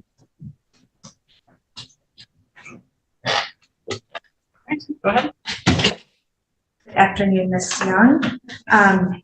Today there is a court report that you have provided, and it looks like it's only inclusive of the court report and the case service plan. Is that accurate? That is accurate.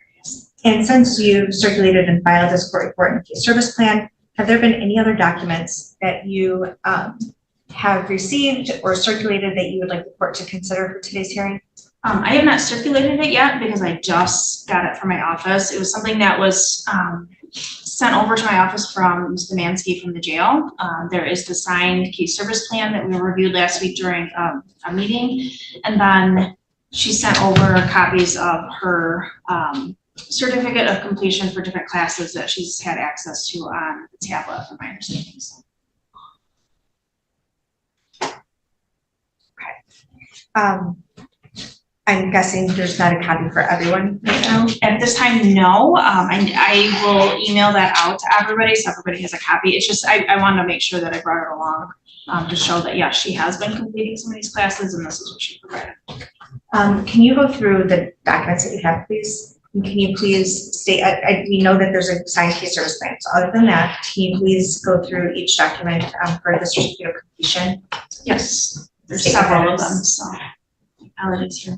All right, so she did provide a proof of incarceration with the dates of when she entered jail and then her expected out date. There was the proof of service that I sent over, a copy of the court report. She sent over the signed case service plan. There's certificate for adult and child CPR,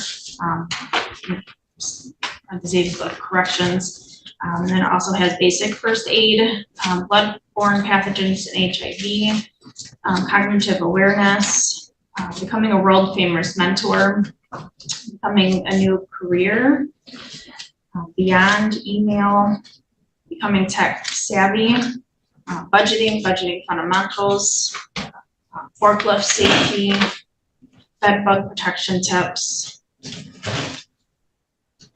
sticking together. Budgeting, variances, forecasts, and action plans, creativity, cover letters, choosing the best solution, contentious relationships, careers without college, domestic abuse, employment, critical thinking and decision making, electrical safety, grammar, digital media literacy, job search and networking, managing stress, career experiences, honest jobs, interviewing skills, and offender responsibility. Quite the list of accomplishments. Okay, thank you for that. And do you have electronic copies? So if we provided those to the court today, those could still be circulated? I have not scanned them in because I just got them in the mail from, okay, that's fine. They were sent over from Friday. I wasn't in the office Friday. Okay, that's fine. Thank you. All right. And at this point in time, mother still remains incarcerated, correct? That is correct. And the child is still with paternal relative placement? Correct. Okay. And based on the current circumstances, do you still believe that there is a risk of harm to the child if the court were to release the child back into the mother's care and custody today? I do, yes. And briefly, what is that risk of harm? At this time, because of her incarceration, as well as the court suspending visitation May of last year, she has not had a relationship with that child outside of writing letters to him. She's had no face-to-face interaction, no phone calls. All of that has been previously suspended prior to her incarceration. So at this time, there would be a risk of harm because he would not necessarily recognize that mother-child bond that they might have previously had. They would need to work on that relationship.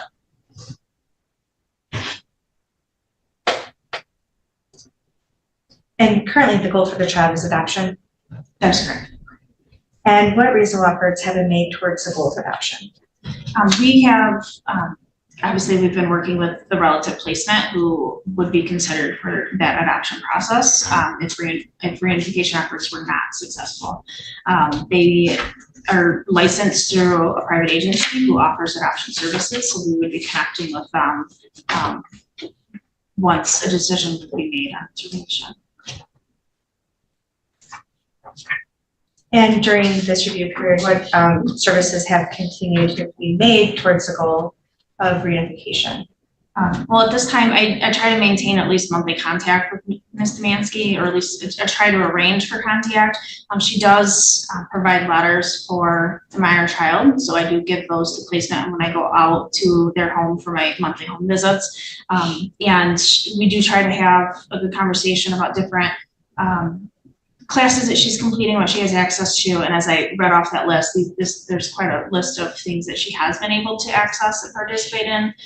So, I mean, at this time, that's what she has access to. We were working on trying to see if parenting education would be included on there and some additional things, but they're not on there quite yet. But she does, as I noted, and there are a significant amount of things that she has participated in, which is good.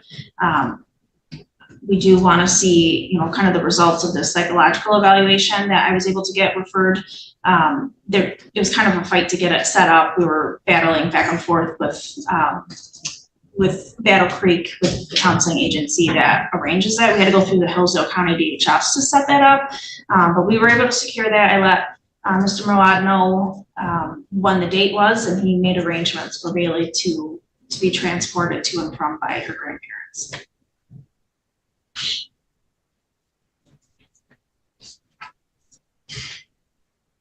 Generally, how is the child doing in basement?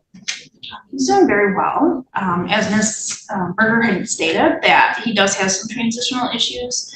He's kind of in that 2-year-old stage where he's kind of naughty at times, but they do a really good job at redirecting him.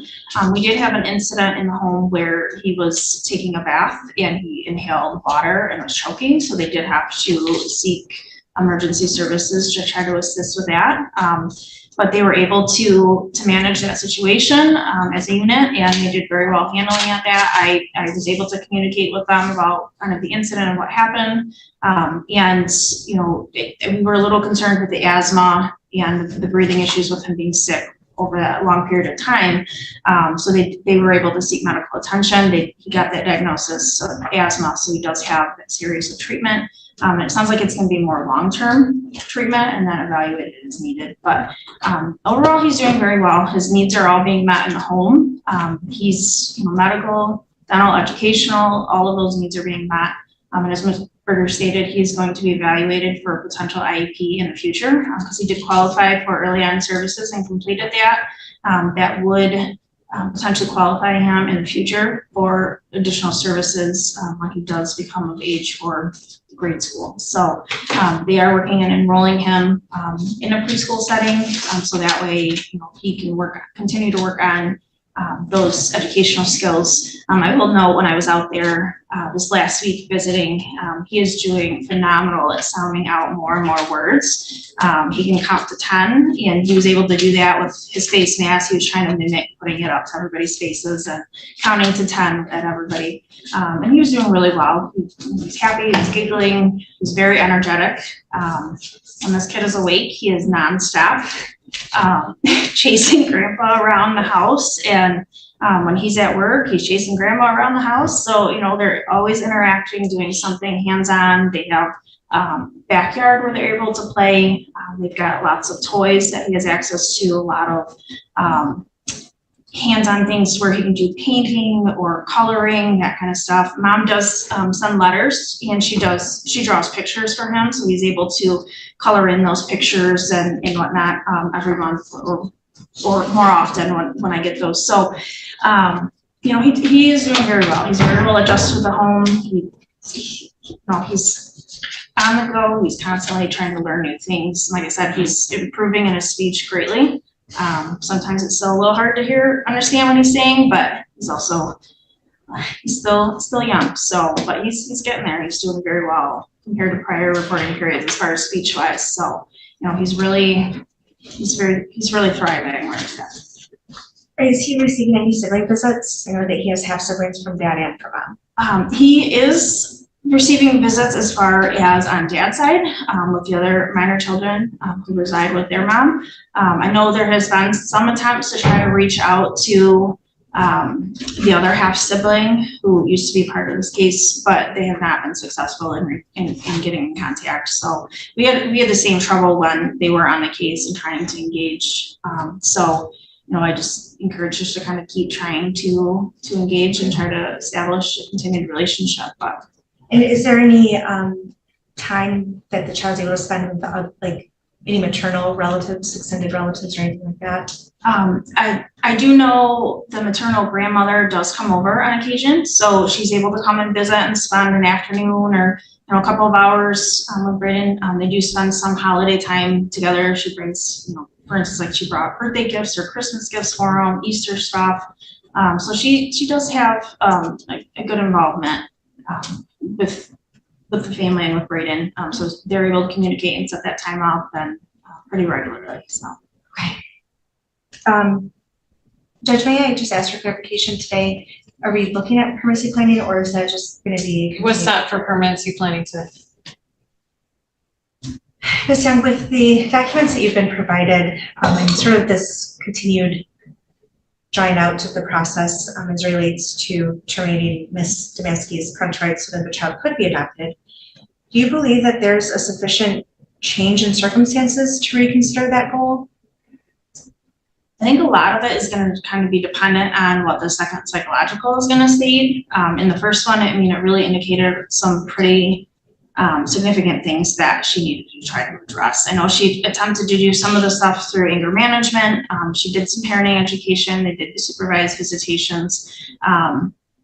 But right now, the minor child is the same age approximately of the other child that was severely injured in that original case. So, there are some, questions, how would she handle some of these situations? I mean, I talk to placement often when I'm out there, in some of these instances where, in the last reporting period, I talked about the incident where he had pooped in his diaper and he had smeared it everywhere. Like, how would that situation have been handled? Would that have been in the same manner as placement had tried to work together to try to handle that situation? Or, would we be dealing with a different matter? It's unknown.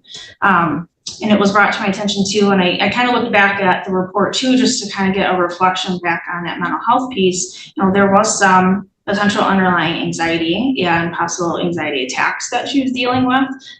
So I do want to kind of look at that a little bit more and see, are those needs being met? How is she addressing that and moving forward? Like, what kind of things are going to be put into place to kind of safeguard the child in the event that she's having some sort of anxiety episode? Because those can be pretty traumatic and not just for the child, but for her as well. So as it stands today, I'm trying to summarize kind of what I just heard. Is it fair to say that today your position is there's been nothing presented to you that would make you have a different opinion about the goal for adoption? At this time, no. With the significance of the charges, she is facing the jail time and she'll be out June 8th. And like I said, we do have that psychological that will give us a little bit more of an insight as to, what the doctor has seen previously and where he sees her at right now, and make that determination if there should be some changes as far as looking back and exploring reunification or not. So the court has to consider a compelling reason not to, and we're kind of beyond this because we filed the petition for termination, but at any point in time, I guess the court can consider compelling reasons not to entertain that petition. Are there compelling reasons not to entertain it as it stands today? I can't think of anything as at this moment. I will note that she has been very compliant with me. She's always been very pleasant, but that's also always in a supervised setting. So, we don't know what happens behind closed doors, and we may never know fully what happened. But there's got to be a sense of accountability as well, and having some more open and honest discussions about what truly happened in that incident, because I don't think we've ever really gotten that full story. And this child is, the child's been in care for 2 years, right? That's correct. And the child is 2.5, 3? A little bit over 2 years ago. So for essentially his entire life, he's been in care. Approximately, yes. Do you believe it's reasonable for him to wait an additional X amount of months or a year for Ms. Nancy to be able to establish herself outside of jail? So stable housing, employment, transportation, compliance with mental health services, medication compliance, parenting time, child bond development. Is that fair for this child? I think it would be asking a lot, because I think everybody here understands that takes a good amount of time to really get reestablished with a bond and reestablished with a routine.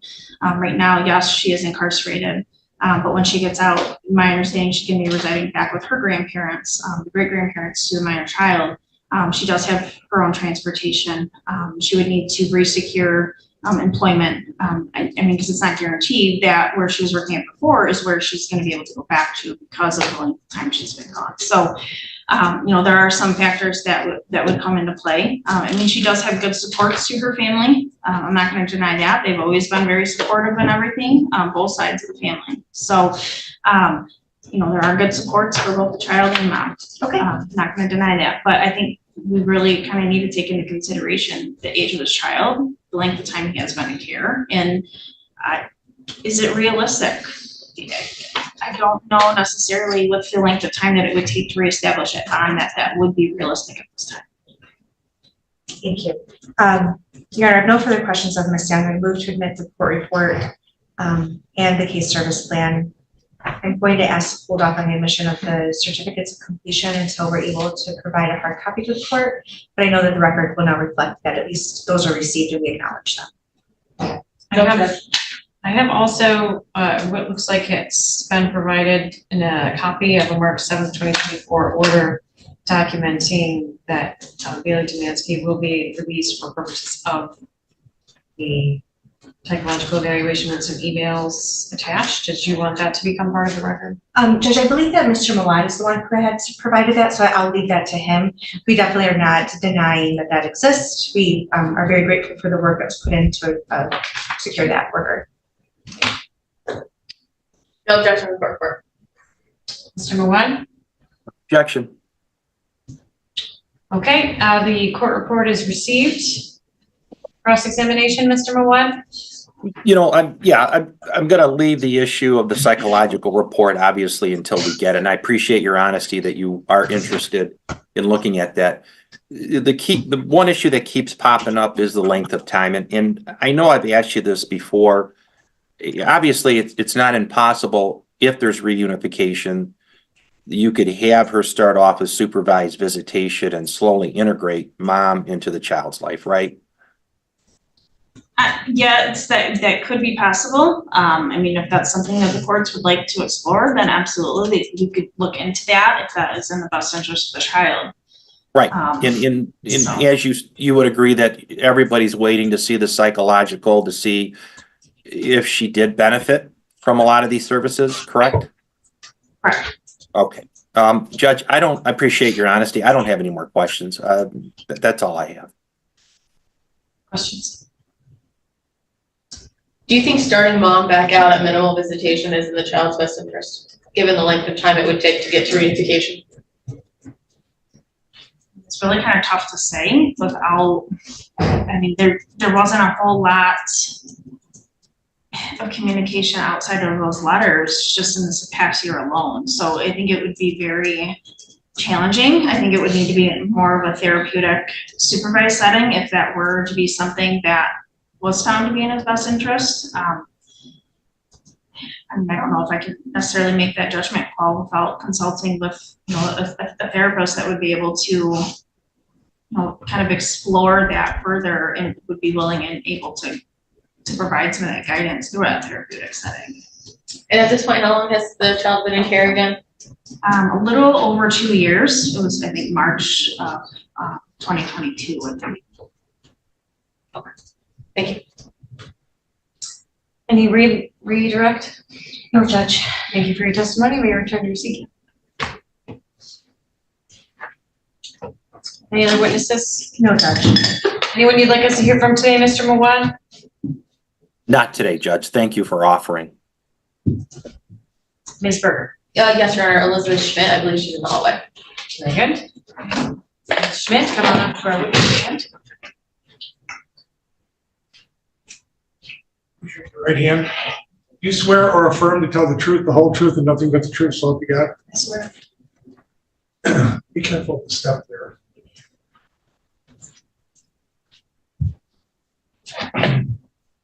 You can say and spell your name. My name is Elizabeth Schmidt, Elizabeth. Last name is Schmidt, Schmidt. Thank you. Can you hear me okay? Yeah. Can I call you Elizabeth? Yes, I might be a little shaky, but I can hear you. Okay. Elizabeth, how are you familiar with the parties in this case?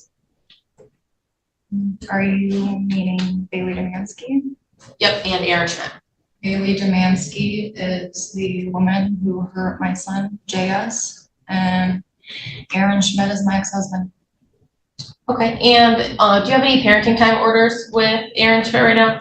No, ma'am. He has not seen our 3 kids since the morning of March 17th, 2022. Over 2 years? Mm-hmm.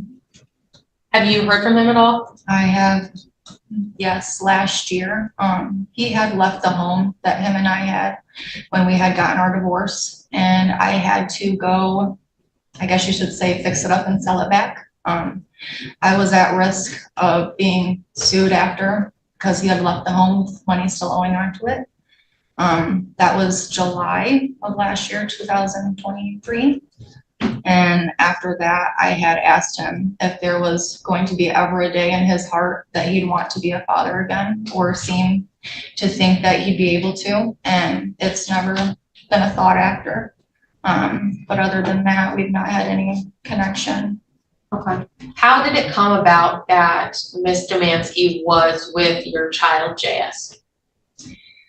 I had gotten my rights back to my kids August of 2021, I'm sorry, it's been a couple of years.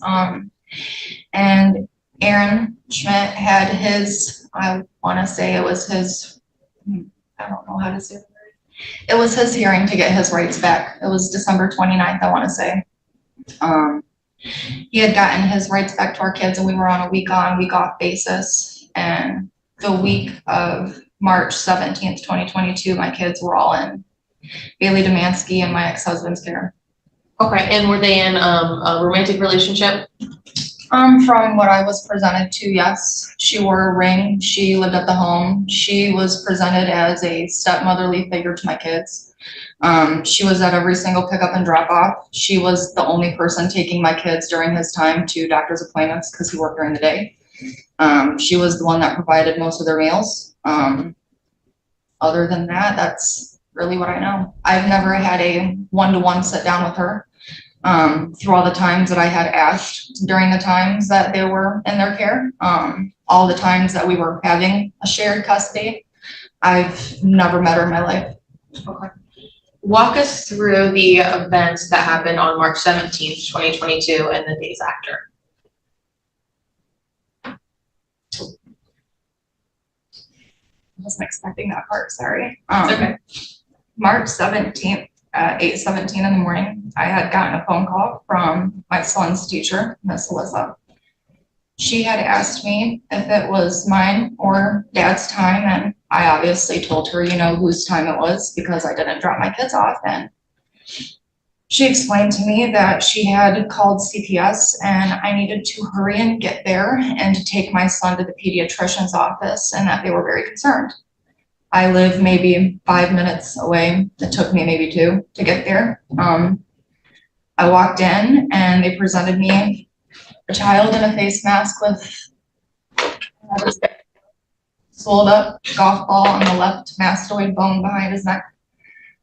He had preorbital ecchymosis, which is bruising on both sockets of the eyes and temporal bones. I had immediately took him to the pediatrician's office, and in return, he followed me straight to Charles Hickman Center. He would not touch his head at all. It was too swollen at this point, and his bruisings were already starting to get more visibly darker. By this time, we had gotten to the hospital. They called the Blissfield Police Department because the crime happened there. They took him in for a full body CT and X-ray. They were asking me questions about what had happened. What happened? I don't know. So after that day, there was a fairly lengthy criminal and CPS investigation, is that right? Yes, it was a year and 6 months it took. A year and 6 months just to be found out that she was charged only 10 months. May 10th, I find out if my son's deemed disabled by the state of Michigan. May 10th of this year? Yes, we had to file for disability. Insurance has decided that if he's deemed disabled, that they're not going to be paying for some of his bills. I had got sent a letter in the mail last year in December. Would that qualify him to receive Social Security disability? Yep. He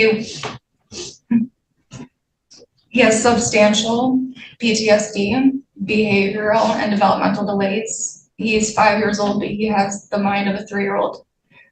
It's almost like he's stuck in time. His neurologist right now is the main one taking care of all of his care. I have decided to not treat my son like a pharmacy clinic. He has been on one stable medication since February to help with his sleep. He has subchorionic night terrors at night. So what it might look like to somebody else is that he is up screaming, crying, hitting himself, but he's sleeping. In a nocturne, that's sleepless nights for him. That's also rough behaviors for him because he's lacking sleep. And the clonidine has helped a lot with that. We still do have a U of M appointment scheduled for this upcoming January with the developmental department to see how we can try to alleviate that. I've had the hardest time finding general care for him because, again, my son is too young. Everywhere, you're not going to find a lot of counseling services that'll see kids under the age of 8, let alone any kind of psych or neurological care. It's definitely been a long road, and we're still up for an even longer one. Did he exhibit any of these behaviors or concerns prior to the incident on March 17th? The only thing that Jonah really considered or even showed beforehand was just his speech. Jonah had a hard time forming up certain words, let alone talking. But even before then, we had already spent a year, me and my ex-husband, their dad, in probate court ourselves, trying to get everything situated. So that pretty much came with time. That was something that we were already trying to overcome and heal from, just from our own faults. And when his injury happened, it kind of took him for a loop. And would you say that he was on track developmentally prior to the injury? And since then, how has that changed? Well, I had to pull him from school November 18th of 2023. His teacher would refuse to call me. I walked in and found him sitting in the corner with only his diaper and a sock on. My son has a really hard time of building relationships with people. He has a really bad separation attachment with me, and his brother started kindergarten this year, and his brother has been in school with him past 2-3 years ever since they've been in my care. And I had also switched a job, and that was a lot of change for Jonah at one time. And under the Adrian school policy, if your child is in their care and they're having a bad day, they will not call you because it shows that they cannot handle your child. So in return, when I had talked to the supervisor and I had voiced my concerns, with them not being able to prioritize certain children, I had taken my son out because it was to the point that he wasn't able to sit and actually learn. He was either in a corner playing with 1 or 2 toys and not actually being able to do the task that was at hand. What school does he go to now? He is homeschooled with me. How's that going? Well, I can say he's potty trained. He knows his full ABCs and he'll sing it to you till the bells go off. I bet. He can count up to 20. He messes up numbers 15 and 16, but we're working on that. Alphabetically, he is sound. He does get a few letters mixed up. The only thing we're having the hardest time right now with is writing, but his pediatrician said that's kind of normal with his fine motor skills, which thankfully we're getting that adjudicated, so. Is he in OT or PT? So that's one thing that I'm getting figured out. Friday, I have an appointment to go over the consultation with his pediatrician about his PTSD, and he's supposed to be giving me a referral for IV. So I'm hoping that that gets solid. And if he don't do that, I'm going to his neurologist for that part. When it's with Jonah, we've been trying to tackle one thing at a time the past couple of months, and really we've been trying to just hit the neurologist because his neurology is taking care of his behavioral and his sleep right now. And that's really the one thing we're having the hardest time with. Because for 6 to 7 months, Jonah was going for maybe 2 to 4 hours of sleep a night. It was up all night, insomnia, night terrors, and that was the one main thing that we had to kind of nick in the butt first, especially for his behaviors, because that really attributed into a big part of it. Yeah. So you said a referral for IV. Is that IV rehab? Yes, sorry. Nope, that's okay. Would you ever leave your children with Mr. Mansky again?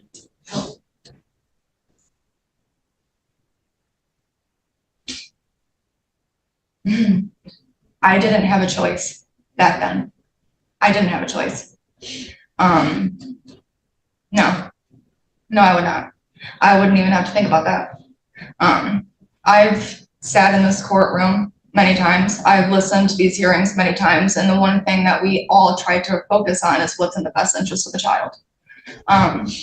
What was in the best interest of my children, that meant nothing to her. It meant nothing to her. She was with my ex-husband watching everything that we had went through that whole year. Everything that we were working towards, everything that he was working towards for our kids, I was. And when my kids had finally been able to be reunified back into his life, back into our life, I personally don't think she was ready to take that on. I really don't. She already had 2 children of her own. Who was she to bring in another 3 that she really didn't understand or love, appreciate? You can't force that on people.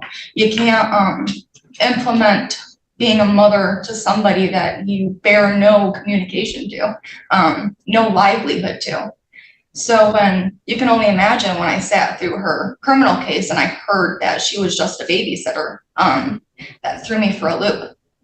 Because just January this year, I heard her last hearing and the testimonials about how she was a very good stepmother and how she was always happy with my children. And that's a complete different notion than what I heard last year, because I don't remember hearing that part.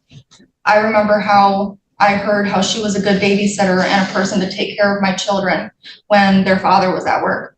But I don't see a loving stepmother. I see somebody who hurt my son for the rest of his life. And I really don't think I could stomach seeing her get her son back. Her son is literally the same age that mine was. And I can't trust that. And he's not even mine. I can't. Your other children have gotten quite a bit older since this incident has happened, is that right? Yes, they have. Have they started talking more about what happened that night or that day? I've learned that trauma is like a curve. You either stay on the straight line or you hit the narrow 100%. And my kids have blocked out seamlessly every part about that time, that day. Jonah does not remember at all who his father is. He doesn't know the situation. Bella and Liam, they don't ask questions. If they're playing with Jonah and per se they're outside and they trip and fall, oh no, we need to check Jonah's head. That's always something that lives with my kids. We need to be careful. If he falls and gets hurt, we have to go to the hospital. His brain, that's something that lives with my kids. My kids have to live on the ever so going teeter-totter of, well, what if? What if he gets hurt? What do we do? Or if they're playing, what happens if I accidentally hurt my brother? Did I hurt him? And that's no way that my other 2 children should have to live either. But here we are. They've had to see a lot of things after already being healed from our own life and our own circumstances. And here we are. We're healing every day. And I haven't even found everything out about my son yet.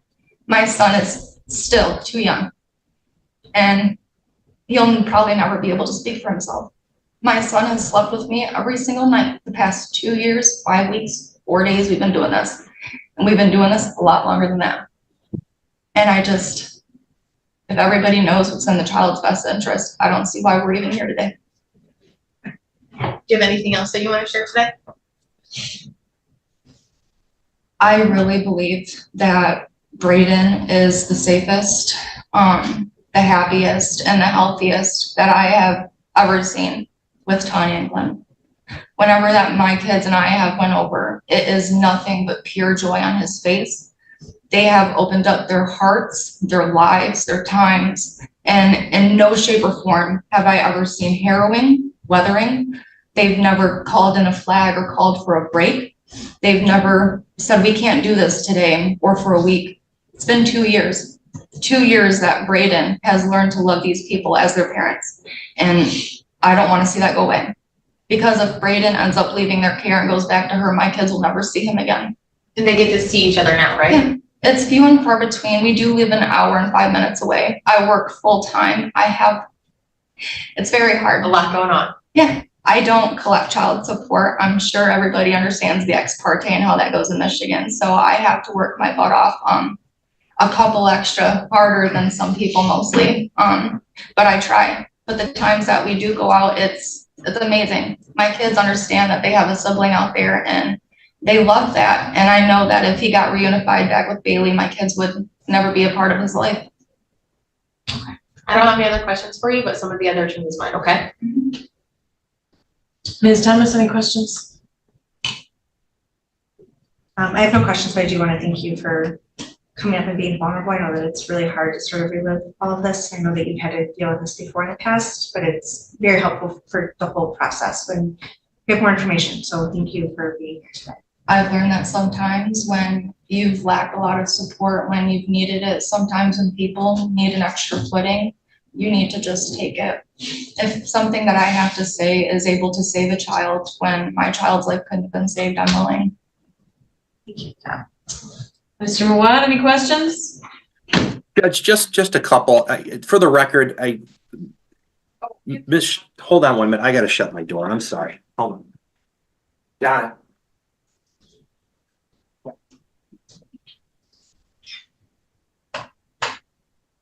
Sorry about that. All right.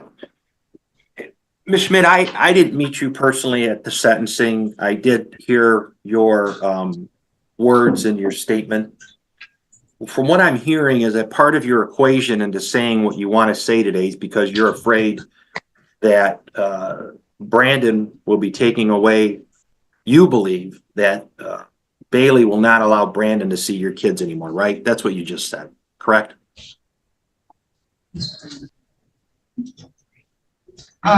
No, that's not what I mean. Well, you just said I personally that. couldn't do that.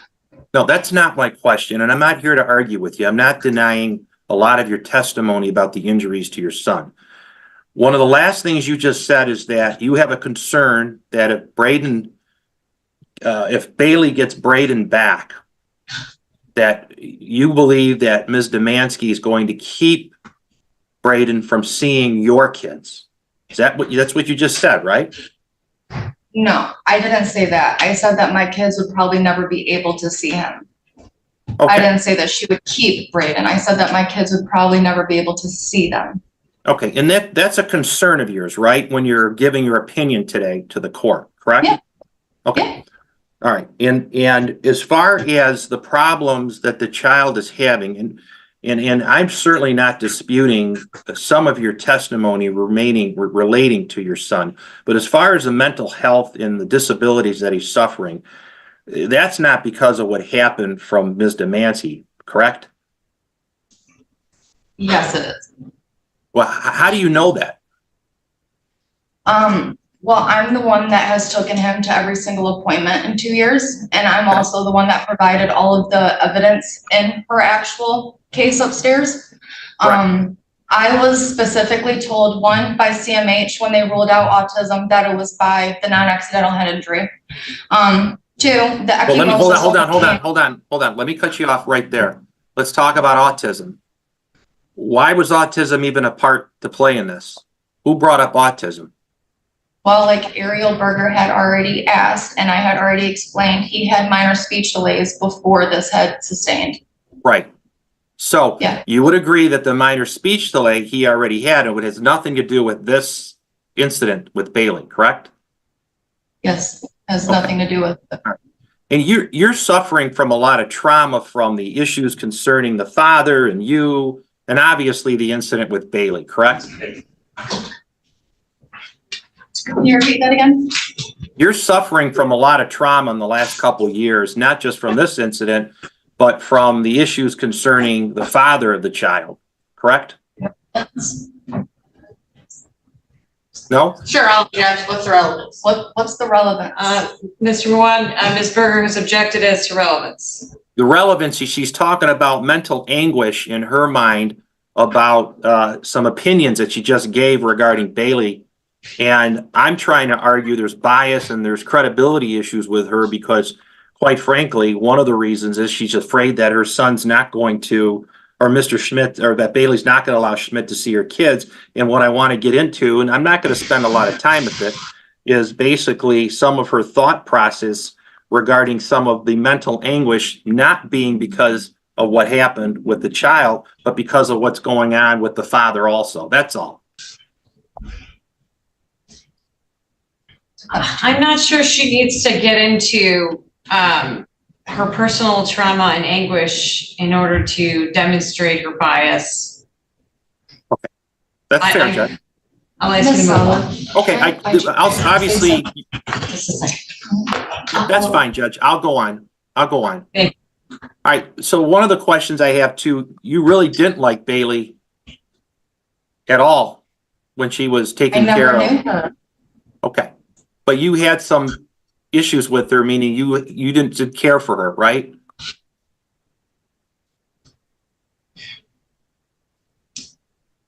The only issue that I had was that I did not know the woman who was taking after my kids. Even after the multiple times that I had asked, I had even said, hey, let's have a sit down.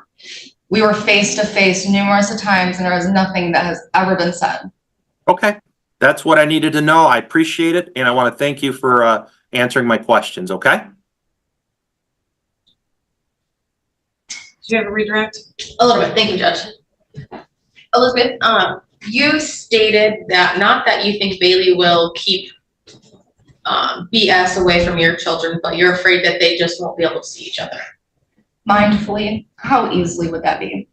Sorry, I'm a little razzle-dazzled. Right. Respectfully, I couldn't stomach seeing her all the time. I couldn't. And I'm not speaking for just myself, but how would that make her feel as well? I know it's hard enough for me coming in here and just looking up at the computer and seeing her. I'm saying for, yes, you're right, my own anguish, I don't think it's appropriate. I really don't think it's at all appropriate, because then if anything happens, it's accusation, speculation, and I don't want to live my life like that. All I was saying is that it's a lot more in his best interest already. It was nothing about she'd keep him away from me and my kids. It was already done and settled in criminal court that we weren't to have any kind of contact like that, even outside. What would that be any difference with siblings? It's not appropriate. She physically, mentally hurt my son, mentally hurt me. And also I do have PTSD that's also been noted. So it's not really even a second guess of a mention. But it's just not appropriate. It's more stimulating also to those who have been through trauma. And it shouldn't have to be a fight that I should have to do. I understand, thank you. Recross, Ms. Thomas?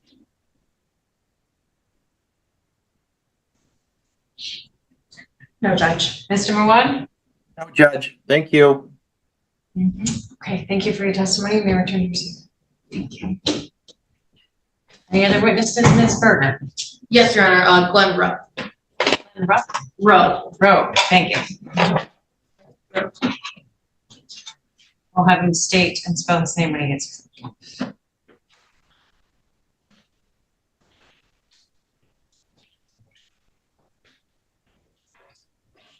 Stay right there, give me your name. My name is Glenn Rowe, Could you spell it? GLENNROWE. Thank you, sir. Please raise your right hand. You swear or affirm to tell the truth, the whole truth, nothing but the truth, so help you God? I do. There's a step there, be careful. Can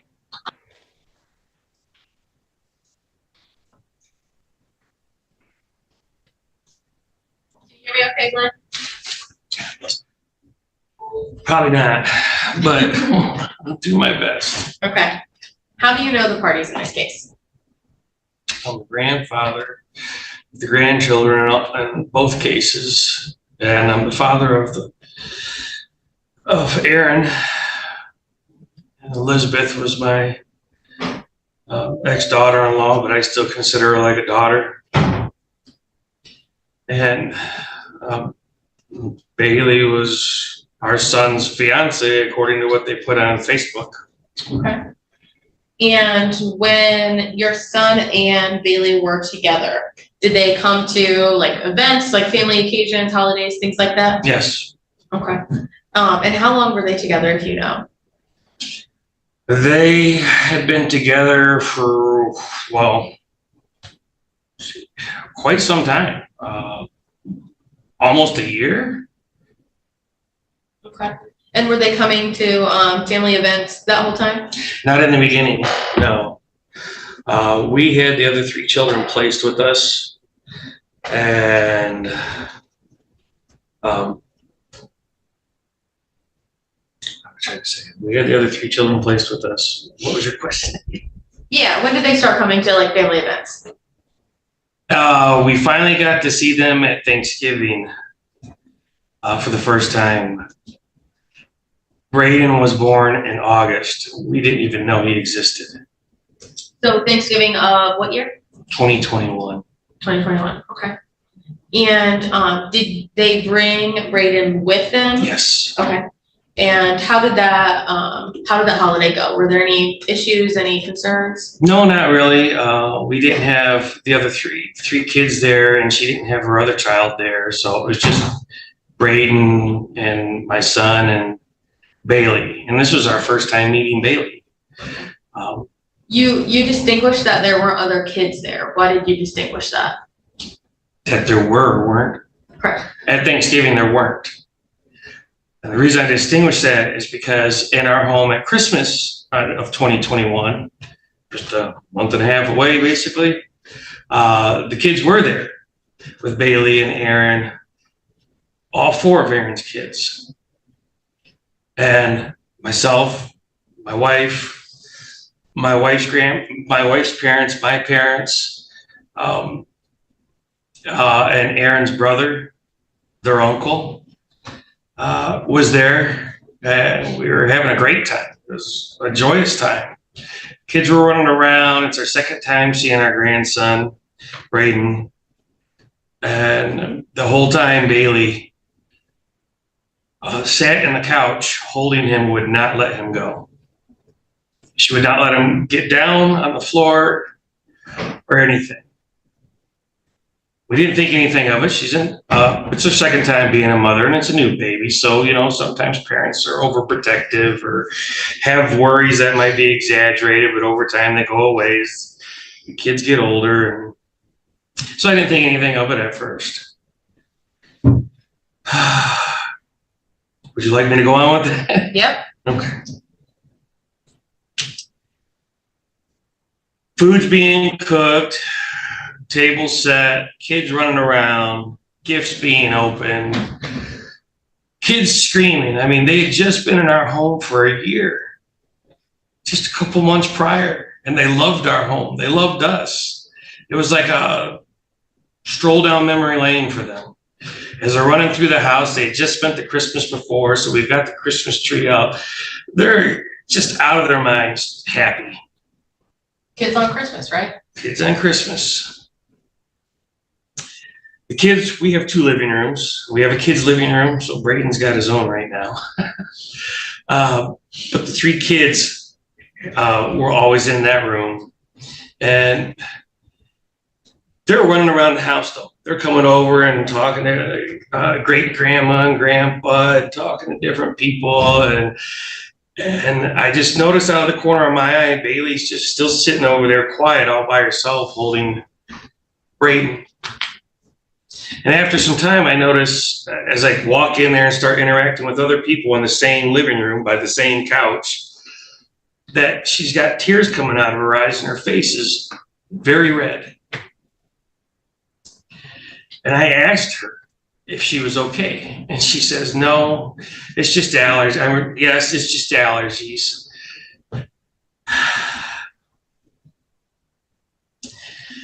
I went to Aaron and asked Aaron, Bailey all right? She doesn't seem okay. Aaron comes into the middle of the living room with me standing there, goes over, talks to Bailey. Bailey stands up with Braden still in her hands, wraps her arms around Aaron and starts crying. I'm like, okay, this isn't just allergies. That's what I'm thinking. I'm thinking this is just allergies. And I'm standing right there as this interaction is taking place. Your Honor, look, I'm not sure what this testimony and where it's going. And I got to be honest with you.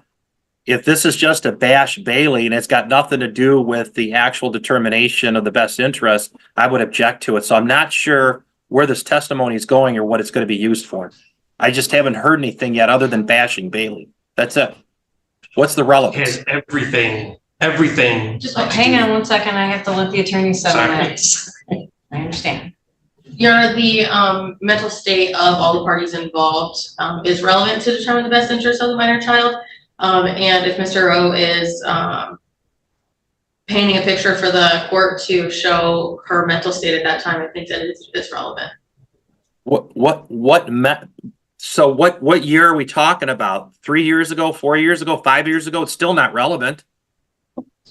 She I mean, just had a what are we baby. doing here? All right, hang on, one at a time, please.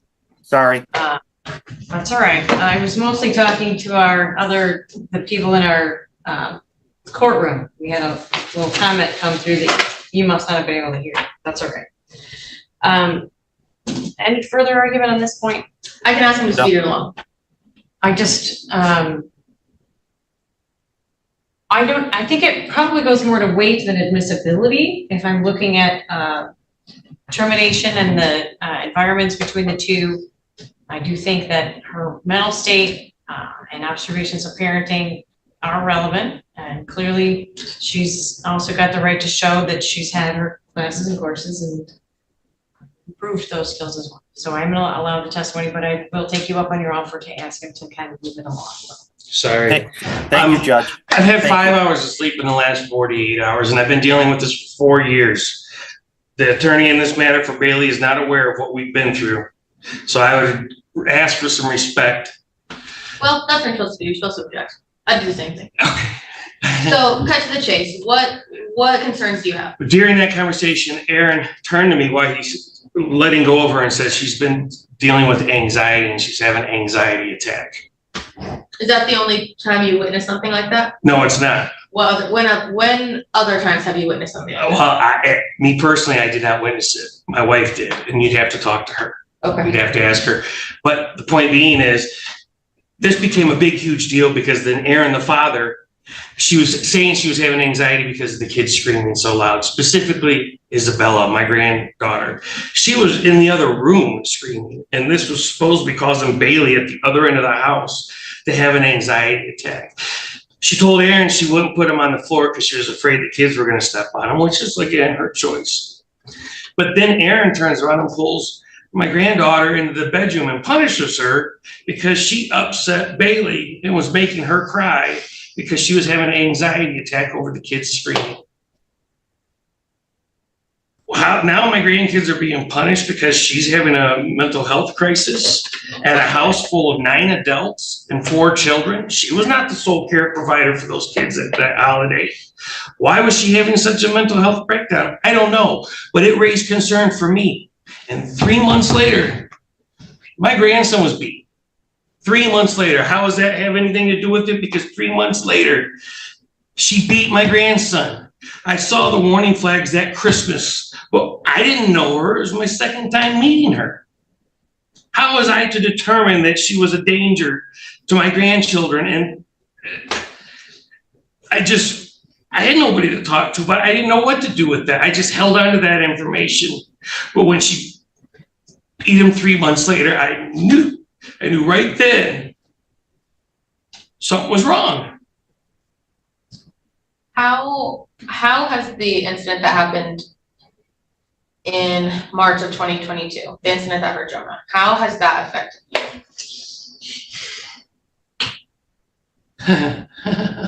I've just been through it. Well, hold on, Judge, hold on.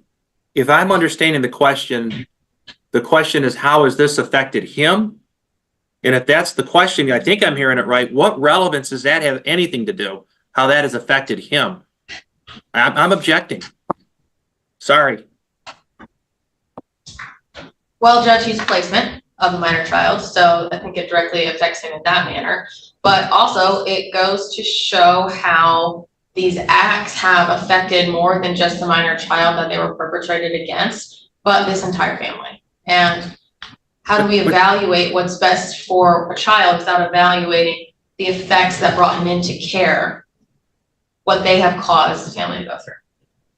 The effects have no equation into the determination or the outcome of what's going to happen with this child and Bailey. There is no equation here.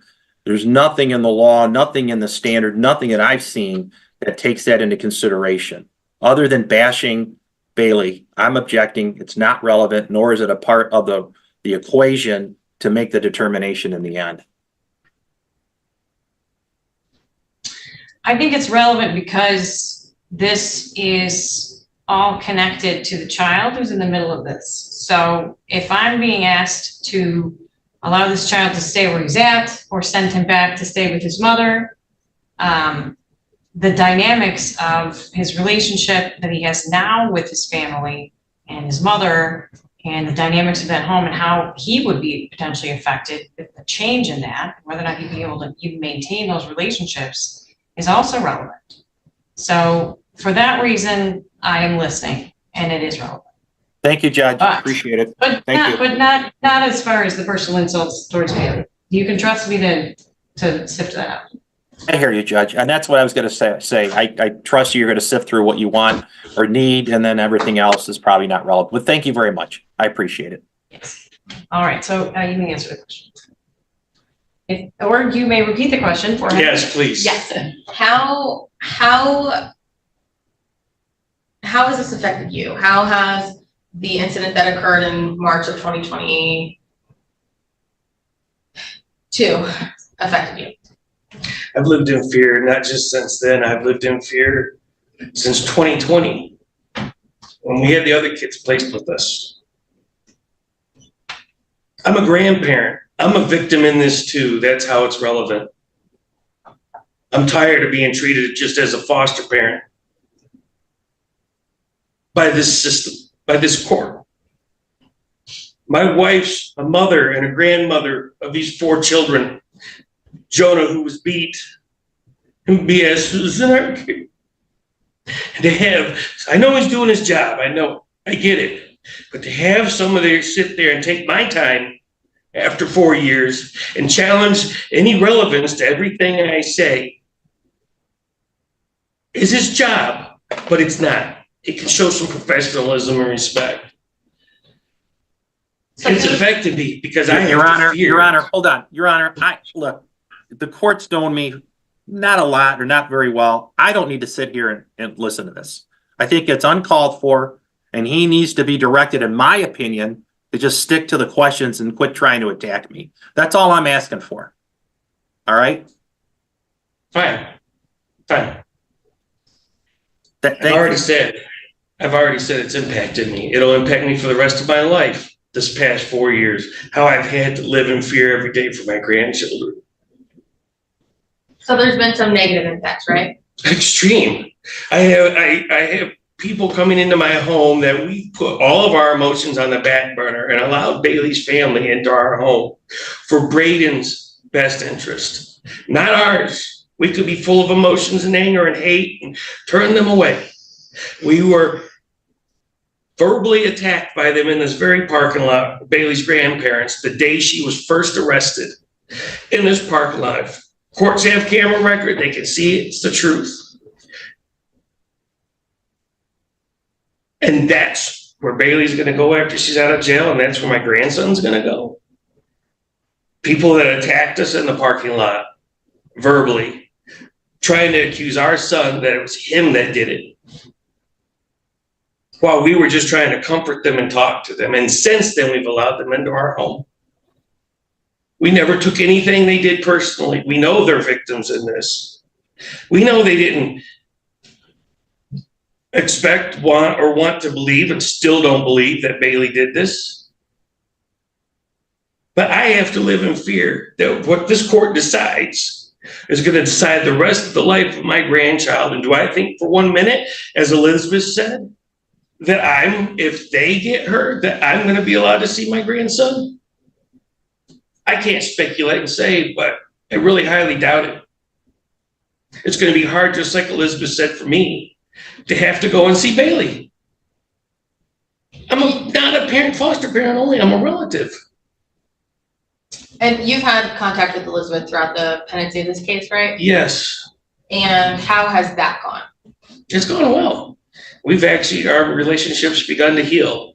It took some time because we had him for a year and there's a lot of emotions and anger and blame going around and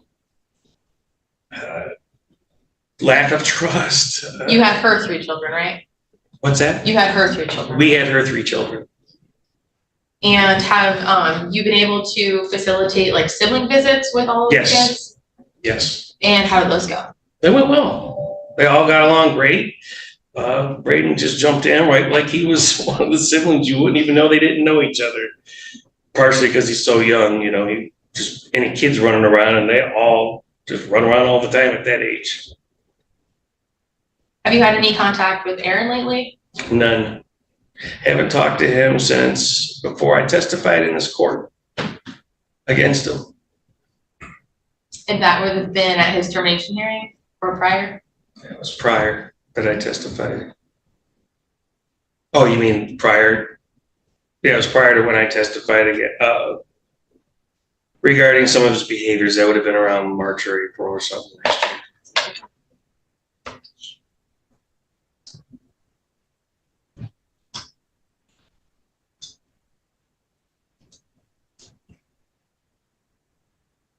Have you observed any other concerns with parenting with either Aaron or Bailey? Aaron was doing good. He was literally almost reunified. Courts already know that. We were totally shocked and flabbergasted when they just went AWOL, so to speak. Made some bad decisions. We love him. He's our son. We miss him. His children miss him. He's not even had his rights terminated to the other 3, and he doesn't even. I don't know what's wrong with him. Or now he's starting a new relationship with he just doesn't seem to learn from his. And the courts already know he had a traumatic brain injury accident with a traumatic brain injury. There's no need to beat that dead horse and try to give him all the excuses in the world because of that. It did impact him. Just like nobody here can argue, unless they're a medical professional expert, that what Jonah experienced is not going to affect him for the rest of his life in some capacity. Have you been able to witness any changes in him yourself? In Jonah? Yes. Holy, I had a 20-some page letter, and in there it contains it. If I may reference it, it talks just about that.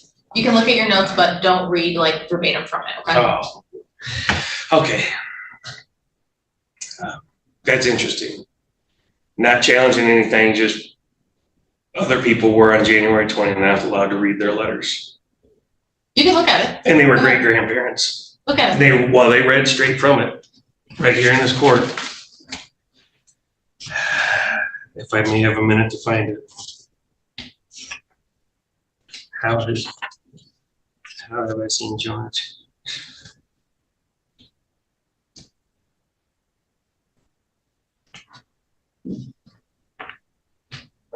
P.S. While I'm looking for that, all 5 children were there that day.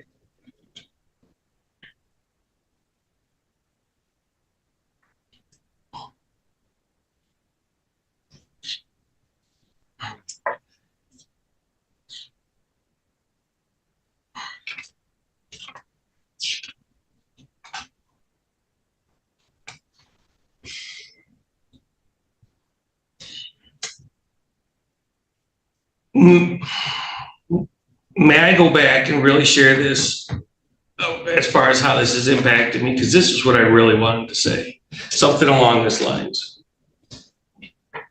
Sure. If the I'm sure if Mr. Mawad or anybody else has an objection, they'll let you know. Yeah.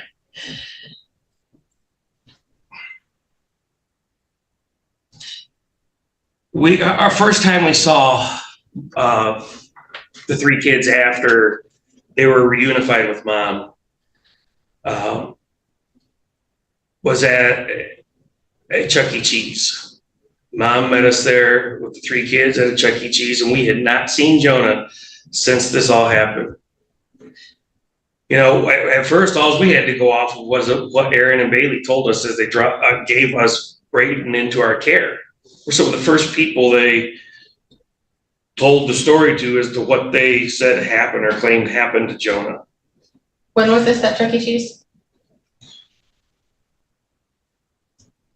wife's the calendar. I'm sure she has it in her phone.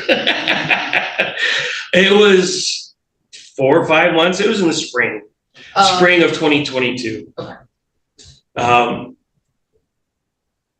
Jonah was totally different. We just had him in our home for a year, 3 months prior. Or not 3 months, a few months prior. It might have been 4 or 5, but I had never seen Jonah like this. He could not sit still. He would not stop running. We were there for about 2 or 3 hours. My wife, myself, and Elizabeth had to take turns with him specifically. And we're not able to spend all that time together with all of them. Braden was there, so we took turns with Braden as well. But Jonah would literally, you'd go with him. You'd put a coin in a machine for him, and he would literally not even play it. He'd just take off and run to the next one, and he did this for 2 hours. He tried to take off and run out of the building. This isn't just a typical reaction that he had while he was in our home. It was a totally different reaction. He wouldn't tell you if he had to go to the bathroom. He'd just sit there and mess himself. Would he used to give indicators that he needed to? Yes. Oh, yeah. He would give us indicators and let us know. He struggled with a lot of gas pains and things while he was in our care. That's all in the old record. It's been noted by the caseworkers and everything. But he had never exhibited behaviors like this. I couldn't get him to hug us. I couldn't get him to interact with us closely. By the end of Chuck E. Cheese, he was willing to let us give him a hug. But at first, you could tell he was totally having issues with social interaction. Was he like that before? A little, but not to the extreme severe he was then. Have you noticed any other changes in him? I don't live with them, so I don't see what happens at night, like Elizabeth said. I don't get to observe that. We've been so focused on Braden, and like she says, she's busy. We're also busy, but we have a relationship, and they do see their siblings. We were supposed to get together this Easter. It just didn't work out. But I personally don't get the opportunity to see him that much to observe a whole lot other than what I observed that day. When I see him at our house, it's the same way. When he does come to our house with Christmas toys and everything like it, he does the same thing. Can't even focus on the toy he has. He's just constantly just wanting, like, he'll just run off on the playground. You take him to the playground, he just takes off. It's like he has no idea where he's at, what he's doing. And that was not him before. He'd sit on the couch next to me, put my arm around him as we're watching TV. When they were placed with you during that year, that was placed through CPS or through DHHS? Yes. Were they evaluated through early on or Yes. early intervention? Was he receiving any services through any of those programs? Speech therapy, occupational therapy for his motor skills. He had been tested at U of M for autism. And they found that while he had a few learning deficits, he was not autistic. And that was while he was in your care? Yes. We took him there without prompting from anybody, no caseworkers, we did it on our own. The kids were going through trauma. They just been pulled from their mom and dad and put with us. Changing gears a little bit, how would you say your bond is with Braden now? I'm dad. He chose that. Does he call you that? Yes, he does. Every morning, one of the first things, Dad. And if I don't respond, on the wall, he'll knock on the wall because his bedroom door is closed. And I look forward to that every morning. I used to get to sleep in.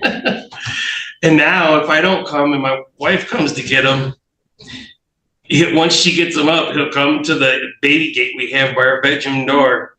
Dad, start banging on the wall with a car. And so I can't sleep. And I love it though. It's a joy to wake up to a happy baby that wants me in his life and looks up to me. nobody's special. I make mistakes. I'm not perfect. But I love that child. And I fear what this court's decision is going to be and how it's going to impact him. I fear extremely. Why are you afraid? His biological mother beat him. She beat him she didn't call for help. She knew months before Aaron got the kids that Aaron was going to be reunified at some point with the children. She was prepared for it mentally. She knew it was coming. And when it came, she only had him 50% of the time, as Elizabeth said, and as this court knows. It was 50-50 custody. So even from the time she got reunification, or Aaron got, anyways, from the time she got reunification, from the time Aaron got reunification is what I'm trying to say, in December, she knew during those 3 months before she did what she did, she was only seeing the kids 50% of the time. 50% of the time, she didn't have the other 3 kids in her care. She only had BS or Braden or her other son. I don't remember. I know his name, but I don't know his last name. And we were told that she always had help from the grandparents. So she had time during those weeks. She didn't have those other 3 kids to realize if she could handle them or not. She had time to ask for help.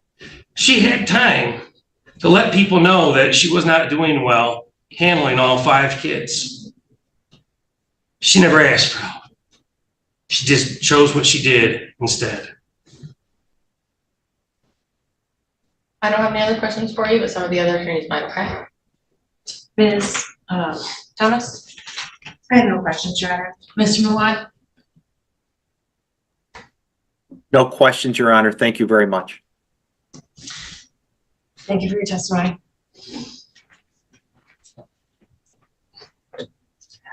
Sorry, I had a lot to say. It's all right.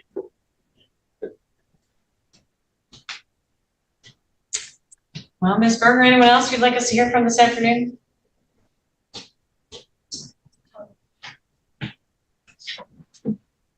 Sorry. Do you want to testify? Sure. It's on your road.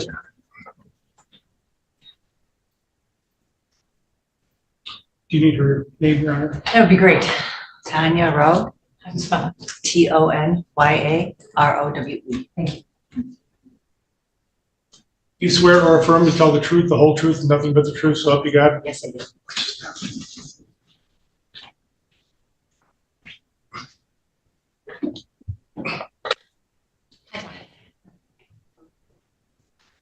How do you know the parties in this case? Well, I know BS because he's my grandson.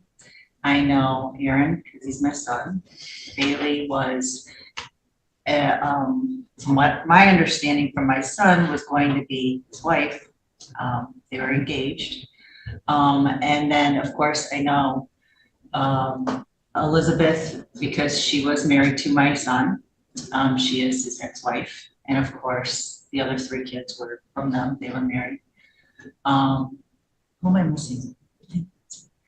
Anybody else? Okay. And you heard your husband testify, right? Correct. And is there anything that you want to add that he maybe didn't testify to, or things that you've witnessed personally? The only thing I want to add, I'm not trying to bash anybody. This certainly is only an observation of what I observed of Bailey, and I'm not bashing her. It is the truth. I am here under sworn testimony. On April 24th, I think that was the date, if I'm correct. It was a supervised visit. Pauline Edwards was the supervisor. I was the one who took Braden to his supervised visits with Bailey. And during that visit, I witnessed Bailey almost have a breakdown that day. And this is how it happened. Pauline Edwards was sitting in the back of the room. Supervised visits were at DHHS in Adrian, Michigan, in Illinois County. And she was, Pauline Edwards was in the back of the room facing this way.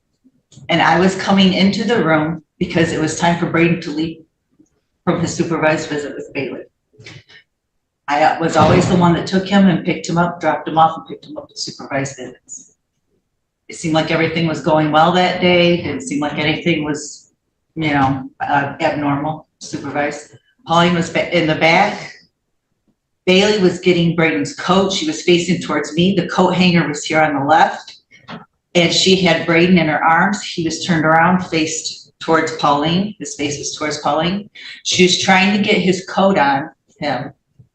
And of course, he was squirming. He's a little kid. He was, squirming, and he, didn't want to go. It was kind of like, kids will be kids. He's young. And she was having a hard time, and she kept gripping him. Her face turned red. She kept gripping him tighter and tighter and saying, "It's okay, it's okay, it's okay." And I'm like, that's like what she did in 2021. And it reminded me of how they're saying she's going towards all this change with her anxiety or whatever she has in her diagnosis. But that to me was a red flag that she still needs something else, because that was scary to me. What year was that? That was, she had the visitation in 2020, I want to say 2022, on my calendar. I think it was 2022. Yeah, it was 2022. Was it right before? Because it was right before she had her termination. Yeah, it was May of 2022, let me see. Yeah. Could have been 2023 Or last year. 2023, yeah, last year. Sorry, we're in 24 already. And what about you? What's your bond with Braden like? Braden, ever since we've got him at 7 months, he is just such a joy. I went from a grandparent of Braden to a mother of Braden. He calls me mommy. And he is just such a joy every day. Take him to his schooling, you just care for him every day and love him. And he is just really, really grown to call me mom. And we just have a great, great connection. And I just love him.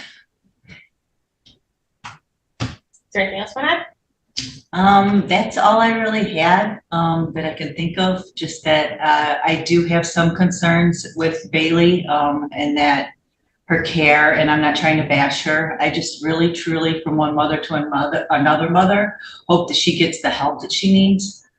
But I just don't see how reunification can happen this time. That's just my personal opinion. I don't have any other questions for you, but the other attorneys might, okay? Yeah. Ms. Thomas? I have none, thank you. Mr. Mowan? Look, I appreciate your honesty, and you've developed a really nice bond with the child, right? Correct? Correct. As if the child's your own son, correct? Correct. And you really. He is. He's my grandson and my son. Yes. Right, and that's admirable for both you and grandfather, and I don't disagree with that. You are afraid though that and I don't know what's going to happen with the court, but if Bailey does have some type of reunification, and again, I don't know what the court's going to do, you're just afraid that you're not going to be able to see this child much or anymore, and you've developed a really loving relationship with the child, correct? I have developed a really loving, I never said anything about being afraid of not being able to see him. I have developed a relationship with the grandmother, so I'm sure that we could, I'm not afraid of that at all. What I'm afraid of is that she will beat him. That's what I'm afraid of. And then I won't see him because he will be dead. That's what I'm afraid of. Ma'am, human beings, there's a lot of people that have committed crimes, right? In the past? Yeah, she's one of them. Well, and some of them are your friends, right? Some people that are either friends or relatives that have committed crimes, correct? I don't know any friends or relatives of mine that have did this. I'm sorry, I don't. Well, hold on. That's not my question. You know people or have heard of people that you know in your circle that have committed crimes and admitted to it, correct? In my circle? I don't know. Yeah. I've You don't heard know them on anybody? TV and I've seen them, but no, they're not in my circle. All right. So are you under the proposition, or is your opinion that anybody that commits a crime, at least in this situation, has no rights to the child ever again? Is that your I thought never process? said that. I said she's not ready. I said she's not ready. Okay, I never said that she could never have a kid again and love that kid. She's not ready now. Okay, but how do you know that? Are you aware of all of the services she's obtained in the last so long that she has obtained? Caitlin just sat right here and said that she does not have all the services that she needs, sir. So it's not just me saying it, it's DHHS Lenawee County saying it, sir. Well, no, that's not what Caitlin said, but I'm not going to argue with you. You understand that Bailey has received services, correct? From She's received DHHS. some services, but they cannot give her all services. I have heard that. Okay, so if, and I'm not saying there is going to be a reunification, she can continue her services when she gets out of jail, right? Any Your issues Honor, with if I can that? interject, I don't know what knowledge placement would have of continued services that would be offered to a parent through DHHS through reunification. Right, that's my point. If there's reunification, there's still going to be some type of supervision with CPS. Are you aware of that? Yes. Okay. Okay, so are you saying that Bailey could never be a mother to this child ever again? I'm saying right now at this time, even with supervised visits, there was an incident that happened that put up a red flag. So that makes me leery on whether she's changed or not. And it would be a long time before she could change. And that would be longer time braided away from her and closer to us. So if my father, being a very old country man when growing up, hit us as part of discipline, either with a belt or with his hands, and I'm just giving an example, and the relationship I've had with him for 92 years before he passed away was still wonderful.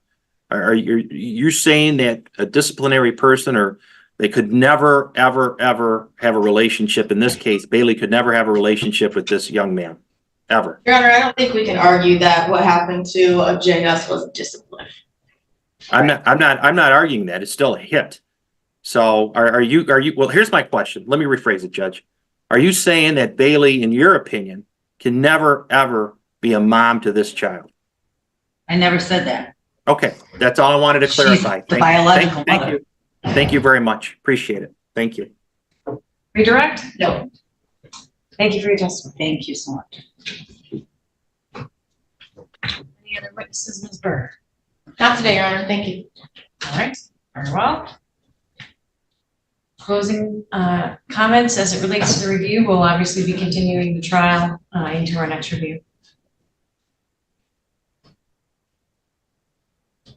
Judge, we heard a lot today, and I think that it's very helpful to hear from others that are hands-on providing care for the kiddos. And Wait a typically- minute. Wait a minute. If I'm hearing this right, council has had plenty of opportunity to call witnesses with all the various hearings we've had. Now she decides to bring in 2 witnesses, and if I'm hearing her right, she wants more witnesses to come in and testify? Mr. Mawad, my understanding of the reason to continue the trial was to allow your client to undertake a psychological evaluation. Would you prefer I made the decision today? No, I'm not disagreeing with that. I thought I just heard that council has more witnesses. No. I might. Well, first of all, Mr. Vaughn, I'm not the one who called anyone. So your issue is not with me. That can be with Ms. Berger. I'm simply saying that I appreciate having other people here to testify who are actually providing care to the children. That was my position. Okay, then I did not hear you correctly over Zoom. I heard a voice and I didn't know who it was. I thought it was Ms. Berger who said, and I apologize, that said that I'm going to have more witnesses. So that was my objection. I'll take the objection back. My apologies to the bench and my apologies to everybody else in the courtroom. Thank you, Mr. Mawad. Yeah, this is just closings as far as the review for today, review of permanency planning hearing, and then we're continuing the trial into the next review period. And Ms. Thomas is going to start us off with her closing comments, then we'll go to you, and lastly to the GAL for any recommendations she may have between now and when we come back. Ms. Thomas. So as I was saying, I think it's helpful to have that information from the caregivers, and I can appreciate it. Typically, I wouldn't sit here and allow testimony about children that are not under, I wouldn't not object to testimony about children who are not under our jurisdiction, or not object to testimony that happened before this review period.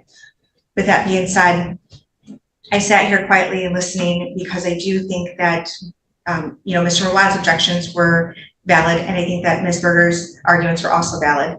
And this court must consider the record as a whole, as this is one proceeding. And I know that we are not arguing today on the termination of on the termination petition, but I think that the testimony presented today dictates that adoption continues to be the best goal for this child, that the reasonable efforts put forth for this family need to be directed at adoption. I know that that could be upsetting to other people that are personally involved and may have strong emotions or opinions about that. But for this kiddo who has been in care since he was 7 months old and has only known one environment, at this point in time, there is no compelling reason to reconsider that goal. And that's where we are statutorily in our timeframes. So for that reason, I am going to ask, I think that it's important that we have all the information. I want to give Ms. Demansky her due process and allow that second psychological opinion to come through. But Judge, it's very hard to make any other argument at this point. I know that we're going to allow another review period. And I hope that it's not to the detriment of this child in the long run. Thank you. Comments, Mr. Mawad? No, not at this point, Judge. If you don't mind, I would defer until we see what happens with the psychological. Ms. Berger? Thank you, Your Honor. Just as far as the review and permanency planning hearing, I am in agreement with the agency. I do think that we need to see the results of that second psychological. It's not a secret or surprise that I've been asking for termination, I think probably for over a year at this point in this case. So that's what I'm going to continue to advocate for. I do believe it's in the best interest of the child at this point. And I would ask that we have a trial date as soon as possible. Thank you. Well, while we're talking about dates, I would like to offer to you the afternoon of July 23rd at 1:30 for our next review, permanency planning hearing, and the remainder of the termination trial testimony. Works for me? That's fine. Very well. As it relates to today, and I didn't wait for Ms. Thomas to confirm that. Okay, there we go. No, sorry. Okay. That's okay. So all interested parties were given notice for purposes of today's hearing. There are reasonable efforts being made towards the goal of adoption, which means continuing to monitor the child for any services, to monitor as a dual and secondary goal Ms. Demansky's progress on any services in her case, and obviously that referral for psychological evaluation. So the department is certainly in satisfaction of their obligations, as is Ms. Berger as an advocate and guardian ad litem. Thank you. Thank you. In this case, at this juncture, the child has been removed over 2 years as of March 26th, 2022. I have significant concerns on the issue of whether or not there's been a benefit to the services that Ms. Demansky has undertaken. Part of that, frankly, is not for lack of effort, I think, but simply understanding better the challenges that she faces. And I think that psychological evaluation hopefully will be able to give us some insight into that as well. And we'll be able to hopefully get a better idea of what that looks like for her moving forward. And I have to balance that with the concerns expressed by the department as well as the guardian ad litem on permanency and stability. This child is very accustomed to being in this home, clearly, and is growing rapidly, meeting his developmental milestones, making memories, and bonding. very strongly. For those reasons and the reasons expressed by Ms. Thomas and Ms. Berger, I will agree that adoption remains the appropriate goal in this case. There's been a significant delay in the termination trial, but that has really been at the request of Ms. Demansky and the credit of the advocacy of Mr. Mawad on her behalf in asking for those and asking for more services, and to the credit of the department for continuing to facilitate those opportunities for her. But nevertheless, we have to look at the age of the case, and adoption is the appropriate goal at this time for this child. We'll come back and revisit that with the conclusion of the trial in conjunction with our next review and permanency planning hearing. In the meantime, the child will remain placed with his family members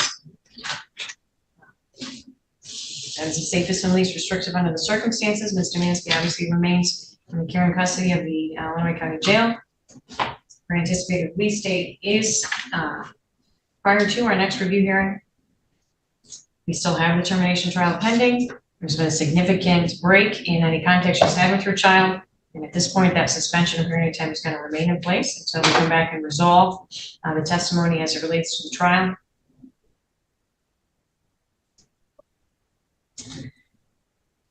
And Mr.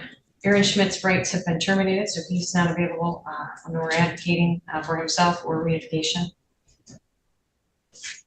Unless there's any questions, that's really all for today. There's not much for me to say at this juncture. Thank you.